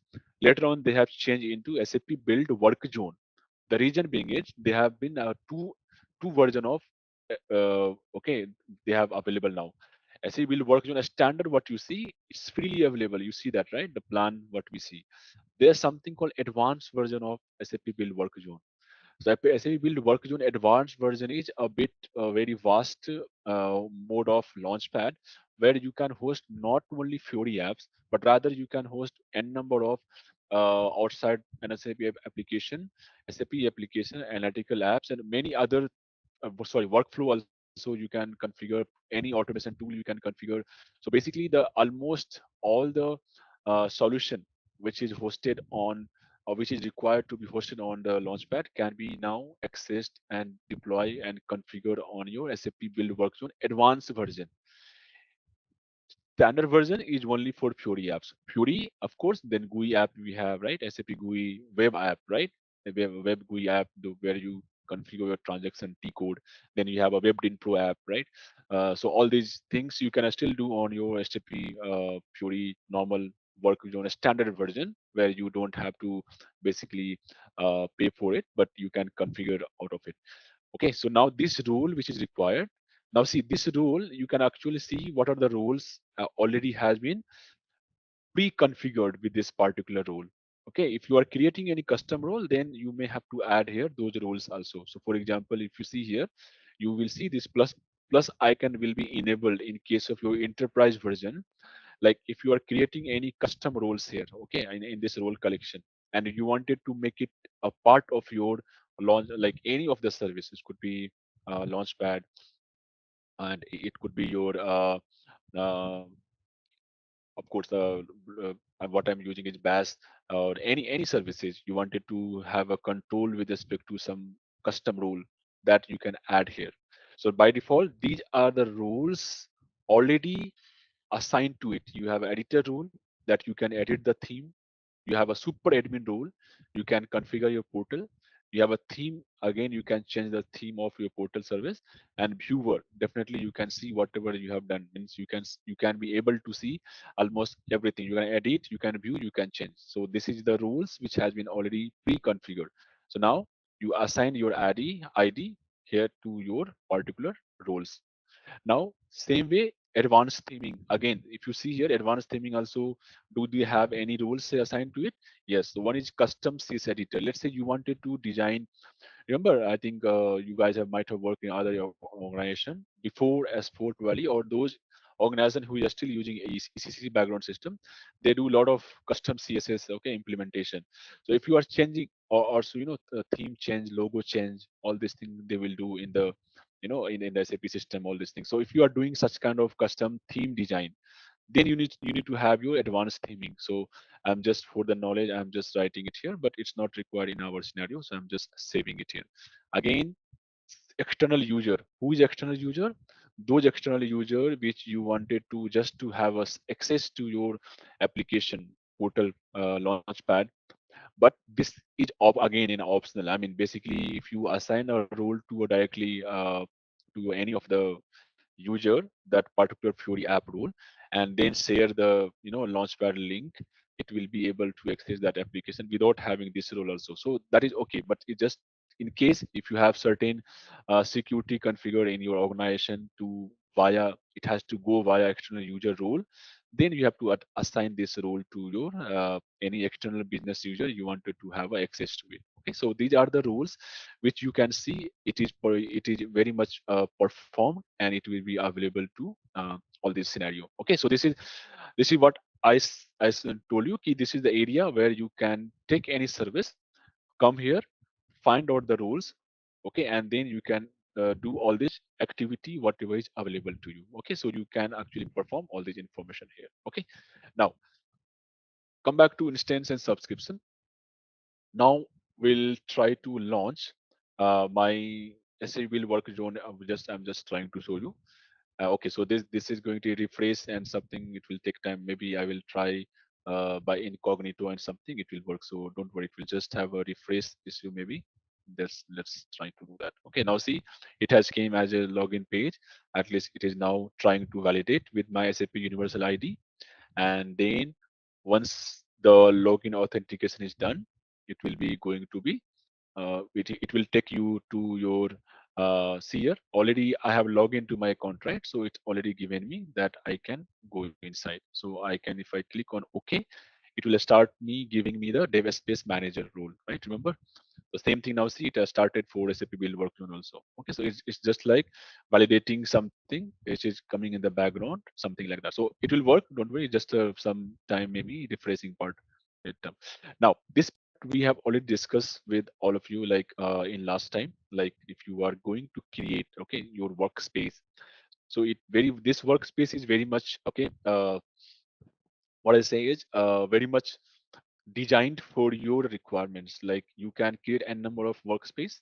So let's say I'm going to create my only specific to my only to my cap training. Okay, so TRAINING. Okay, so now this cap training I will be going to, okay, so I will be having it. What I having is SAP cloud application. Now see, you have these four option available, right? So in this scenario, what you can do is you can select, okay, and in this scenario, what I can say it, whatever you will see SAP Fiori, if you want to do development, you can see these are the default, okay, extension tool they have available, and these are the advanced. So I think we have already discussed last time also. So let's not wait more time here. And this is again a different set of version tool which you can actually include. Like it supports your CAP, Fiori, and all this development. Other than additionally, you can do development for anything, Bahana development or Python development. You can workflow development. You can add it. In our scenario, I will take full stack cloud application because we are going to develop the cloud application. We already have a cap tool, so that I will keep it as a cap tool. And we already have SAP HANA database explorer or whatever things. It's already built. MTA tool, all this thing, whatever is required to build my application is already present. We don't need any much additional part. If I need in the later stage, we will come back and we can edit also. Okay. But one thing, the name what you given in the beginning, it cannot be going to change so that your name remain the same. So I will just go and create a dev space. Okay, so it will create a respective dev space of mine, This dev space by default will have something called 2 GB or space available. So let's start creating this space now. Meanwhile, we will come back and see our Cloud Foundry space. Okay. So you, as you see this in this overview stage, you might have seen our uh, space has been created. Okay, let's say this dev space has been created already by default, or you can create also. So how much space they have given by default? I have given in trial account 4 GB of a space, which will be available to all of you. Okay, now when you go inside, come inside to deploy of your any application or to work with any of your application, you need to be member of your Cloud Foundry. So inside the members, cross check always. Of course, in your trial account, I told you, right? Trial account will give you almost 90% setup ready to you. Whatever additional thing you are making it, that only is going to be part of your additional changes or additional roles requirement.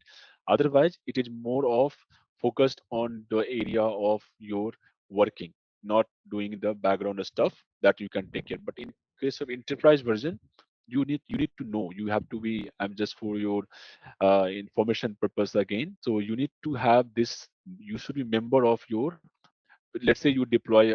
Let's say you are developing a cap or any Fiori application, cap application, or whatever you are trying to deploy, but you are not a part of your dead Cloud Foundry space. You will not be able to deploy it. It will throw you the error. You don't have authorization and something blah blah. Okay, so you always come here and add your ID as a member, and at least have a space developer role assigned to it. Okay, so this is the same thing which is also available here. Like before being the member of here, you need to be member of org members. Okay, you come back here in the Cloud Foundry and check for whether your ID is available. And you should be at least org user. Okay, org manager generally admins, but you should be at least org user. Then once your ID created here, then you can see your ID present under the space here. So you need to be part of this space as well as a member with the minimum role of a space developer. Then you can able to deploy here. Okay, so this is another dev environment requirements to your deployment perspective. Okay, or you can say development readiness perspective. Okay, now okay, cockpit. Okay, so let it load. Okay, so in my case of, if you see, I have a cap training already started. So this is my dev space, which is I am going to open it now. Okay, so now in my dev space, it will start preparing your development environment. So basically whatever workspace I have created and whatever I am going to make changes in my workspace with respect to my project, with respect to my development, whatever I am going to do it, I will be able to perform all this activity in my business application studio. Okay, so now let me finish this part first, and let's see. Yeah. Okay, so I'm here in the other trainer trial, and I have this. Okay. Now, so as one of the another topic to before I start the development part, there is something like we need to give you the complete overview of your business application studio, what all is about. Okay, so you guys might be aware of Web ID, SAP Web ID, SAP Web ID full stack now.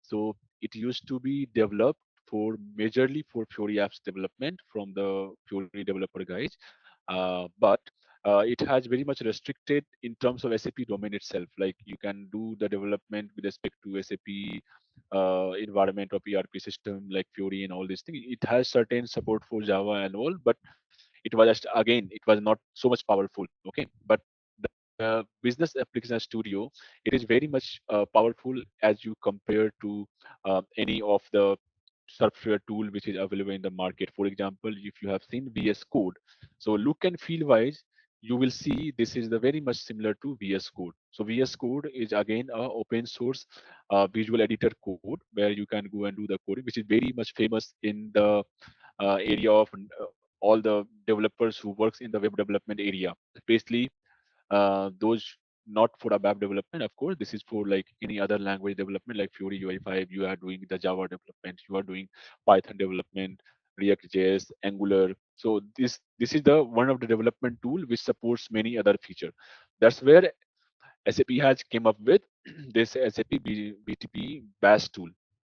So this BAS tool basically is going to do the same kind of support which actually VS Code doing that, okay, in the background. So if in fact Business Studio has been built on something called replica of VS Code on top of Eclipse Thea is one of the version available, that is the replica of that tool.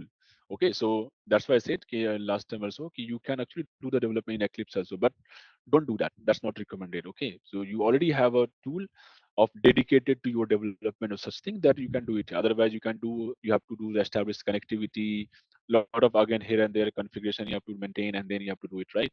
So that's actually uh, hectic a little bit than you doing the in the, because you are already a part of your cloud system. You already have a platform available, so you can do the development in the same platform area, right? So that's the area you have it. So a little bit introduction about your BAS, what it does and all these things. Okay, so okay, now let's say what about a BAS? Okay, so of course, so BAS may we are going to develop your kind of cap, right? But what else it has? So some features we are a little bit discussing about that. So BAS is, as I mentioned, it is a kind of very focused environment, development environment for your development need of your business application. It is not restricted to any some form of restricted environment. You can do only such particular development. Basically, it is providing you by selecting, your workspace. When you're selecting it, you are selecting the type of tools which needed, right? You see in the left side, it was showing the default extension already installed. If you see in the right side, there are additional extension was available as a tool which you can add up in your workspace to make your workspace even more useful or powerful with respect to various development support, right? So for all this purpose, BAS is actually is a very much powerful in terms of various development tools, integration, and environment setup for your development. You don't have to worry about, okay, you need to actually find out those perspective. So now when we say like you see desktop, like our experience, if you see here, like the complete see the it has taken the complete space of my desktop, I mean our laptop, which will giving you not restricted to some kind of smaller space or the half of the screen you are using it. So basically it's giving you very much good enough of a space there you can actually perform all the stuff. So of course the dev space we have already created, like a workspace which is very much dedicated, and you see it will give you, but means BAS is what is saying you don't have to focus on creating or basically configuring your environment for development, right? Earlier, if you remember, if in when your Eclipse also people does that, they should a lot of connectivity. They install something, they again configure something, they connect, and then they do the development. So basically the setting up the dev environment itself is a very complex scenario, right? That's where we have a DevOps concept came into the picture to ease your development, right? So DevOps team take care of all the development environment setup, and they will make as soon as easiest way of managing your application development cycle, right? So same way, so in case of BAS or nowadays whatever tool is coming in the market has been more focused on providing a less complexity in terms of development environment readiness, right? Otherwise, you may keep facing this here and there connectivity issue, library connectivity issue. You will be uh, unnecessarily wasting your time rather focusing on what your actual development is. So this is where BAS has been came is one of that part. Okay, so these are things we already discussed here. What are the information you need here? Okay, like a business to a developer and your extension, whatever admin role you need. So that part we already discussed, and then you can actually do that, right? Next way, let's say you have something called connectivity part, which we have to discuss here now. So uh, see here in our scenario, or let's say of course, though in our case we are not having any database available, but in your production environment you will be having it. Okay, so this, you see the connectivity area, this is called cloud connector. Okay, So let's say I gave you today one example here, right? So if you are going to develop a wrap object here in enterprise system, okay, or I'm not talking about a web cloud, I'm talking about normal directly a wrap object, your wrap service you have exposed, and you wanted to do the side by side extension of your uh, apps development on the cloud, right? So how it will be going to be communicated? This is the area where your basis team or the person who has the roles to establish such kind of connectivity to from the backend system, they will communicate here, they will connect here some cloud connector. So what is cloud connector is?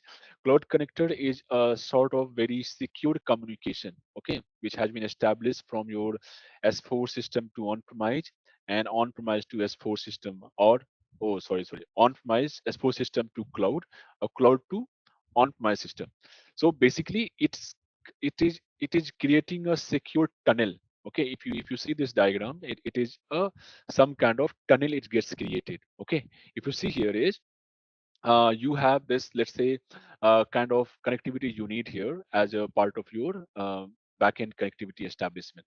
So you can have your S4 on my system, SAP system, whatever you have n number of. You can have ECC system, you can have S4 on my system, or various database system you have. All the database you can actually connect through a cloud connector.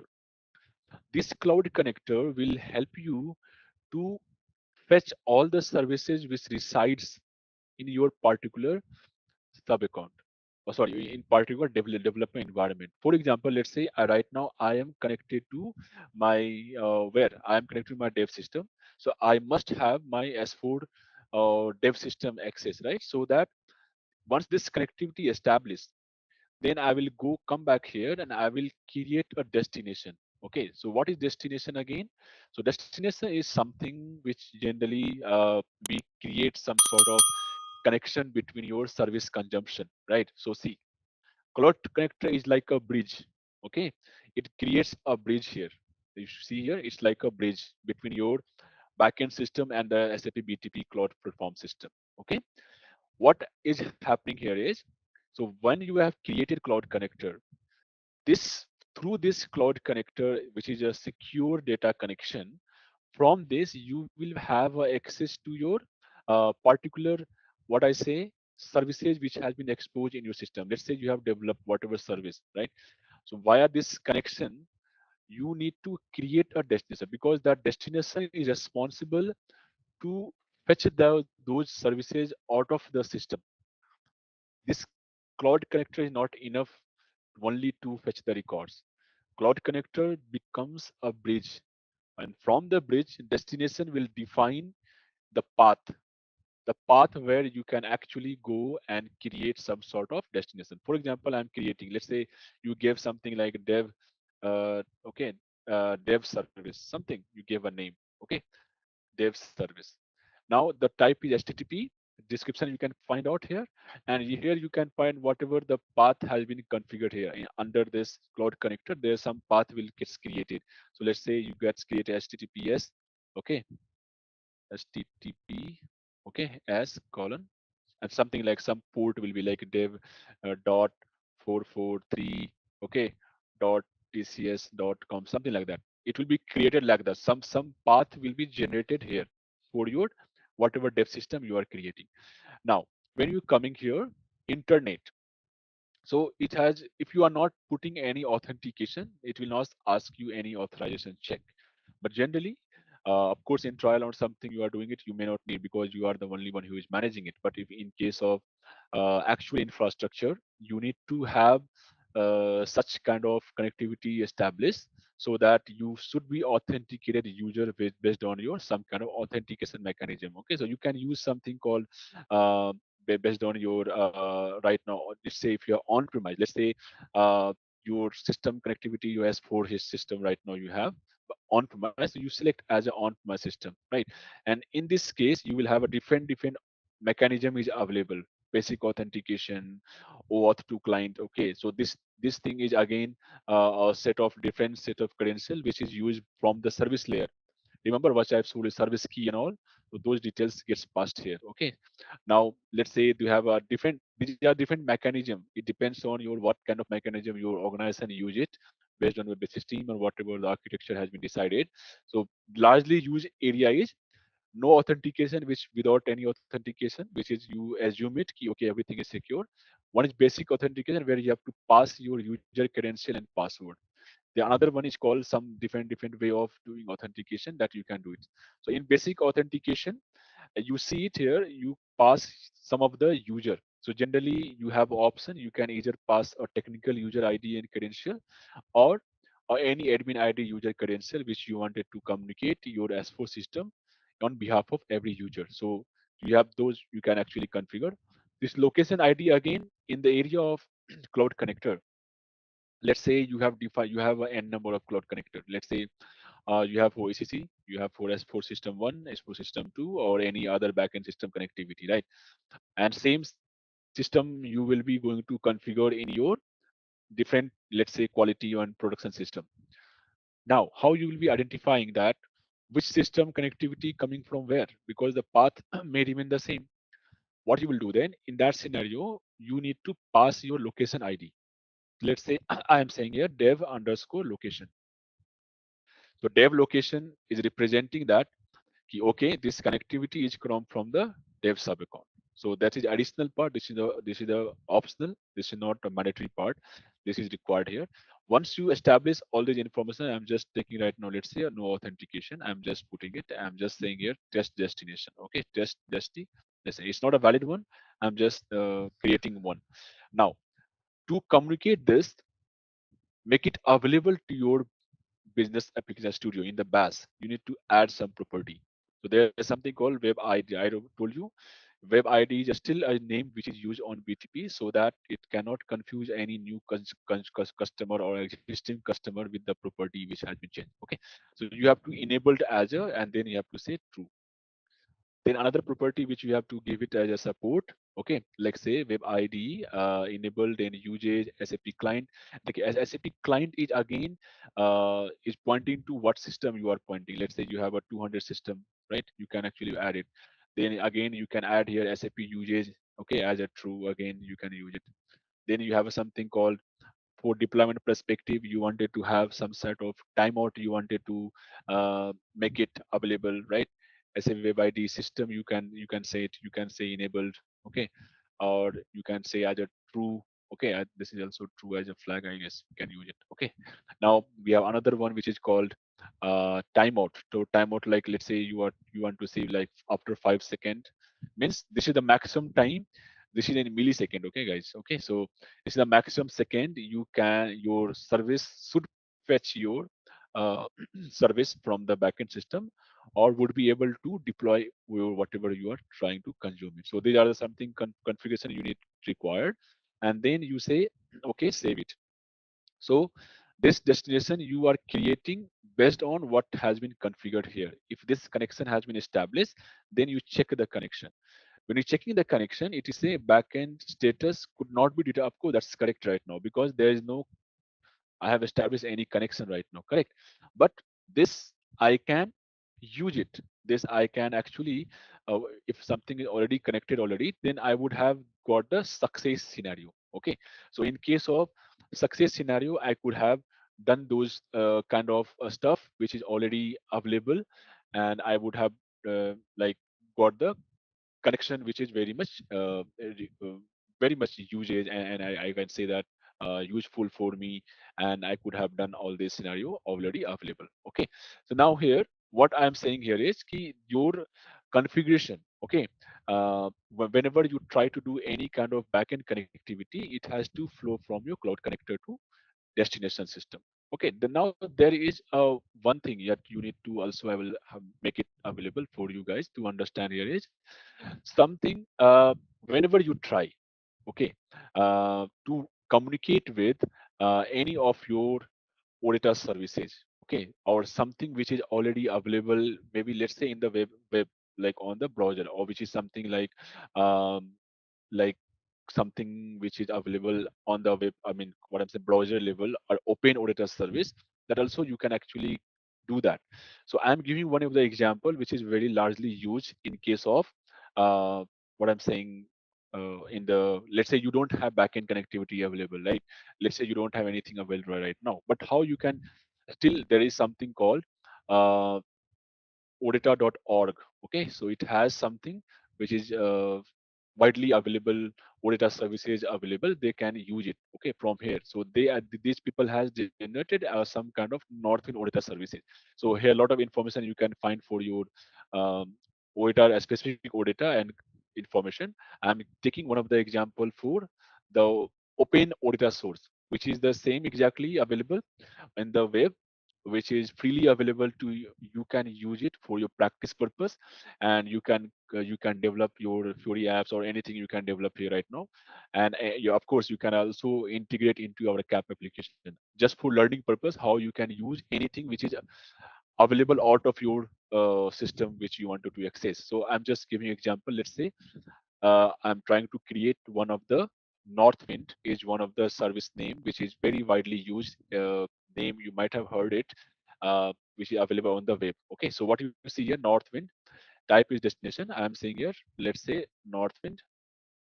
Okay, open destination. Okay, this is something which is freely available across.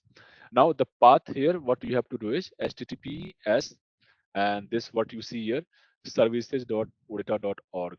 Okay, so odata.org, and here I will say this part I will remove it. It will be like services. Okay, services.odata.org. Yeah. Okay. So now this is the path which is available, which is globally available. So this path could have been changed if you have done Cloud Connector for any specific services. Now this is available not on premise, it is available on internet. So that's why you have to mention as a internet. And since it is available on internet, you don't have to basically do any sort of authentication, right? Because it's freely available for everyone. There's no such authentication required. Okay, so here, okay, there is no SAP client, not a specific to any SAP client. I'm going to use it.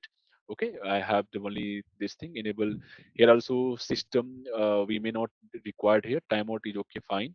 Enable is fine, true. And then one more thing what will be needed is system. We can just you can just leave it also, that is fine. There anything called something dynamic enabled HTTP web ID system. There you will be or you will have something HTML, which is make something available from your yeah, dynamic destination, right? This is something which is you have to make it true. Okay, so this is something, these are the something parameter which you can actually you can make it true, so that it will be going to available for your scenario. Okay, now you can use default JDK runtime, so that if you are not using it, you have to pass the trust location what you need to, whatever you have configured. This is again will be coming out of what configuration you have made in your platform.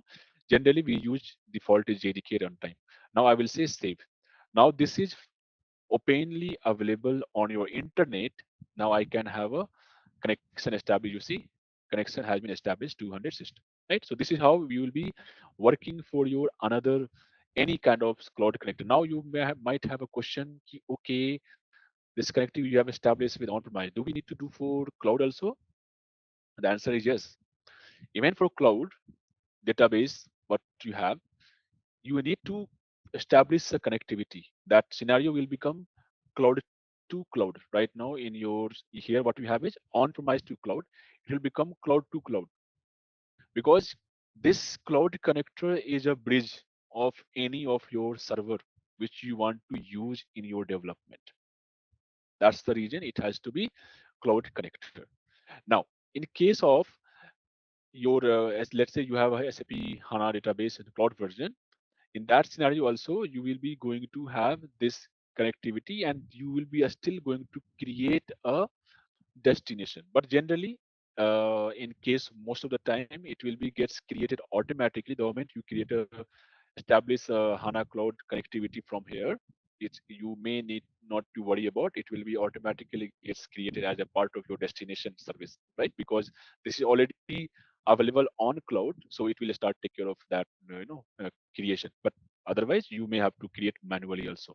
Okay, so I hope you understood now. So via this connectivity, it could be on premise, it could be let's say as for HANA cloud also. It's not only for or something, or it could be something internet based internet service. Okay, internet or data service, anything. I am just saying, or I will just say internet. Okay, internet server. So something which is publicly available, that also you can. So every communication has to go through via your cloud connector, and it establishes your connectivity. Then you create a destination, and that destination you will be able to fetch in your BAS development, Business Application Studio. Okay, so there you can fetch it here. So this kind of destination fetching is required majorly in case of Fury and other apps development.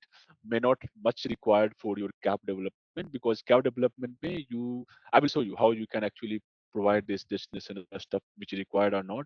Generally it's for productive environment, but in our case might not be required because we are using in the trial account. Okay, so that's the one thing, but that's the concept remain the same in case of if your productive environment we are using it. Okay, now this is about for Fury apps. I mean, I will so out of these Fury apps in our CAP development, we are also going to do the Fury apps. Even in your course curriculum also mentioned, we have to provide you the understanding difference between what is the difference when you are generating a Fury elements application here, and what is the Fury style difference application. Okay, so from the BAS you can actually develop both type of application. Fury application development, those application which is developed by either your with the help of CAP services or with the help of RAP services. Okay, or any API or data service which is available, which is having CDS or data annotation.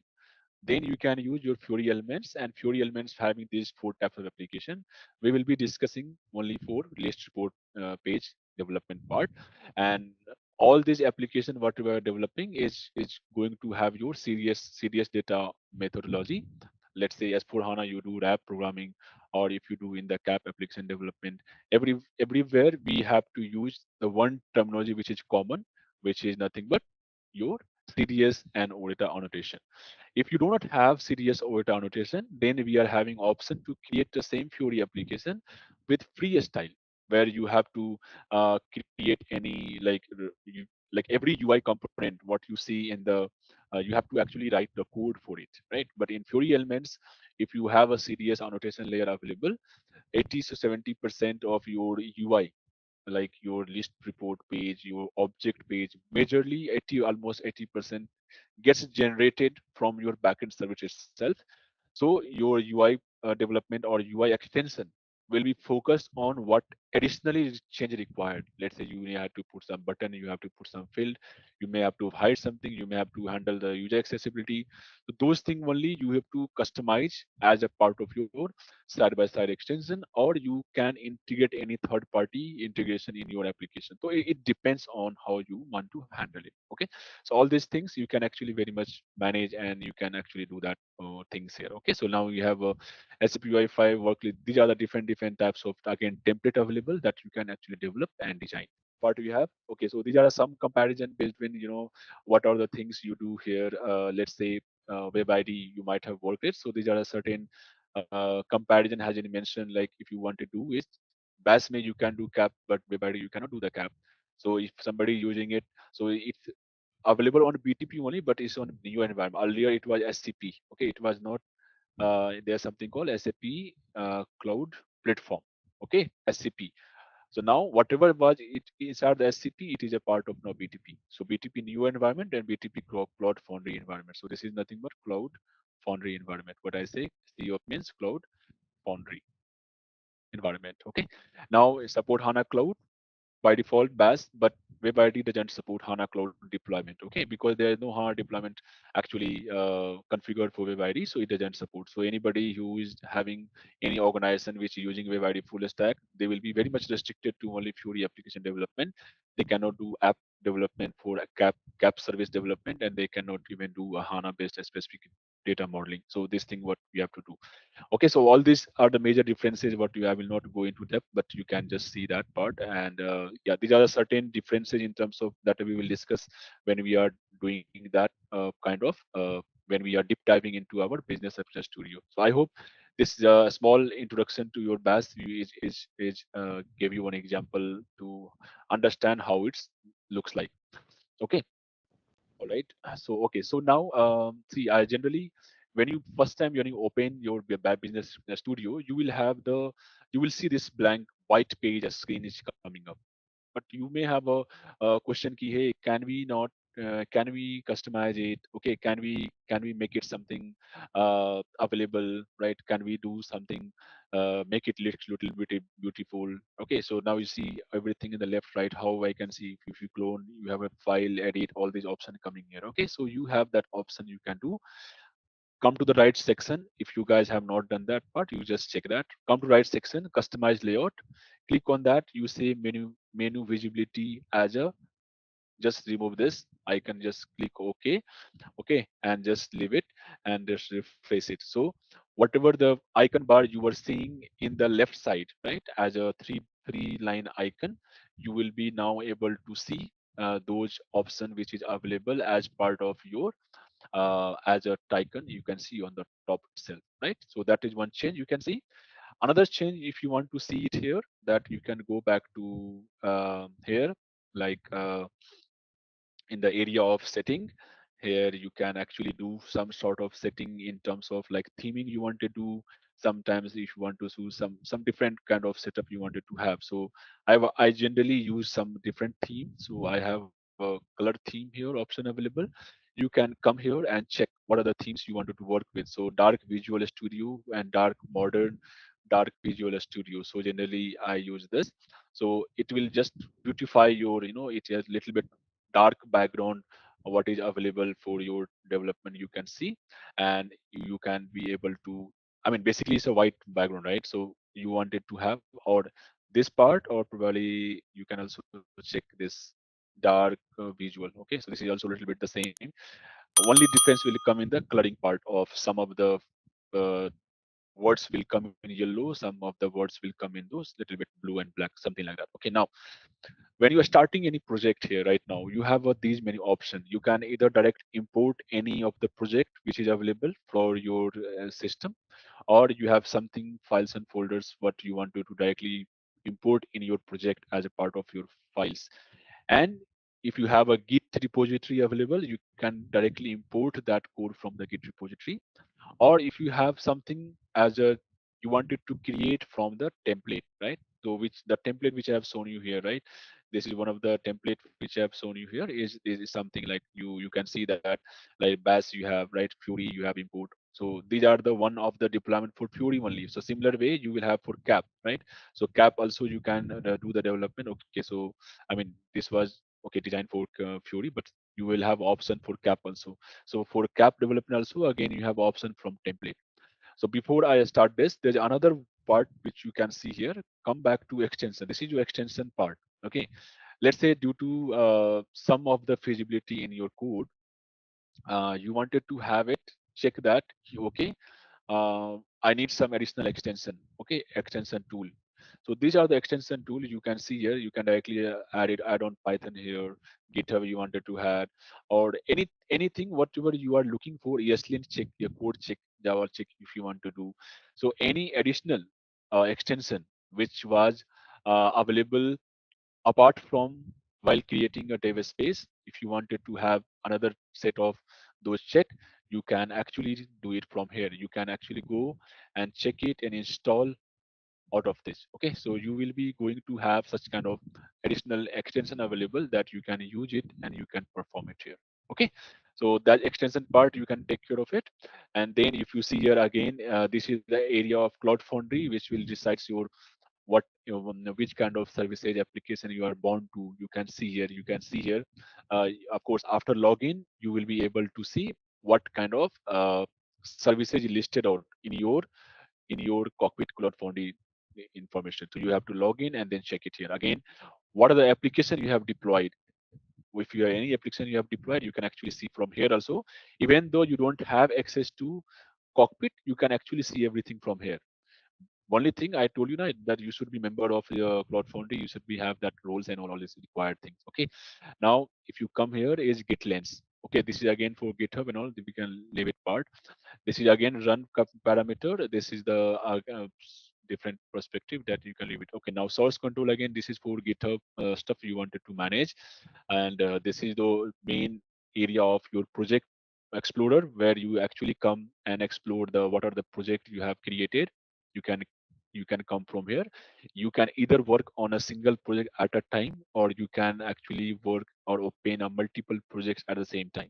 Okay, best way of working is you select only those application or working in things scenario which you are going to work in a particular workspace. So just open that application so that it will not create any navigation issue like you see here, right? You have a not terminal, you have a go. So if you have multiple projects open, so you have to always specify which for which projects you have to open the terminal. Terminal means the CLI command which you use it. Okay, which is very much powerful and it's very widely used in um, our development, in cap development and FOE development, where is okay. Similar way, if you can see here in case of like what are the different areas. So here you have file, you can go and open any particular file out of the project. You can directly import some project from your local system. You can open folder means you have a path, right? You can actually go and open, just for example, if you say folder, so you have a home user and then you have a projects, right? So if you run right now, if you run it, it is blank because there is no projects. So it will fetch all the projects you have created. So see, right now there is no projects. But let's say I wanted to have a specific uh, a specific project only to open, right? So let's say I'm giving let's say path projects, and let's say I have some sort of project name as a cap something. So I would have seen this list here, I would have okay, then that project only would have opened here. So that kind of each has been given here so that you can be easily focused on what project you are working upon and what you need to focus on that, right? Similar with from the view, you will be going to open a command palette. Means like something which you want. Let's say you wanted to import something, right? So is there option import profile, import project here. Let's say you wanted to, due to some reason, let's say this part has been closed here, right? So you want to go again of command palette and you search for template. You see open template wizard, so it will again go and open your template wizard here again in this. So you can see lot many things here. I mean, if you want to edit you want to display the layout in different way, right? You wanted to have a different extension to be used problem. So a lot of things are there, not everything we are going to discuss you. The widely used things I'm just showing you. This is again for run perspective. If you wanted to run from this option from here, what we have for such a specific configuration with debugging all these options, you can do it. Otherwise, you can directly run from the terminals. This terminal again, I've told you, this is more of like writing the command line interface when you are putting some kind of CLI command to run some kind of information that will be helpful for this. Help tool is again, it is up to you if you wanted to know some more information about what are the information is present. You wanted to have some help support from there you can do. So pretty much so bash, if you see now, it's a very it's a big tool and project which has been designed to for all the developers who can focus on their development. You need not to worry about anything apart from your connectivity and roles required, but not anything which is going to hamper any of your expertise or any of your environment readiness perspective. So that is the best part of your bash what we have right now. Okay. All right, let's test your knowledge. Here's a question for you. Which SAP BTP service is typically used for authentication and authorization in CAP applications? Option A, XSUAA, Cloud Application Programming Model. Option B, HANA Cloud. Option C, Kaima Runtime. Option D, Application Gateway. Take a moment to think, and when you're ready, choose the correct option. Remember, each choice holds a key to unlocking the answer. Good luck. Type the correct answer in the comment section.